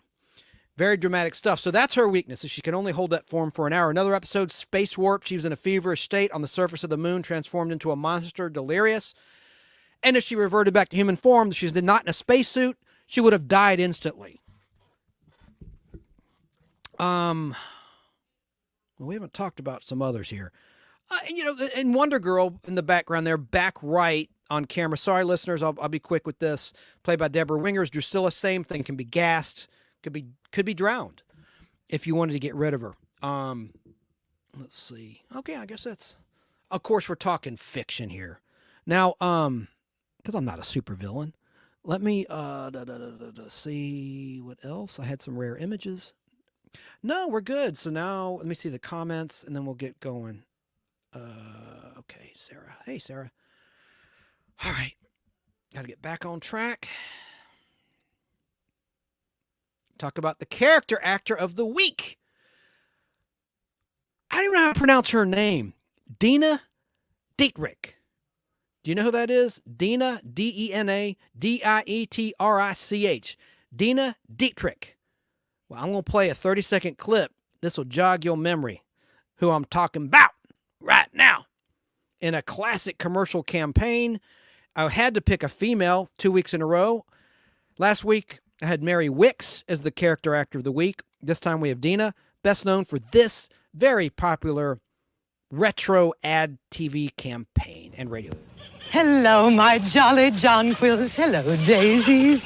Why, you're not my daisy. Right, Mother Nature. They're new chiffonware bowls. Taste. It's my sweet, creamy butter. Nope, that's chiffon margarine. Chiffon margarine? Oh, no, it's my butter, all right. Chiffon fooled even you, Mother Nature. It's not nice to fool Mother Nature. If you think it's butter, but it's not. It's chiffon.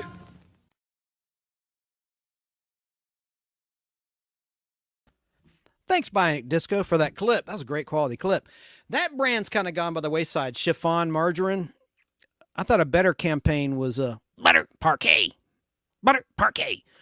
The Roughneck Redneck says the lasso of truth is a powerful weapon, referring to Wonder Woman. Absolutely. Make a lie, tell the truth. And Sarah concurs with you. Facts, Redneck. Your name is the Roughneck Redneck, so she's not insulting you. I'm a Southerner.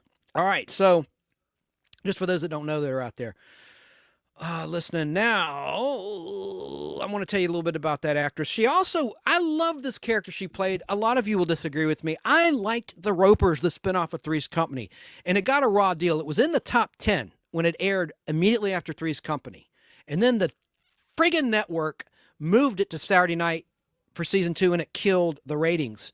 But I liked the new characters in the Ropers universe that were introduced in the Ropers. Not just the neighbors, the snob, Brooks III, the realtor, and his wife and the little kid David. But I liked Helen's relatives, her forgetful mother, who was in Halloween 2, I might add, making that sandwich. And but Dina played her sister, her snob sister Ethel.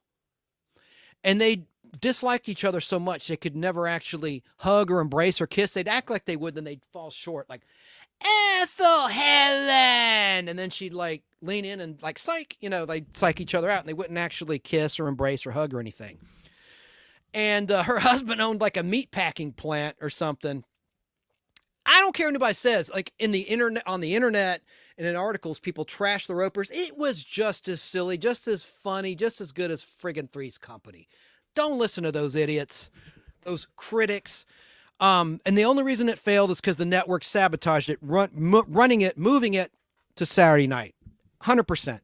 I'm going to prove it to you in my book in the ratings for the Ropers.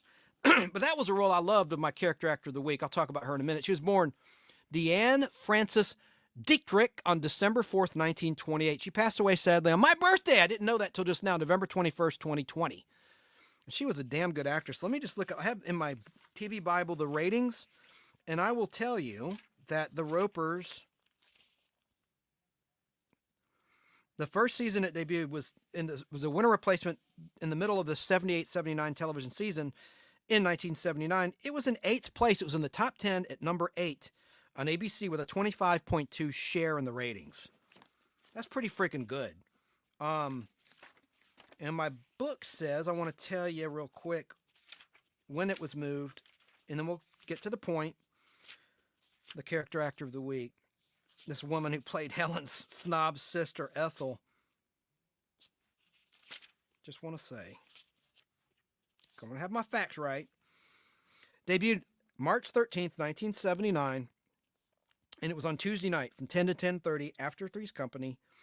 Then they moved it in August of 79 to Sunday at 8:30, but then for the season 2 premiere, those are for the reruns, for the end of the summer rerun, September 79 to January 80, they moved to 8 o'clock from 8 to 8:30 on ABC. Let me see what it was up against. 1979. This book has a schedule of each television season by year by all three of the major networks. That was before Fox. It was just NBC, ABC, and CBS.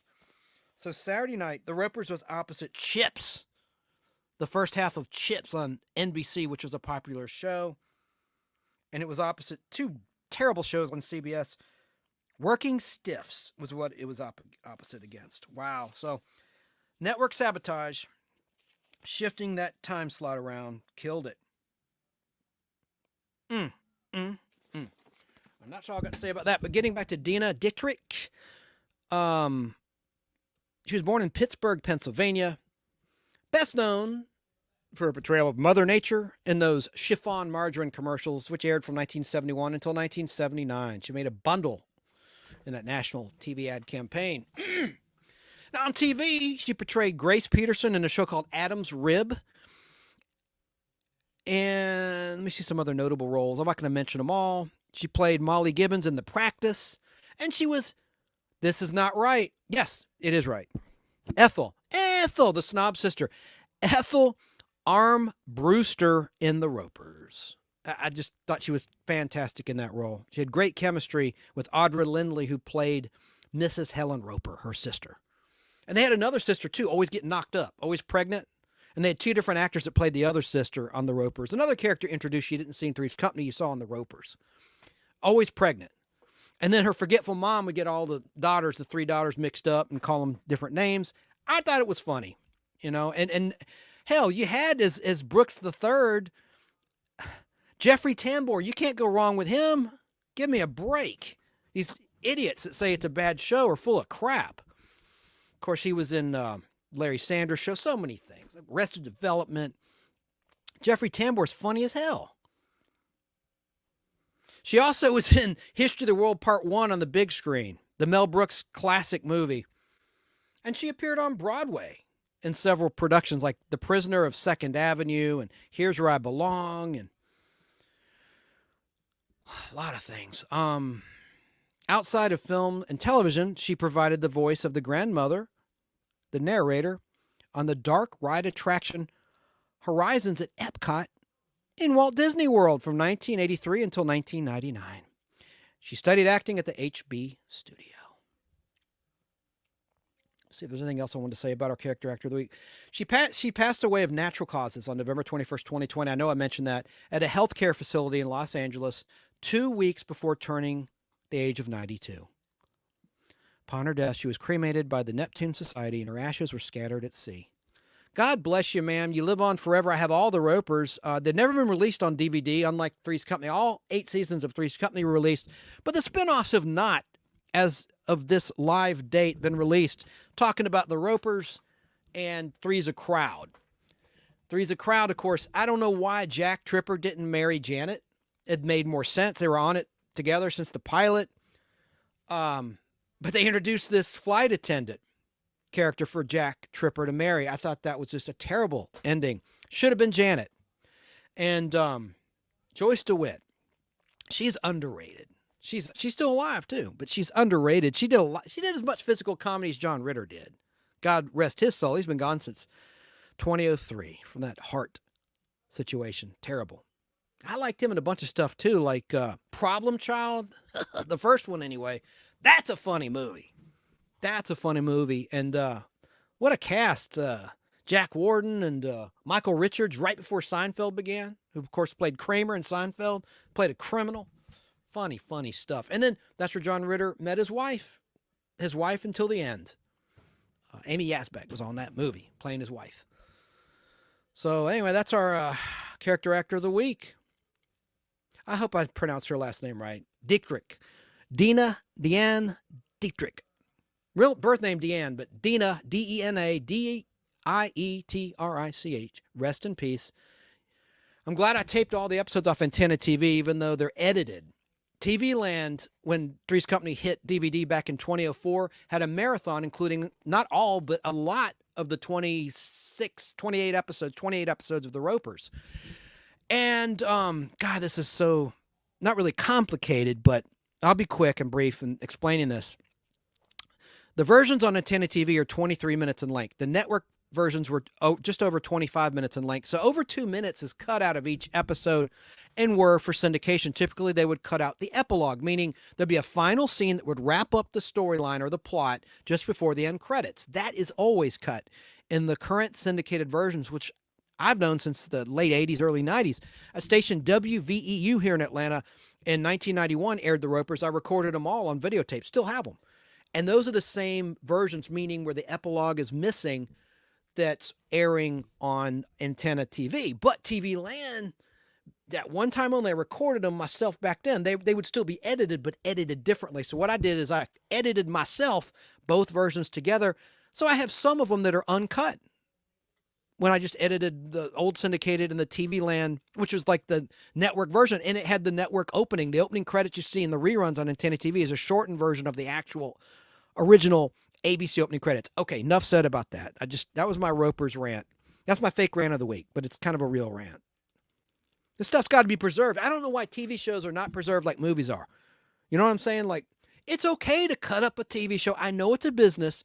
I know that commercial time is precious. I know there's more commercials that are aired these days than back in the day. But why can't there be a free streaming service? Well, they do, Pluto TV. What am I saying? They have Pluto TV, thankfully owned by CBS Paramount, which airs the Beverly Hillbillies, uncut. They have commercials, but that's okay. I can deal with limited commercial interruptions on like Tubi TV and the like. Thank God for that, right? But why is it okay to air in reruns to this day edited TV shows where an hour show has over 5-6 minutes cut out of a classic show that was filmed in the 50s, 60s, 70s, and most of the 1980s? 48 minutes, 30 seconds would be the length of a 1 hour show in the 80s up until, say, 1986. And then you had 51 minutes, 30 seconds of 1960s and early 1970s in an hour program without commercials. 51 minutes.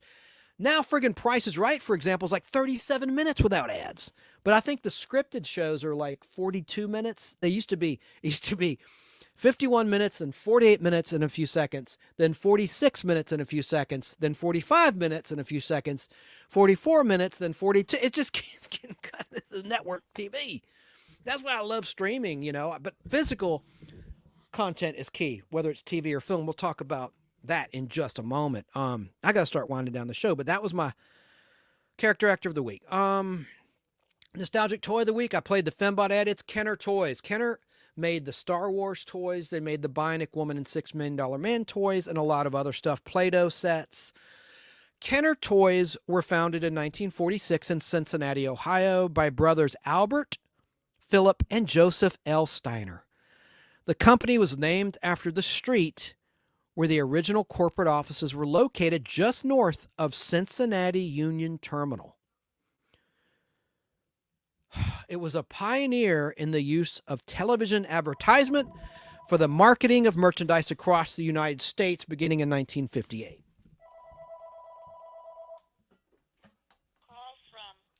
Hey man, I'm on the air. You want to talk? Yeah, we're talking about classic TV superheroes. Hang on, I'll put you on the air. Yeah, hold on. This is my buddy Hunter Golson, everybody. What now? You're I thought you were live like 7 hours ago. 4 hours ago. I started at 7 o'clock. But listen, I'm starting to wrap the show. We were talking about memorable TV and movie superhero women from back in the day. And it could be modern. Now, I don't want to speak for you, but I think I know who your favorite was. Wonder Woman. I knew it. Linda Carter. We covered it extensively. I won't rehash that for the viewers and listeners who were here earlier. Knew you'd say that. You got anything to add? That's easy. Well, I mean, if you want to go into like strong women, you know, in some of these old shows, like maybe Diana Rigg from the Avengers. Ooh, that's a good one. I don't know if that counts. Yeah. My criteria is if they don't have superpowers, they have to be good fighters, and that could include judo, because I included Batgirl, who doesn't have powers, but she is a martial arts expert. So that's a good pick. That's a really good pick. Diana Rigg in The Avengers with Patrick McNay, replacing Honor Blackman, who went on to do the Bond movie Goldfinger as Pussy Galore. Exactly. Yeah, so she knew judo, right? When that Yeah. Thing, Oh, yeah. Rigg, She could kick. Yeah. Her character Absolutely. What was the name of her character? Sir? What was the name of her character? Diana Rigg? Emma Peel. Emma Peel, that's right. And she was the only Bond girl that James Bond married up until a certain point in On Her Majesty's Secret Service. Talked about that movie briefly. And they had a Christmas theme in that movie. She got shot up at the end. Spoiler alert. Right after the wedding. Spoiler alert. This is Hunter Golson, everybody, out of Atlanta, Georgia suburbs. Yes. Well, I'm glad I had something to add. Other than that, I'm not sure if I know any. That's about all I got. All right. Well, thanks for calling. I know you were calling for a personal reason, but I'll get with you later. I'm going to wrap soon. I All right. you were going live like earlier, and I was like, it's been about enough time. I've been 4 hours 35 minutes, but I'm starting to wrap the show. I had a lot to cover, a lot of clips. I covered the Bionic Woman, Wonder Woman. I haven't even finished. Oh shit! I got one more superhero one to talk about. Yeah. Well, all right. Well, hit me up after the show. All right. Thanks, Hunter. Okay. Hunter Golson. Someone had earlier in comments, I forgot to put it on the screen on Facebook, said, does the line still work? I guess referring to my phone line. It does. 770-438-1050 is the show line. Okay. I heard something on the news today. Was they talking about who? Talking about you. Talking about 7 of 9? That's a good one by Sara, 7 of 9. Yeah, that she has superpowers being an android. No. She's a living creature. What am I saying? She's kind of like Maya in Space 1999. No, she's a Borg. Wait, I'm trying to remember. Is she part machine and part humanoid? Or is she just a Borg? I think she's both. Tell me in comments because I can't remember.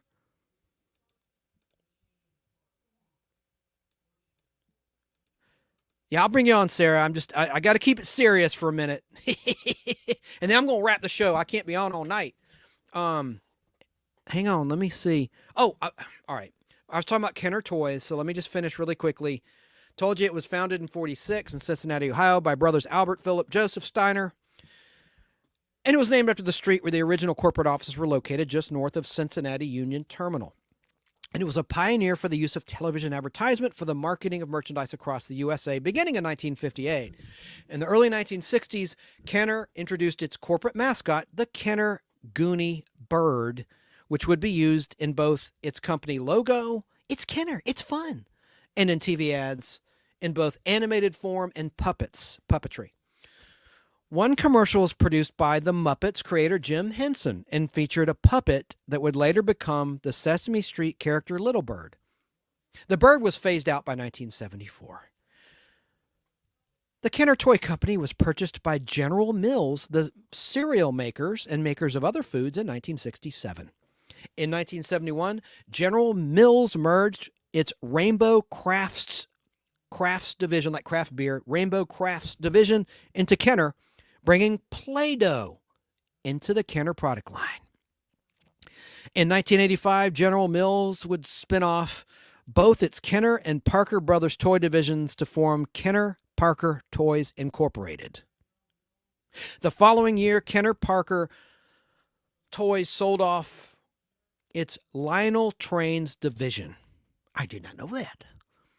Kenner Parker was acquired by Tonka, like the Tonka trucks, in 1987. Under Tonka management, Kenner Products was reconstituted as a division. Tonka Toys, including Kenner, was purchased by the toy company Hasbro in mid-1991.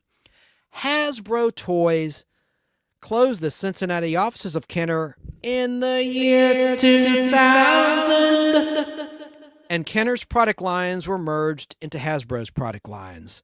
But Kenner Toys has been defunct since the year 2000. Wow. How about that? I'm going to skip the TV cliche of the week. Last week we talked about the cliche in television of the 555 area code. And I played a video, but it got interrupted. We'll do that another time. I got to start to wrap the show. Man, we've got some significant birthdays I want to acknowledge. This will be very quick, I promise. Let me just pull up my birthday music really quickly. And then I have the nostalgic treat of the week. And then I'll bring Sarah on, and then we'll wrap the show. All right. Let's see. Yeah, I'm going to keep it fucking serious for just a minute. All right, so let me play this. I'm going to keep it real serious. What are you going to do, fart?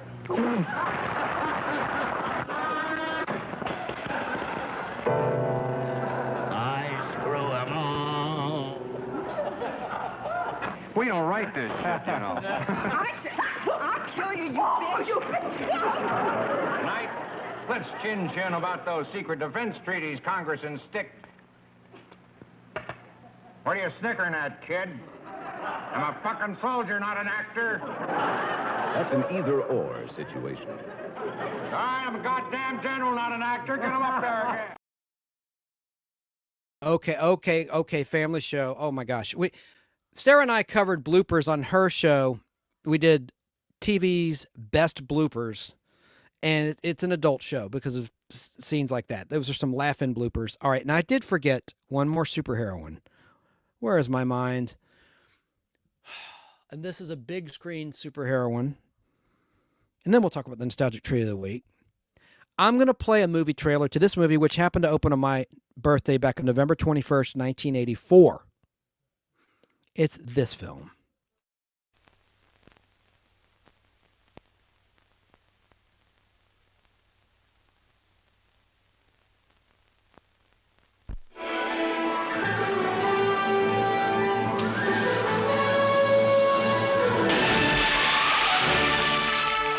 Who is she?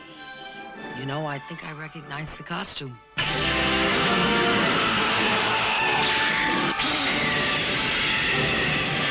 The question remains, just who on earth are you? On Earth, I'm Lee. Linda Lee.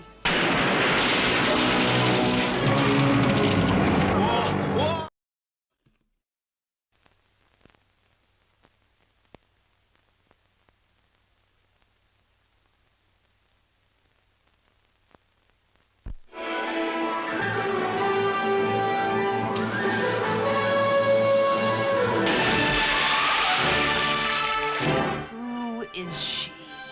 You know, I think I recognize the costume.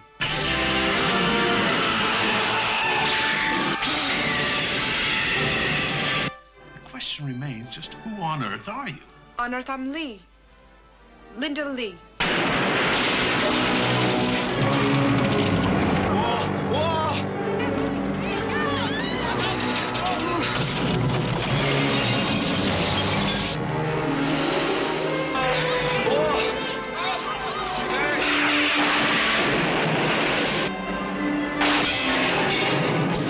Why don't you just leave this poor kid alone and worry about the other one that flies? Because nobody gets in my way.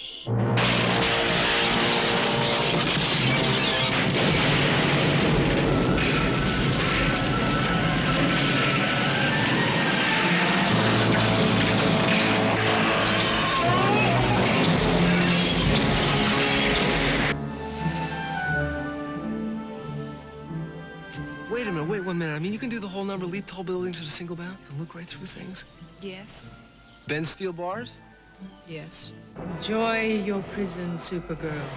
Forever and ever.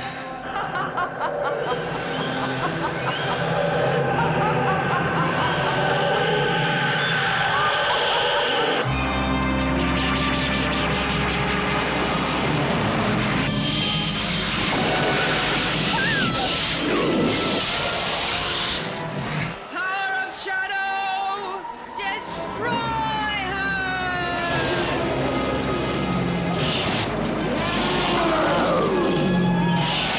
Alexander Salkind presents the action-packed adventures of a dazzling new superhero, starring Peter O'Toole. I must be sent to the Phantom Zone. Faye Dunaway, Mia Farrow, Venus? When? Linda Vaccaro, Mark McClure, That's Clark Kent's cousin. Art Bachner, and introducing Helen Slater as Supergirl. Adventure runs in the family.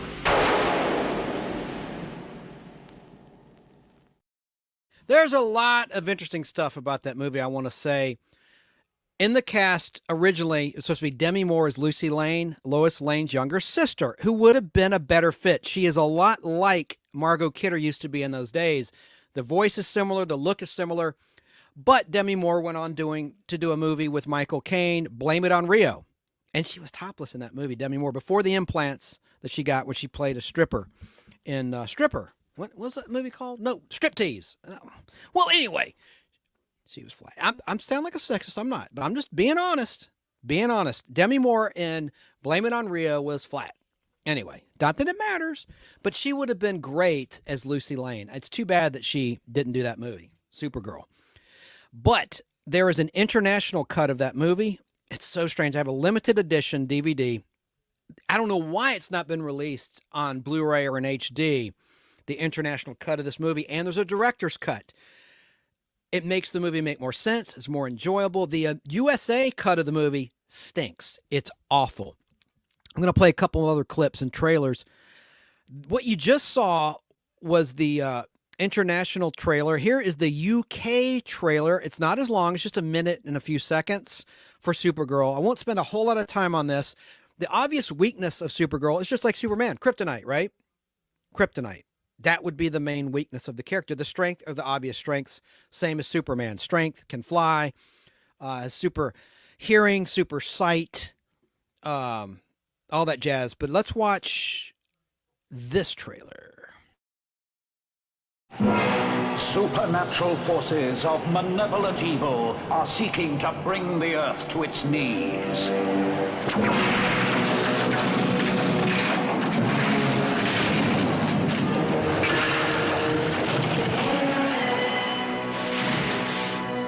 Only the summoning to the planet of a true superhero can save us from demonic control.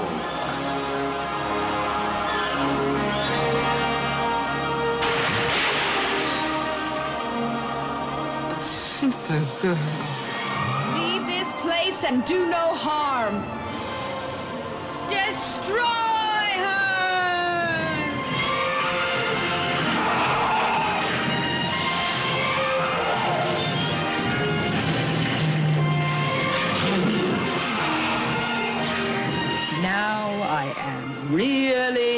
set.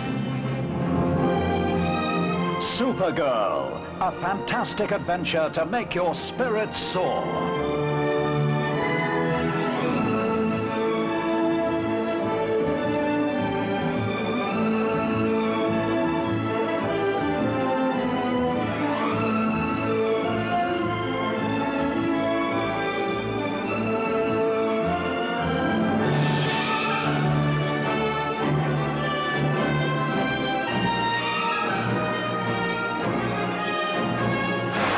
Supergirl, coming this summer.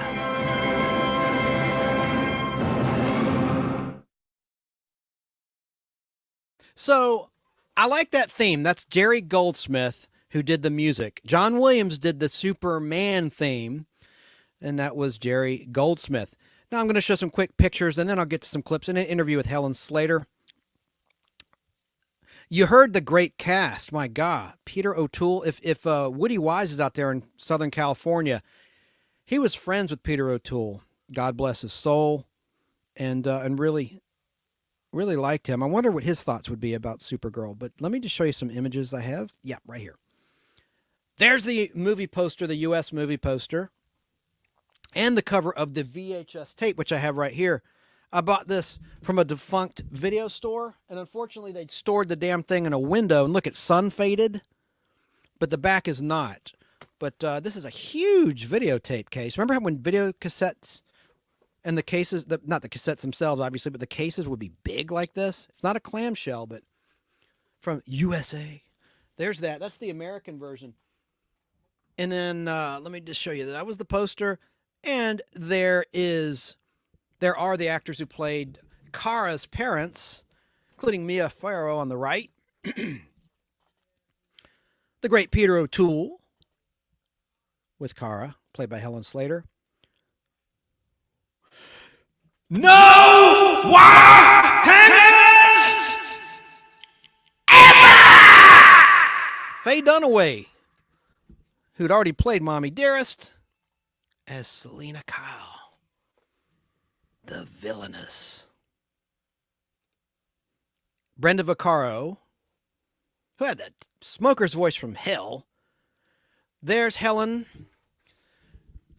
as Linda Lee on the left, obviously. Sorry, listeners. Again, go to the YouTube channel, The Nostalgic Podblast, hit the live tab, and then look for the image of the women superheroes.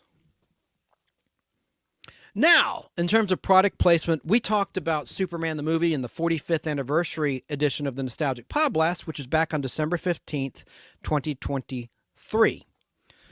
And I talked about product placement. And there were products I didn't even mention, like Timex watches, Coca-Cola, JVC.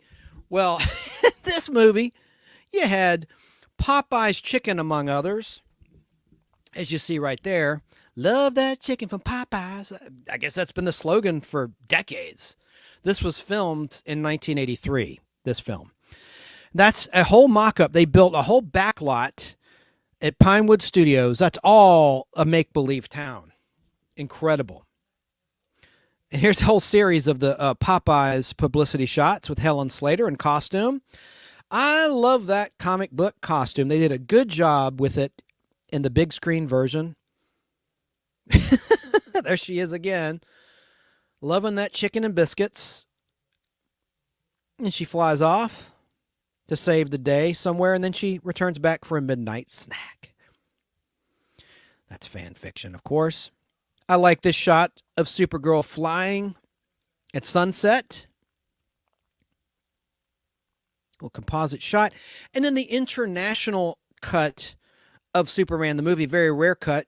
You had both Superman and Supergirl together in scenes. Look at that. Liar, liar, pants on fire. I was just joshing. That image on the left is from Superman 3 of Christopher Reeve. This is a fan composite with Supergirl on the right from the movie Supergirl. Now let's talk about that limited edition DVD. This is super rare. There are only 50,000 copies made. This is my copy. It's in the background, but there it is up close and personal for the viewers. THX Sound. It has both the international cut and the director's cut. Both are superior to the USA and the version you have on Blu-ray. They did release it on Blu-ray, but it was just the standard version. Look at the back. Mine is number 32,190 of 50,000 total pressings of the Supergirl DVD release. And as you see on the left, it has the international cut, and then on the right, the director's cut. Now, I want to tell you a little bit about this real quick. About Supergirl. Released in America on November 21st, 1984. It's just so strange about the different versions. Let me see. So, okay. The original version in the U.S. ran 105 minutes. The international cut, theatrical international, ran for 124 minutes. So that's 2 hours and 4 minutes. Now, correction corner, that's the version on Blu-ray. Okay. That's the version on Blu-ray. The international version, not the U.S. cut. So I sit corrected. I'm glad I caught it while I was still alive. However, the director's cut, which is on the right on disc 2 of this rare DVD set, is 138 minutes long. And it makes it's such a better film at that length. There's so many plot holes that are fleshed out and corrected. Loopholes are filled. And it's just a better film. So I won't go into. I've gone so long. I was going to tell you details, but that'll be for another show, another Podblast. But you want to get your hands on the director's cut of Supergirl to appreciate it. Now let me do one other thing. Excuse me.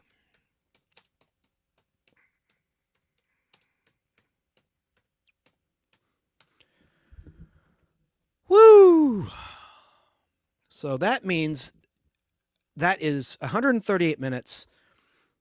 120 minutes is 2 hours. So what is that? Let's do some simple math. That's almost 2 hours and 20 minutes long. It's 2 hours and 18 minutes long. No, 2 hours and... Oh, God, I can't do simple math. 20... Yeah, I'm right. 2 hours and 18 minutes in length.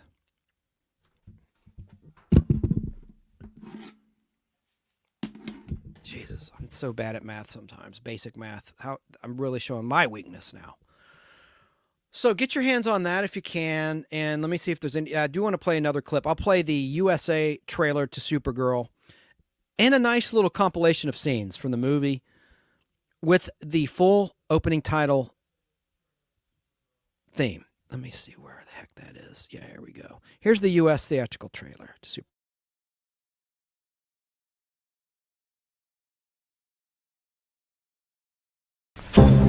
She came halfway across the universe in search of a cosmic power source that could save her world from destruction. Who is she? Who on earth are you? You know, I think I recognize the costume. From the producers of Superman, Alexander Solkind presents Supergirl in her first great adventure.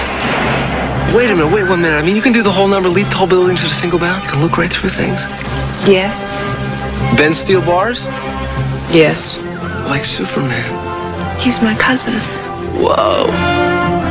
Supergirl, sent to Earth on a secret mission that brings her face to face with diabolical villains. I'm considering nothing less than world domination. Unspeakable evil.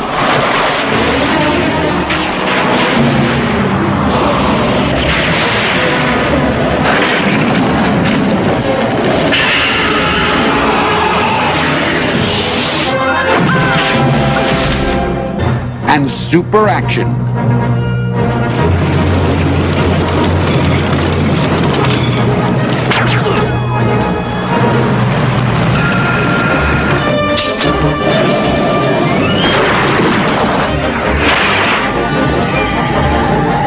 You've had your fun, Selena. The game is finished.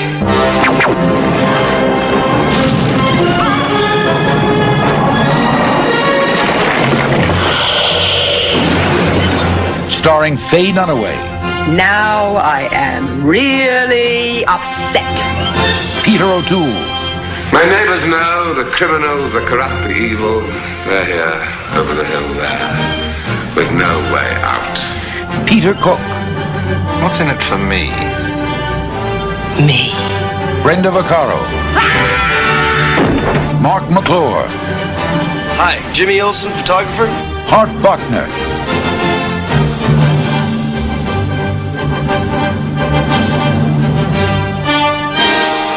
And introducing Helen Slater as Supergirl.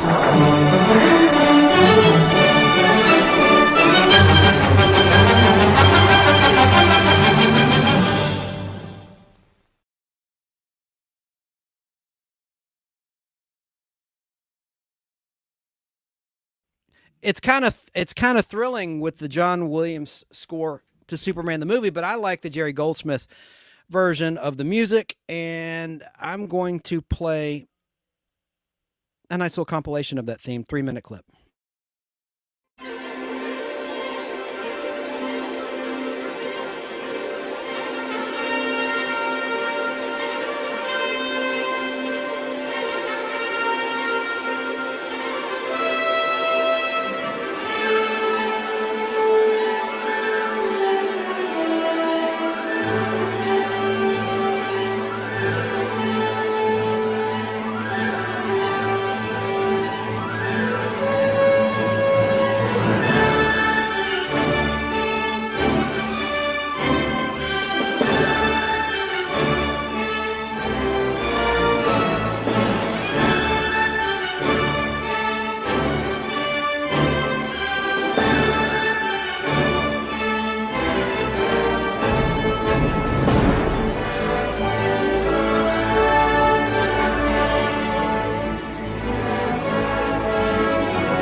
Yes, that is cool. Jim Von Spiegel asks, where was Superman? It's explained in all cuts of the film, the theatrical cut and the international and the director's cut, that he's off on a mission in outer space on a radio report that we hear on Selena's Cadillac car radio. He's no longer on Earth. I think it's cool, too. I thought that was well done. Well edited by a fan there. Want to play a clip of Helen Slater promoting the movie, talking to Barbara Walters, and then we'll finally start to wrap the show. I said that every time I've gone over 5 hours. But Let's watch Helen Slater.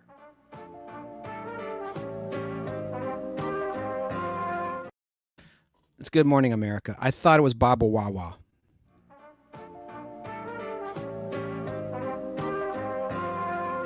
Before 9, it's a bird, it's a plane, it's not who you think. It's Supergirl. That's Superman's cousin, and it's the name of the new movie starring a newcomer, Helen Slater.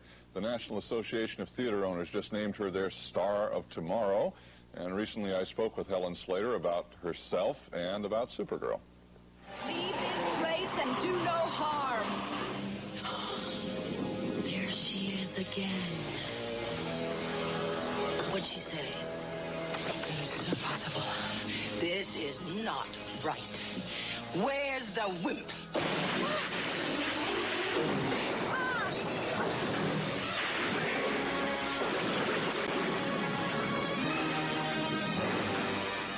What about the flying? The flying. The first time I went up on the wires, you go around 100 feet in the air, you know, first time. And well, we built up, but there's nothing like when you finally get up there. You're crazy. Oh, I know. No, thank God my mother wasn't there, but because she would have said, get down, you know. Right. But I sang very loud. It was the first, the first time I went water skiing, I sang very loud, too. You know, getting up on the water skis. I don't know if you ever done it, but... Yes. And when I went up, I sang... Oh, you mean emotion just to keep from being terrified? Just really loudly. Which way, down or up? Oh, I don't know. It's so petrifying. I mean, really, at the point that you let go of the fear, it's wonderful, because what you do is you just tell yourself, the worst that can happen is that you'll die. I mean, that really is the worst. So as soon as you let go of that, you're fine. So as soon as you let go of the possibility of life continuing, it's fine. You know, James Dean, 23. I mean, a lot of people died here, so I figure, right. So that is the absolute worst. And then I let go of it, and I had a wonderful time. I mean, I had the best view of England in the world, because we filmed at Pinewood, and it was all in the countryside. And... Were you intimidated at all by any of the actors? Because there are a lot of heavy hitters in this cast. Yeah, I mean, in the beginning, yes. You know, walking on the set, and there's Peter O'Toole that first day, you know, standing there 6'1", like a prince, you know, so proud, and just me, and just an apprentice, nothing, 19. But he was wonderful. Yeah, I understand that he was like your teacher, right? You said he was your teacher. Fantastic. What did he do? I mean, he's so phenomenal. Well, the first thing he did, which put me immediately at ease, because I'm a musician, and I write and all that, and just sat me down in a corner, away from everyone on the set, and taught me this song that goes in rounds. And for like an hour and a half, all we did was sing. And we came on the set singing full blast this, you know, the song that he taught me. And I know hundreds of rounds from music, and we would just be singing. And now, he was smart, and he knew what he could do for you. That's a great teacher, isn't it? That's because right. they're sensitive to the... Isn't that fab to work with Peter O'Toole? Oh, I know. Oh, yeah. And yeah. I understand you met with Christopher Reeve, right? And talking about the whole thing of the Superman, Supergirl image and all that kind of thing, and he gave you some advice. What kind of advice did he give you? Well, I met him after I finished Supergirl, so really the advice were all afterthoughts. But there's a wonderful story, which was after we were finished and all that, we were sitting on Central Park West. It was really, really very, very late at night. And I was sitting in front of the Aldwyn Hotel. Do you know where that is on Central Park West? Oh, yeah. Huge, huge hotel, 225 Central Park West.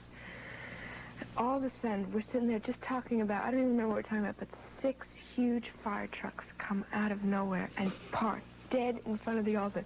And all the windows go up, and mothers and children are screaming. They don't know. 100 firemen come out getting the hoses, and, you know, and there's Superman, Supergirl, helpless, sitting there, unable to do a thing.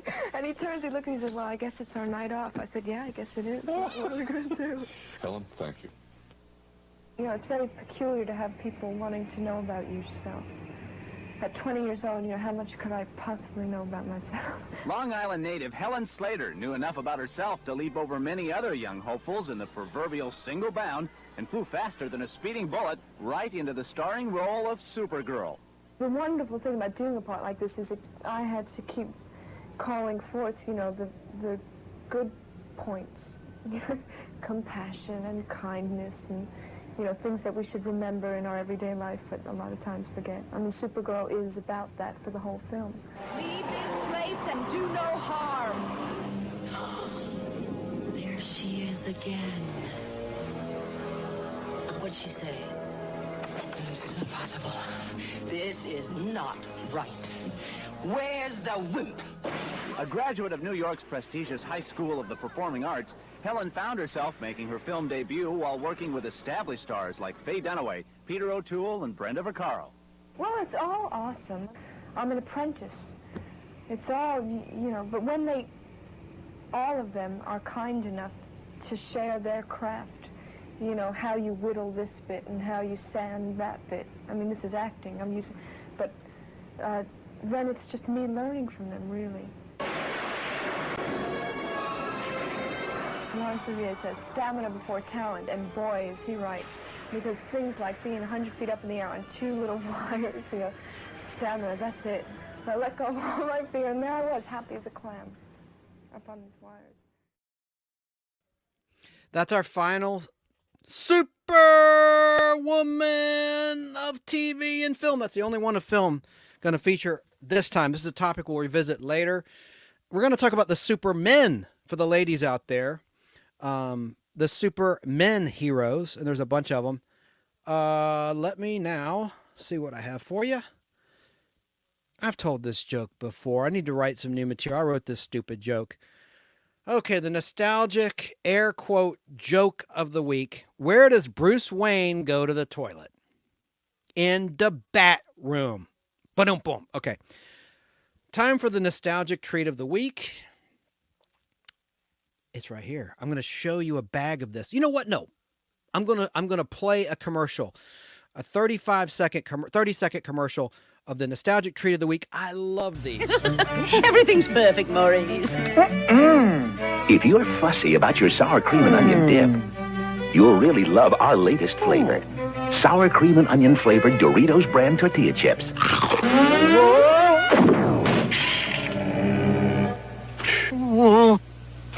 So for a snack, with a great taste of sour cream and onion already on the chip, try sour cream and onion Doritos. They taste as good as they crunch.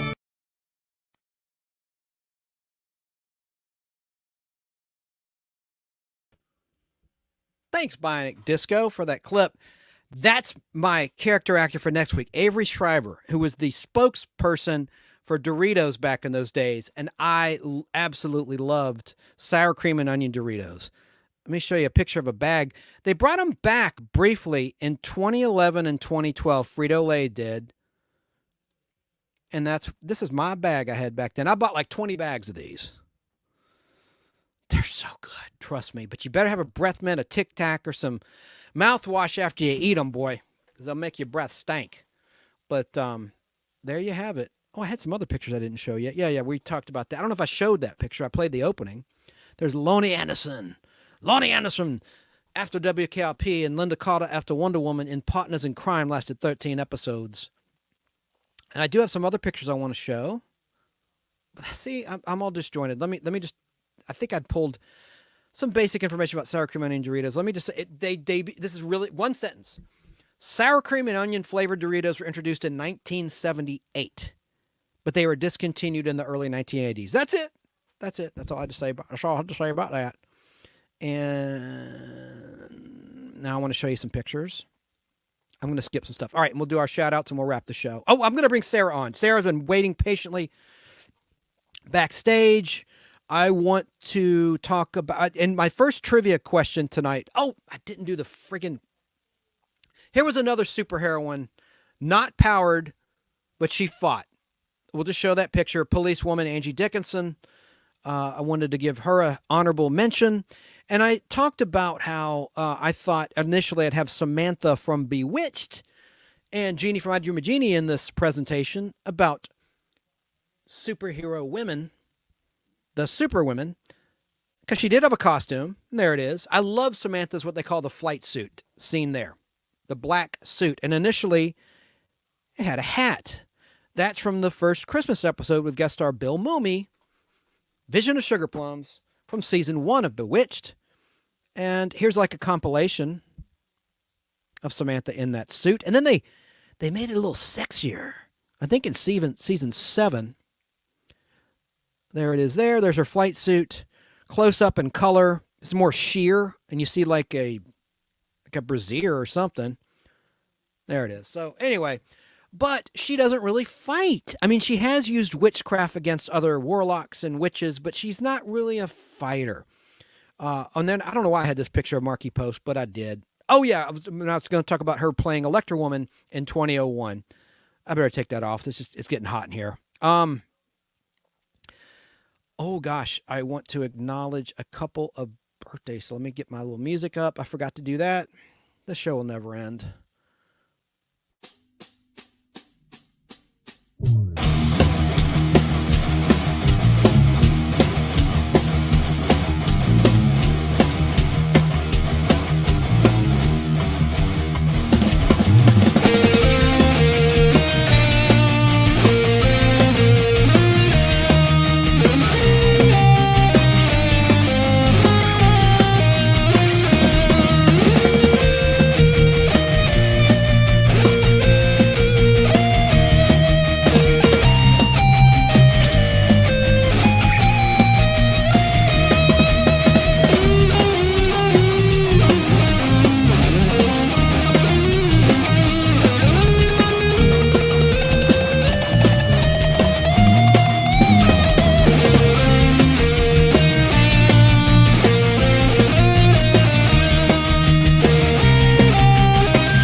Testing 1, 2, 3. Can you hear me? Testing 1, 2, 3.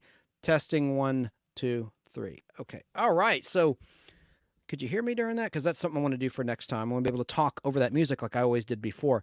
I've got to say happy 70th birthday to Christy Brinkley. She's 70. She was born on Tuesday, February 2nd, 1954 in Monroe, Michigan. She's been married 4 times, including to Billy Joel. Everyone knows that. And she has 3 kids. Happy 70th birthday to Christy Brinkley. That's amazing. Never forget her in National Lampoon's Vacation. And on the Nostalgic Podblast Facebook group, I shared a nice little graphic put together by our friend, Curtis Landclow of the Retrozest podcast and retrozest.com. Happy birthday to Brent Spiner, who played Data, most notably, as well as a whole host of movies. He was really hot in the 90s.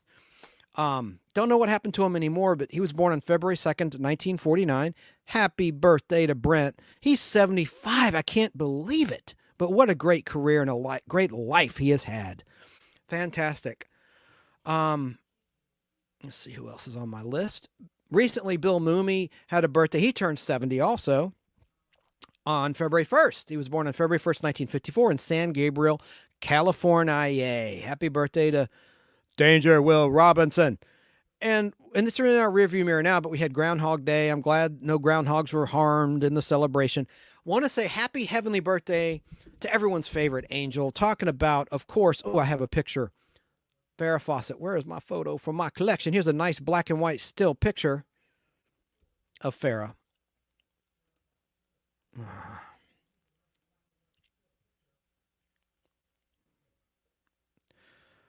thought I had it. Un momento. I know I have it. I love this picture. Well, maybe I don't have it.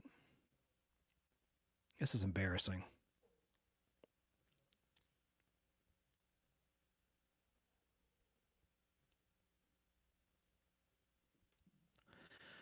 Damn. I don't. So I'll just mention, I thought I had shared. Oh, I do. Right there. There it is. There it is. Thank you. Hello. Sorry, listeners. Sorry, viewers. Oh, my gosh.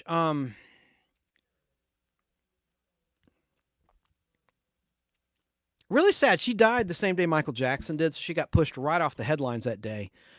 But before that, in the beginning, Farrah was born as Farrah, Leni Fawcett. That's her middle name, Lenny Fawcett, on Sunday, February 2nd, 1947 in Corpus Christi, Texas. Fawcett was seen on TV early in her career as Roger Healy's girlfriend. Major Roger Healy on I Dream of Jeannie in the last season of I Dream of Jeannie, which is season 5, the 1969 to 1970 season. And she was in The Partridge Family in 1970 Everyone remembers that scene, or a lot of you do, with her and Danny Bonaducci carrying a sack of groceries before she appeared in such other shows as her husband's series, The $6 Million Man. 4 times. She was in season 1 and season 2, season 3, and season 4. She was legally married to Lee Majors from the years 1973 until 1982, although they were separated long before 1982. And Farrah finally found her soulmate with Ryan O'Neal, who recently passed away at the end of 2023. The couple produced Farrah Fawcett's only child, named Redmond, in 1985. But long before the Rachel hairstyle trend of the 1990s on Friends, you had a whole world full of women mimicking the classic feathered hair seen here in this picture that Farrah Fawcett donned in Charlie's Angels from 1976 to 1977. Farrah Fawcett's famous full-piece swimsuit wall poster of 1976 sold over 12 million copies, which set a sales record, which was broken by Heather Thomas in 1982 in the pink bikini hot tub poster. Many mocked Farrah Fawcett for what many perceived as a lack of talent in terms of her acting, but that changed in 1984 when the TV movie The Burning Bed aired on NBC, which is about a very serious subject, spousal physical abuse.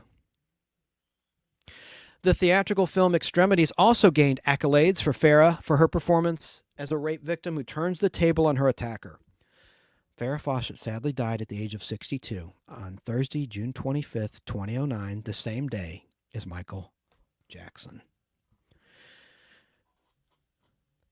But the Academy Award annual in memoriam retrospective segment honoring those who passed away the prior year did not recognize Farrah Fawcett, which angered many of her fans, including myself. Farrah Fawcett's film credits include Love is a Funny Thing in 1969, Mira Breckenridge in 1970, Logan's Run in 76, in which she died. Spoiler alert. Sunburn, we talked about that here on the show recently. Saturn III with Kirk Douglas. The Cannonball Run in 81, Extremities, I talked about that a moment ago, in 86. Man of the House in 95, she played the love interest of Chevy Chase's character. And the mother of Jonathan Taylor Thomas, who was hot in those days from Home Improvement on TV on ABC. And she was in The Apostle in 1997. I remember being on The Late Show with David Letterman on CBS, seeming very spaced out when she promoted that project, The Apostle. And she was in Dr. T and the Women and the year 2000. So happy heavenly birthday to the great, iconic Farrah Fawcett. Also on February 1st, heavenly birthday, Rick James, who sadly has been gone since August 6th, 2004, when he was just 56 years of age. But he was born as James Ambrose Johnson Jr. on Sunday, February 1st, 1948 in Buffalo, New York. Happy heavenly birthday to you. I recognize people that are pop culturally significant. His music, for damn sure, is pop culturally significant. Happy heavenly birthday to Sherman Hemsley, who was born back on Tuesday, February 1st, 1938 in South Philly, Pennsylvania. Sherman, otherwise known as George Jefferson, and he was in Amen and many other acting jobs, but he's mostly known for television. Let's see if there's any other birthdays. Talking about February 2nd. No, that's. I think that's all. Let me look at February 3rd birthdays real quick as I'm live with you. And then, let me see. Morgan Fairchild had a birthday on Saturday, February 3rd, 2024. Happy birthday to her. Nathan Lane. Fran Tarkenton. My God, I worked with his daughter in a movie, Paula Perrell. I played a bartender. His daughter's gorgeous. Haley, she's a singer. But Fran Tarkenton was the quarterback for the University of Georgia Bulldogs and the Minnesota Vikings, among other teams in the NFL. Happy birthday to Fran Tarkenton. He's a Georgia guy. And it was fun acting with his daughter, Haley. And Paula Perrell, Midnight Whistle. Let me just see here.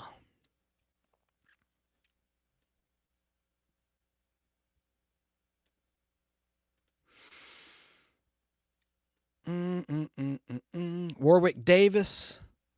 He is a little person, of course. He's best known for the films Willow and Leprechaun and Return of the Jedi's an Ewok. He was born on February 3rd, 1970 in England. And Morgan Fairchild was born in 1950 in Dallas, Texas. Talked about her. Oh, dear. I was just going to scan through this list. I don't have this prepared.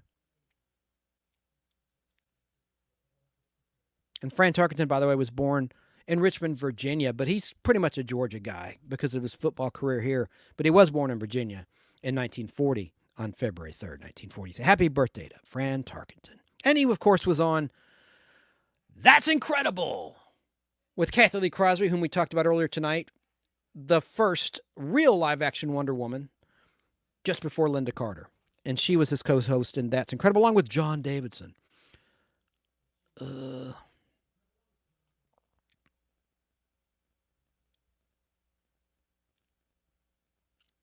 I have a little list I go through, and I stop at 50. Anyone over not the age of 50, but on my list of 50 celebrities, most cases isn't really that well known or pop culturally significant and basically aren't worth mentioning. So I'll stop. Now, Sunday, February 4th, I'll just scan this list, and then I'll bring Sara on. She's been waiting so patiently. Let's see here. All right, February 4th. Sunday, February 4th, 2014. Well, happy having the birthday to Rosa Parks, who certainly made a difference here in Black History Month of February. Born in 1913 in Tuskegee, Alabama, and she passed on October 24th, 2005. What a pioneer for civil rights. Happy birthday to Alice Cooper. Born in 1948 in Detroit, Michigan. School's Out for Summer. That's an anthem, baby. When you were in high school or even middle school, I would jam that song every summer. Last day of school when I got home. School's out for summer. School's out forever. Yep, he was born on February 4th, 1948 in Detroit.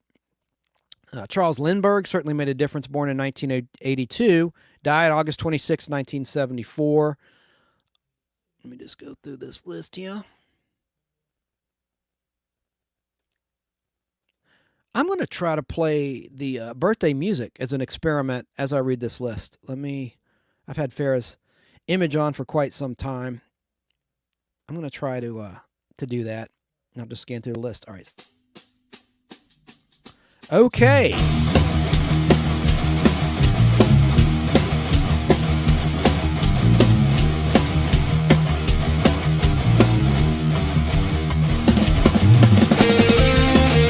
Clint Black. We saw him earlier tonight in the TV Land Awards. That's just too loud.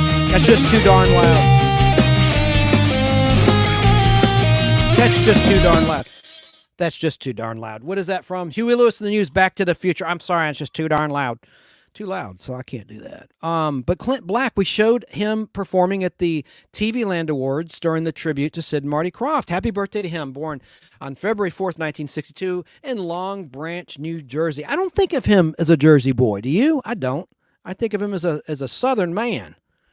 But happy birthday to him. My gosh, great musician. Conrad Bain, happy heavenly birthday to him. Best known as Philip Drummond on Different Strokes, but a lot of you remember him from Maude. He passed on January 14th, 2013, but he was born on February 4th, 1923 in Lethbridge, Canada.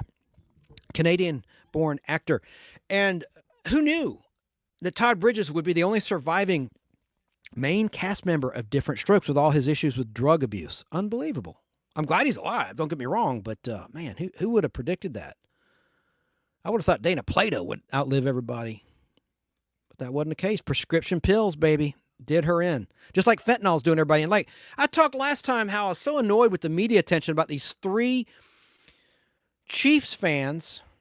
I'm not trying to be insensitive. I'm not insensitive that they died, but I'm like, why? People die all the time. Why? I know there was some mysterious circumstances. Turned out it was fentanyl. They were doing drugs. You do drugs, you die. It's sad. I'm not being insensitive. Don't do drugs. Don't do hard drugs like that. Big surprise, it was fentanyl. That's what I predicted. Not that that's such a bold prediction, but that's what it was proven to be. With those 3 dudes that supposedly froze to death. No, they were doing coke, tainted with fentanyl. But God bless their souls. I'm not in any way Oh, gosh. This lady drives me up the wall. Pamela Furden. Now, she is a prolific child actor, but she's kind of a horse's ass. Like in terms of doing interviews, she's really, really stuck on herself a little bit.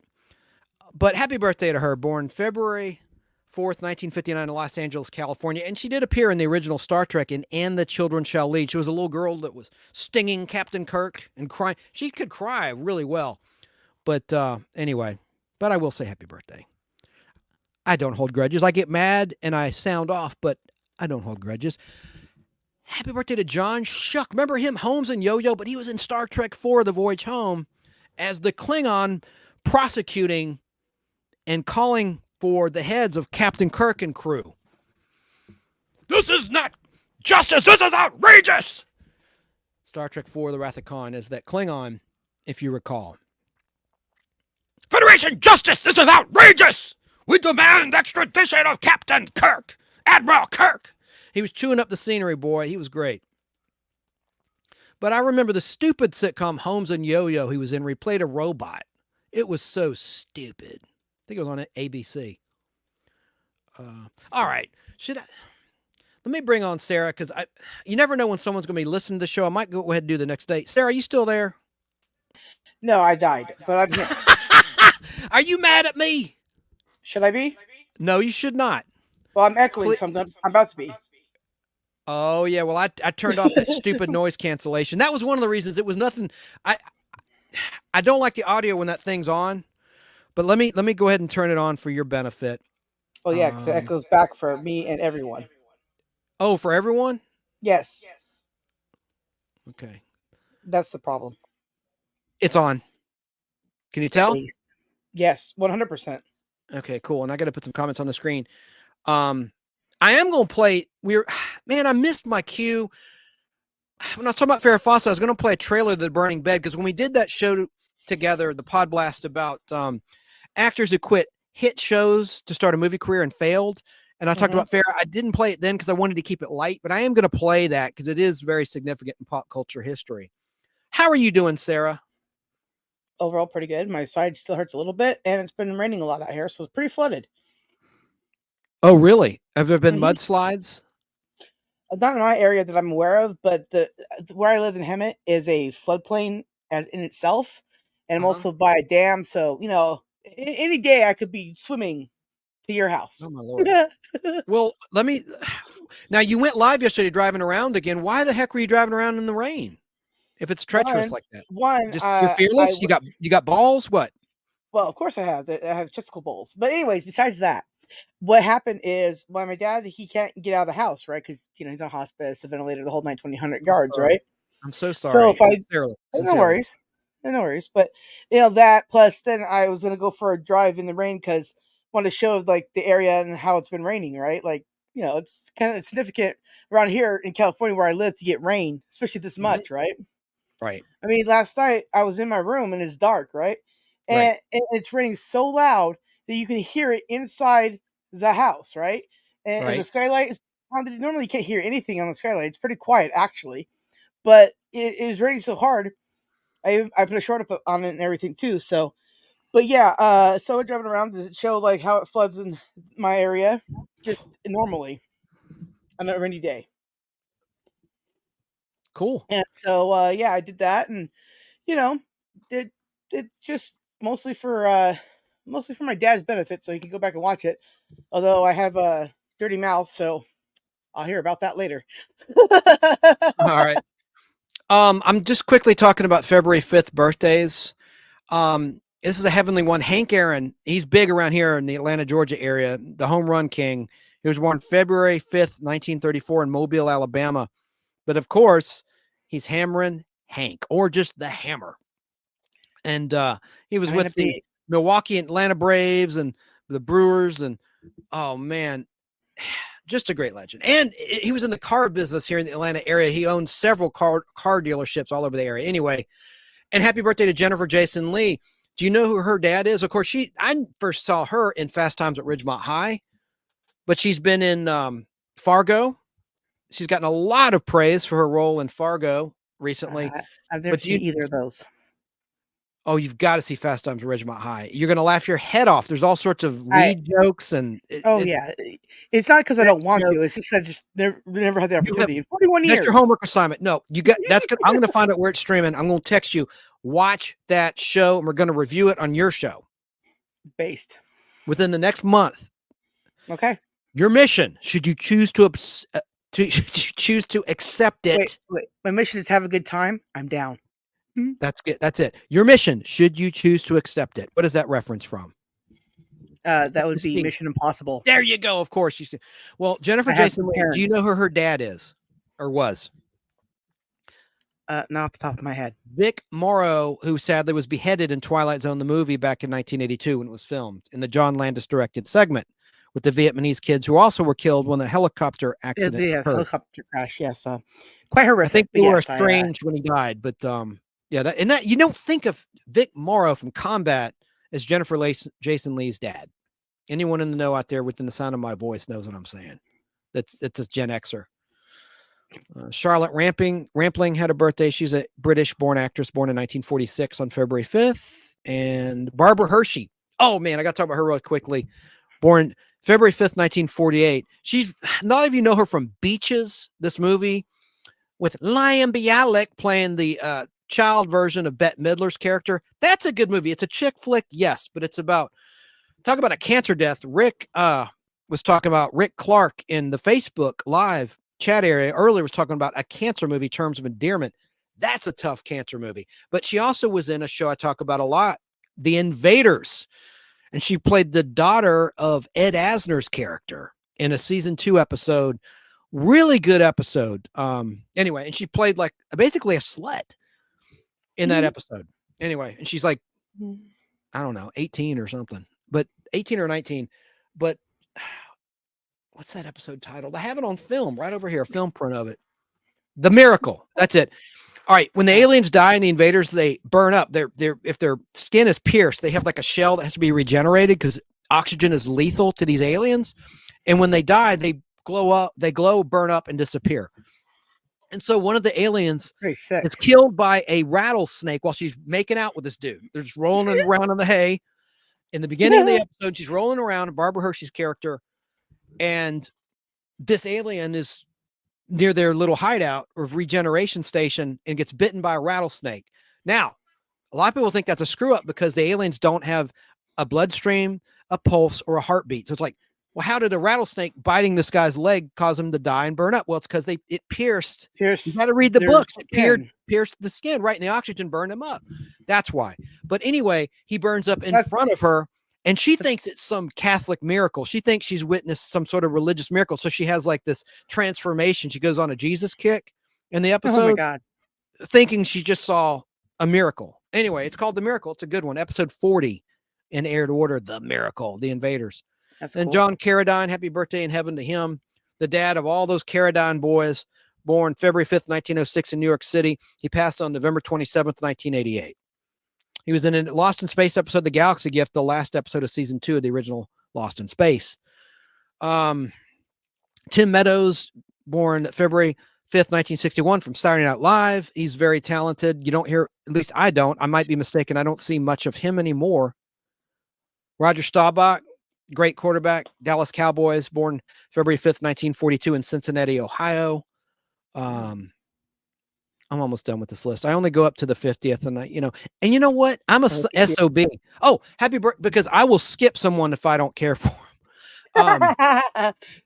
Don't worry. Patrick McNay, my friend Hunter, who called in, inadvertently referred to the Avengers. Well, Patrick McNay starred in the Avengers, and he was the voice of Battlestar Galactica, the one who said, "There are those who believe that life out here began out there, far across the universe." That's him. And he was the star of the Avengers before that. He was born on February 5th, 1922 in Paddington, London, United Kingdom. He died June 25th, 2015. Happy heavenly birthday to Patrick McNay. He's been gone. Yes, R.I.P. and happy birthday there too. Red Buttons. Like Red Buttons. He was in The Poseidon Adventure. We talked about that in our New Year's Eve live special. 2023 into 2024. when we covered the Poseidon Adventure. He's in that, and he was born February 5th, 1919, died July 13th, 2006, but he was born in New York City. So happy heavenly birthday to Red Buttons. Let's see. Remember offline, I said in the private conversation days ago, I say, I hate it how I go, I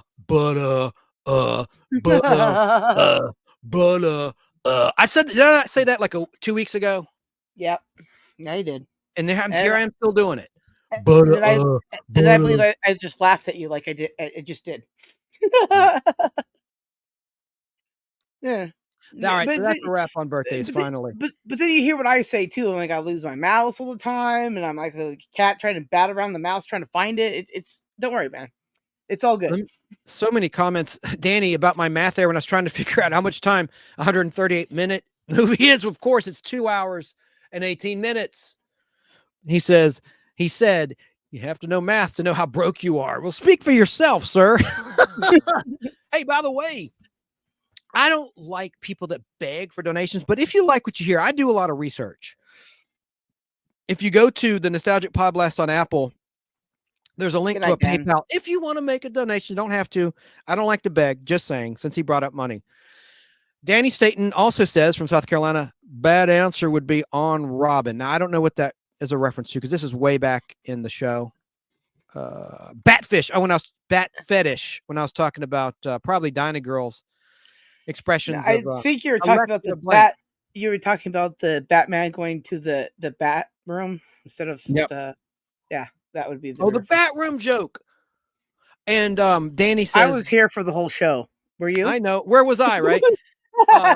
Danny Staten says they're saying Carl Weather from Rocky says, yes, we talked about at the very beginning. Did I started the show with that. Yes, sir. Yes, thank you for mentioning that, but I'm very aware of that. And we did cover him respectfully. Brent Spiner is your favorite, said you, Sarah, my flock on YouTube. Oh, I love Brent Spiner. I love me some Brent Spiner. Did you ever see his? Oh, and you did tell him right then. Thank you. You said that. I'll shut up. I interrupted you so badly, but you did tell him that I mentioned that. Yes, Dan Chance talked about Carl Weathers from the beginning. All right. Thank you. I do chat and panel. You got my back. Yeah. It's called Teamwork. The thing, right? The thing we do. Yeah. Huh? That thing you do. Yep. And you said, I love Willow. I'm just seeing these comments for the first time. Yeah. I'll let you catch up. Now I'll let you. I know. I derailed you. You're trying to. All right. I remember 6 months from now, I'll be like, hey, remember that one time? You'd be like, no. Danny's gone anyway. He said, good night. Good night. Good night, Dan. Yeah, well, he just said that. He just said that. I know. And then I wrote, good night. Thanks for being here. It's a long show. Oh, my God. 5 hours and 40 minutes almost. I do need to wrap really soon, but man, I just wanted to do some documentary stuff. I'm sorry, Sarah, that I went solo for so long. I don't mean to be rude. So, you're so rude. I'm so offended or something somehow for some reason because I don't brain. But at the end of the day, I'm fine. Don't worry about it. Cool. Thank you. Thank you. Thank you. Thank you. I'm going to play. I want to play that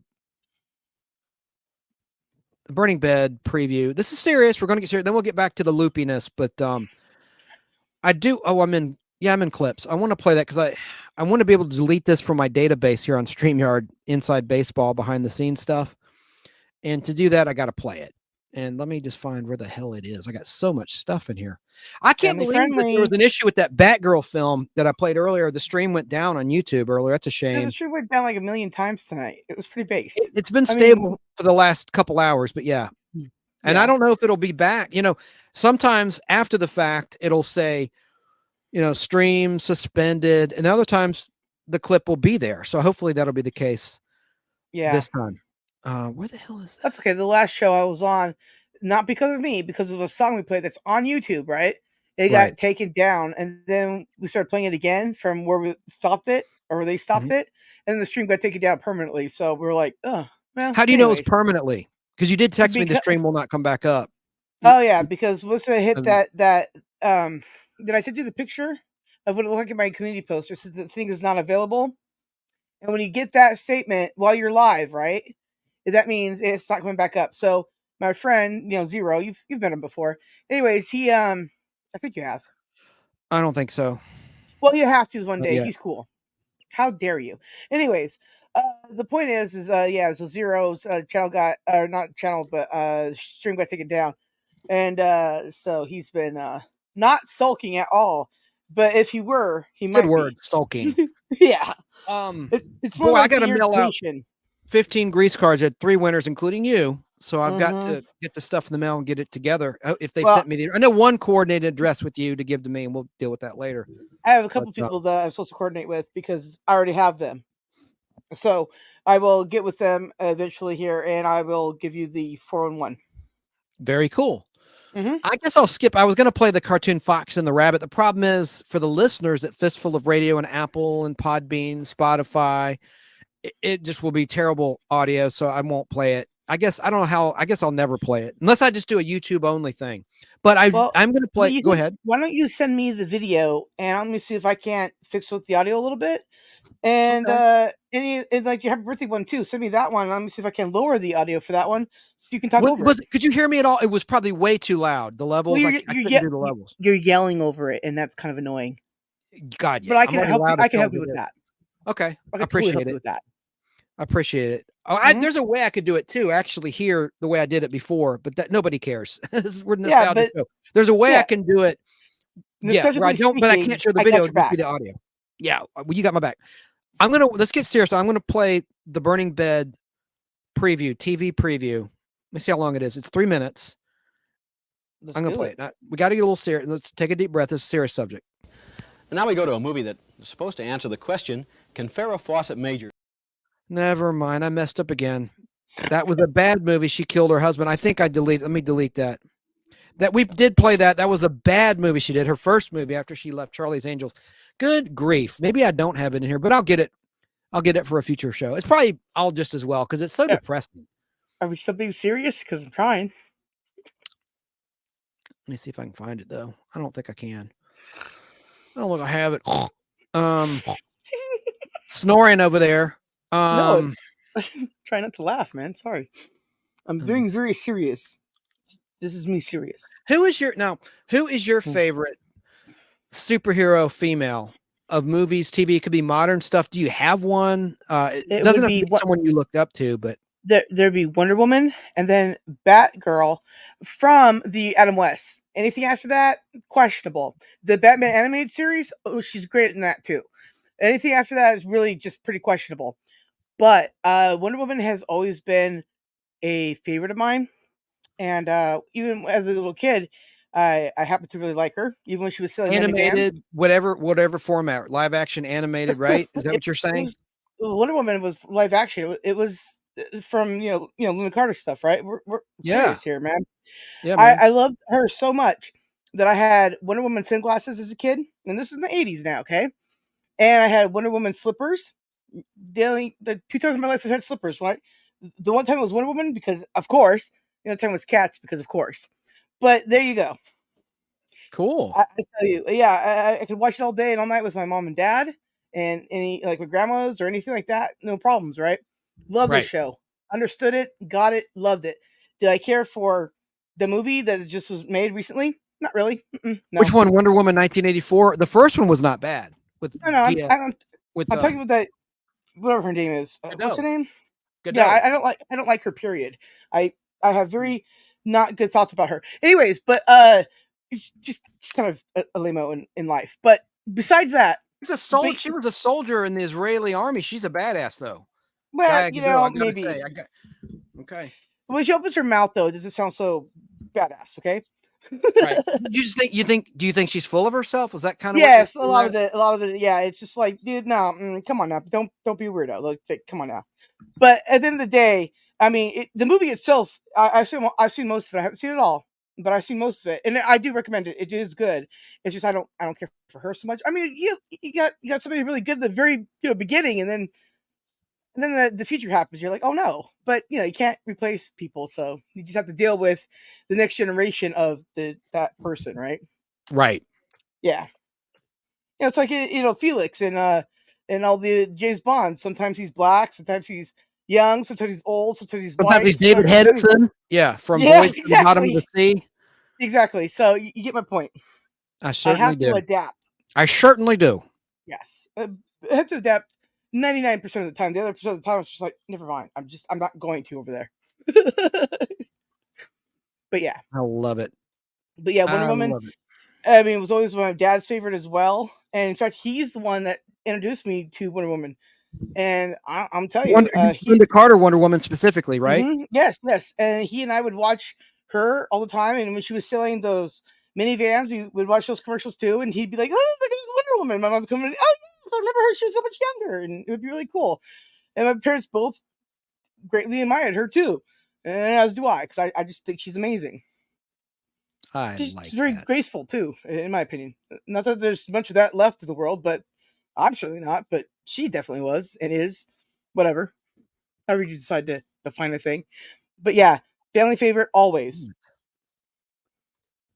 Very cool. I'm obviously trying to upload a picture because I talked about Anitra Ford earlier. From the Wonder Woman, she played the villainess in the Wonder Woman Kathy Lee Crosby TV movie, which was aired in 1974. And I got to do some quick conversion. I want to show some pictures because I showed a scene of her with Burt Reynolds in The Longest Yard. You remember? Very tough scene. I mean, like a very physical scene.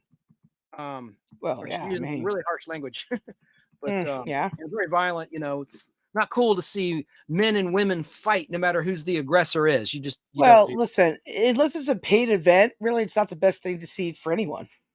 Absolutely. I mean, I'll watch all the paid events I want because they're getting paid.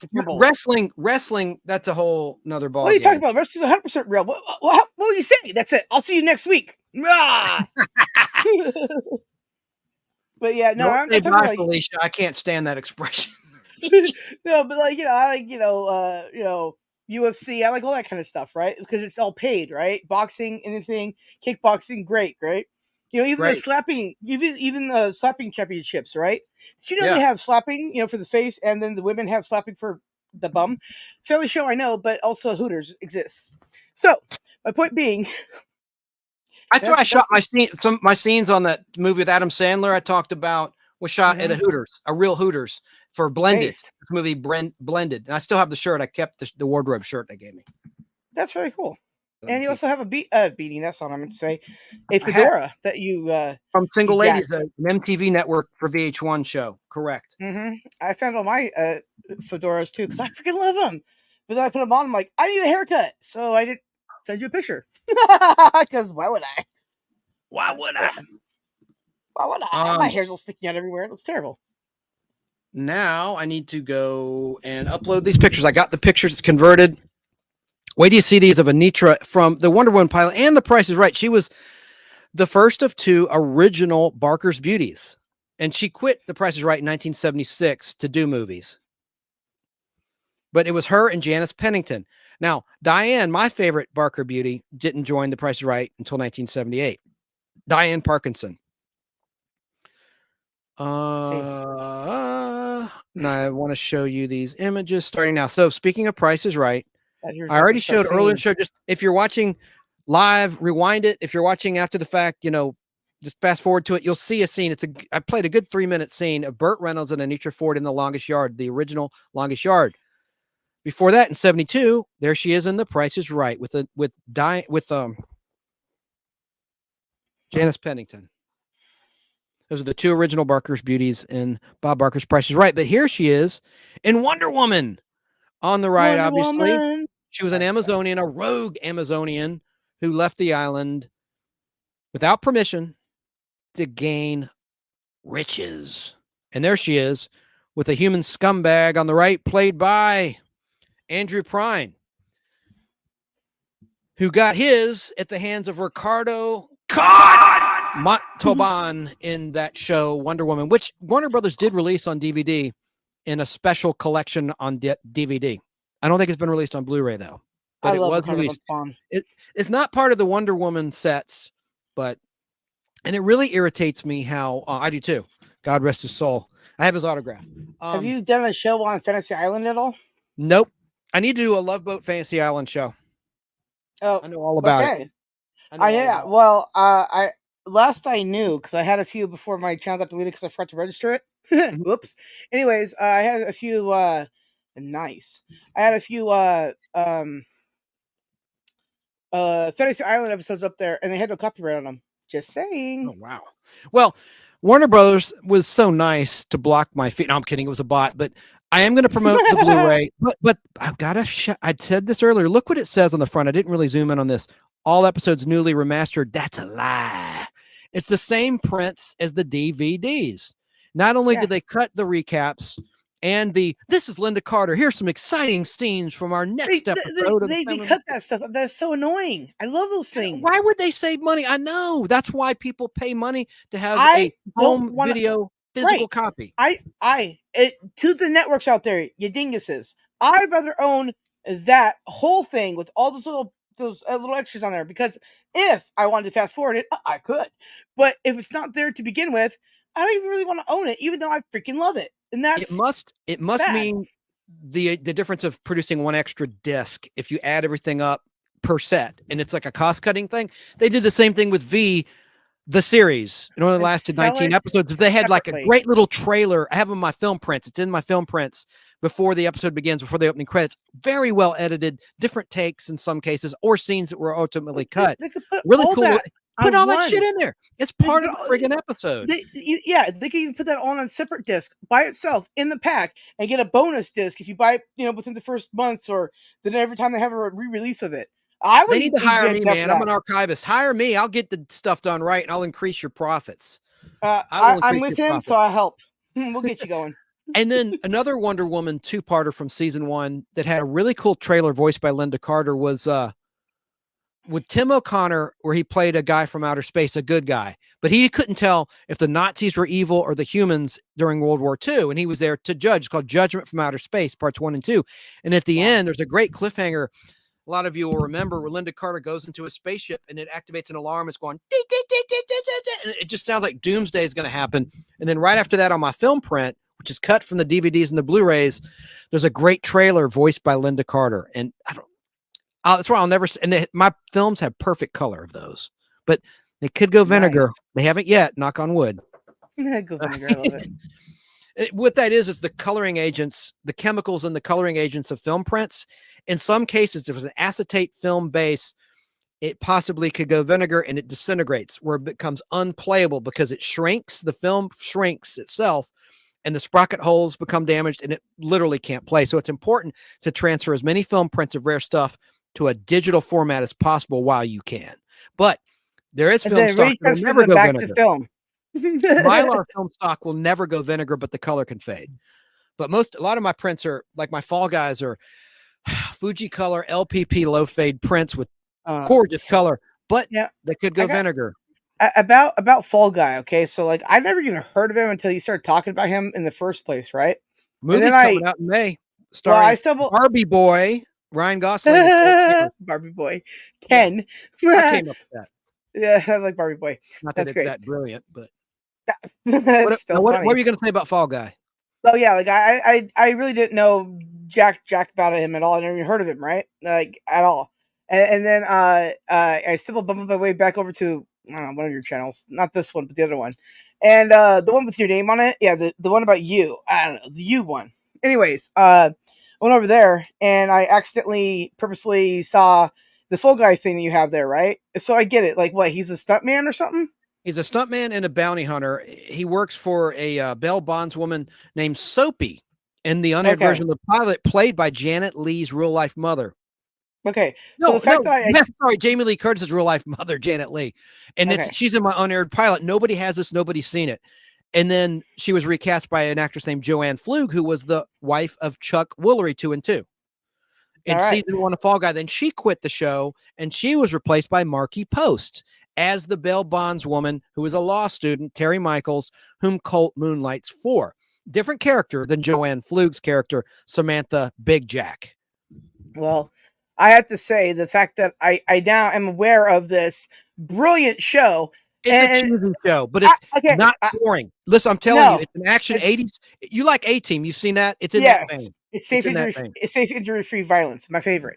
But also what I love too is the fact that it's a new thing that I haven't, seen. So now I have to go off YouTube. Sorry, everybody. I have to go off YouTube back over to my Roku and everywhere else to go find all this shiz now. You won't find it. That. It was on YouTube. Don't say It was on that. YouTube, time compressed from broadcast in the UK, in England. Oh, but yeah? Disney owns it now. Disney bought Fox, and they're Oh, starting to take them that's down. right. But here's the Yeah. thing. Season 1 and 2 were released, like I said earlier in the show, in 2006 in America. Season 1 was only. Season 2 was also released, but in the UK. But Fox, previous owners of the show, took out all the pop background songs because they didn't want to pay a royalty like they did with WKRP. Another company did with WKRP in Cincinnati. Replaced the background songs with generic garage band junk. But my film prints have all that original music. That's what's great about my films. I paid about $35 per episode. Some of them of my films I paid $150 for, depending on the demand. Like the Elvira episodes, I paid more for. With Elvira is amazing because her fan base wanted them, whether they like Fall Guy or not. So I was competing with these people. Yeah, and well, Roy Rogers, he did 2 episodes. The Western fans wanted those. Oh man, the hardest one to find was a boxing episode called TKO from season 3. But about Fall Guy, this is really dumb. Could be my fake rant of the week. Could be my fake rant of the week. Yeah, let me put that up. I'm going to make this. I got to do my little fake rant of the week. This will be brief. My little intro video. You know what I'm going to play. I play it every time. Dr. David Banner getting his ass kicked by a thug right here.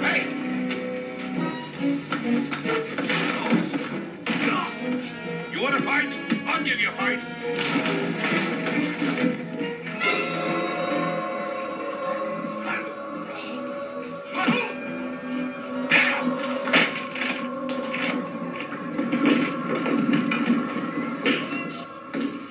Come on, punk. Come on. You want some more? You want some more? John Crawford, actor there. Do you have Prime, Sarah, in your household? Believe it or not, that is the one thing I do have. Fall Guy was on there. Those season 1 and 2 butchered DVD versions. They even did editing of the pilot in the DVD release that cut out Paul Williams. Anyway, they were free on Prime. Now they're charging like they did before. They were free for months, and I mentioned it here on this show. But now they're charging again. I think it's like a couple bucks per episode. How stupid is that, though, when a movie is about to come out? It hasn't aired in reruns since 1997 on the FX cable channel in America. Now, Decades channel, which is defunct now, it became Catchy Comedy by Weigel Media. They ran weekend binges of Fall Guy, but they only aired primarily the season 1 DVD versions with the replaced music and edits to the pilot. And they aired 1 episode from season 2, the last episode of season 2, which had Heather Locklear in it with Heather Thomas together. And then they aired a few season 3 episodes, season 4, nothing from season 5. So why would you not want that out there for the younger generations to discover that might pay to see the movie? But I don't know why Universal's doing the movie when Fox, now Disney, owns the rights to the Fall Guy. Makes the whole thing is bewildering to me. Well, yeah, I mean, you got like CBS and Paramount, sometimes they're together, sometimes they're not, sometimes together, sometimes they're not. And you're like, wait, what?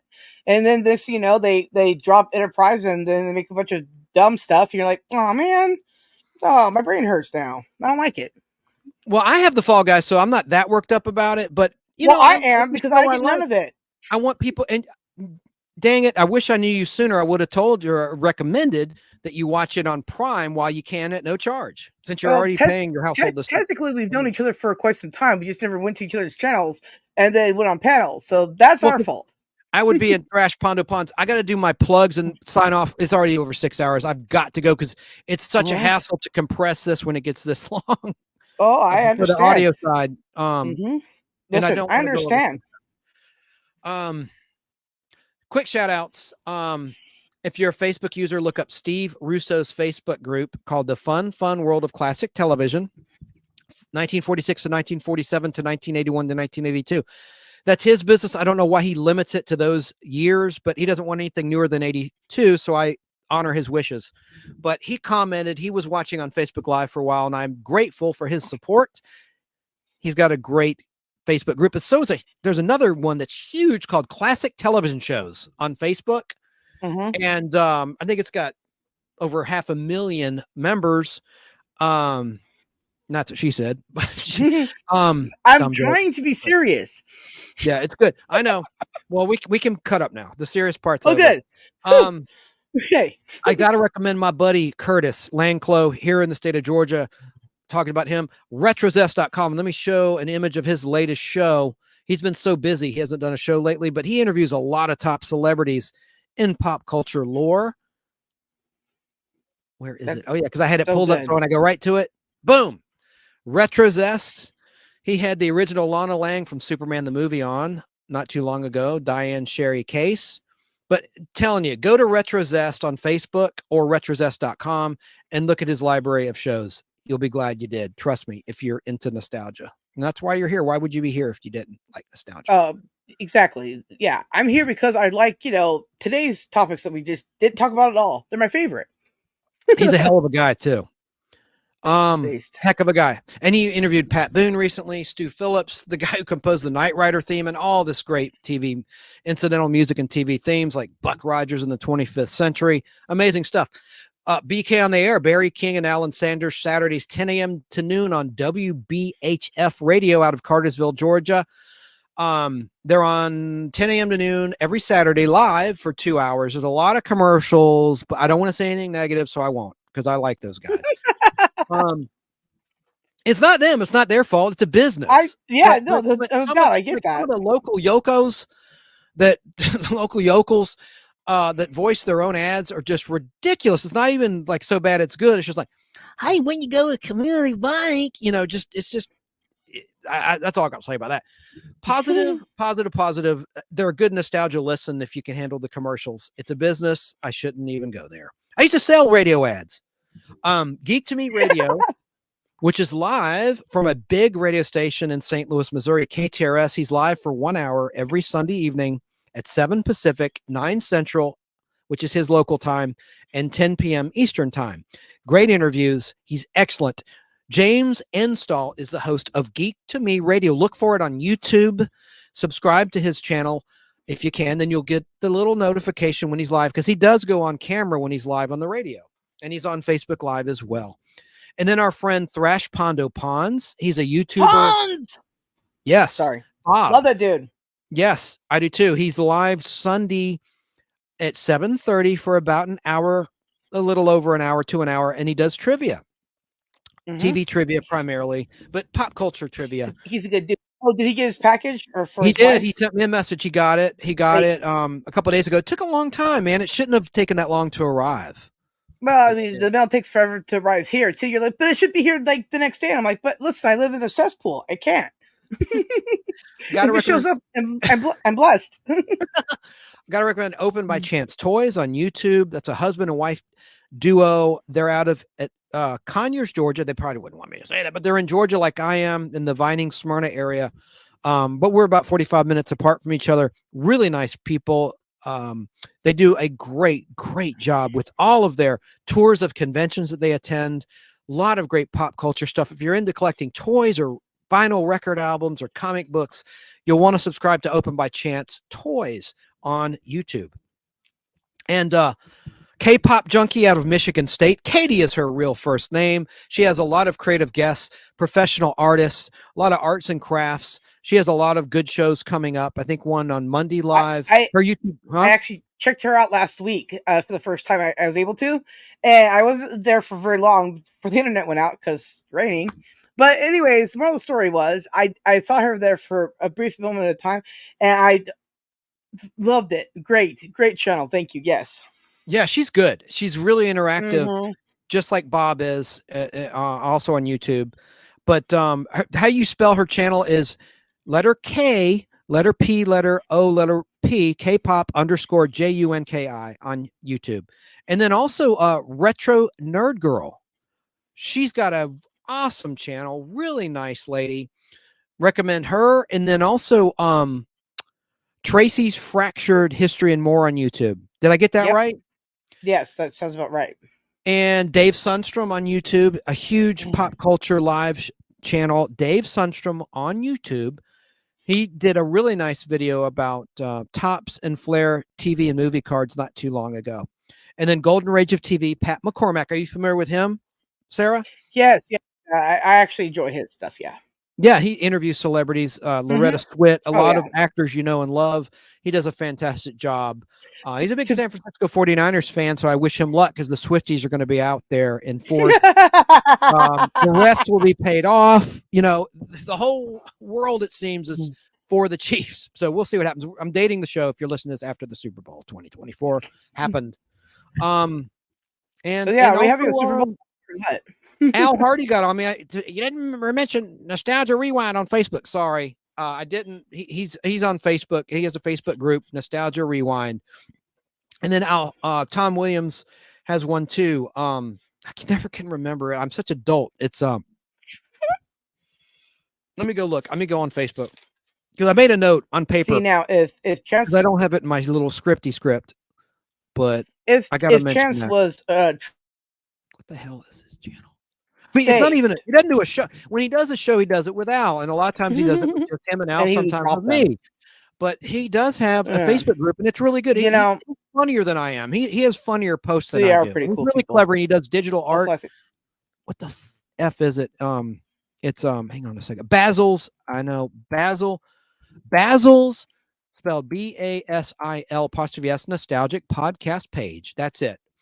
And then Al Hardy's is Nostalgia Rewind. Okay. My shout outs, I think. Yeah. What? What's so funny? I'm kidding with you, man. What's so funny? I don't know, but my internet's going. Oh, and then we're gonna do a show. It's I hear it wonking out on you. Difficulties. Well, we got to go anyway. But Tuesday night, I'll be on your channel. We're talking about the worst TV shows ever made. The worst TV shows in history. I'm excited about that. That'll be Tuesday night at 9:30 Eastern, 6:30 Pacific. Yep, she went away. And that's on my flock. Let me put that on the screen. I'll put her comment on the screen. Giggle. My flock on YouTube. That will be on Tuesday night at 9:30 Eastern and 6:30 Pacific. And I have a list. I'm already compiling a list of the most horrible shows on television. I don't want to telegraph my punch too much, but Small Wonder is one. It's About Time, which was a Sherwood Schwartz show, the guy responsible for Gilligan's Island and the Brady Bunch. But in between Gilligan's Island and the Brady Bunch, he did a terrible show. It's About Time. That's all I'm going to reveal right now about that topic. So we'll do that. Okay, girl. Well, I need to sign off anyway. Maybe it's God's will. So gonna say goodnight to everybody that listened. I just can't tear myself away, but I got to get some sleep. I wish everyone a wonderful, wonderful pop culture week. Good night.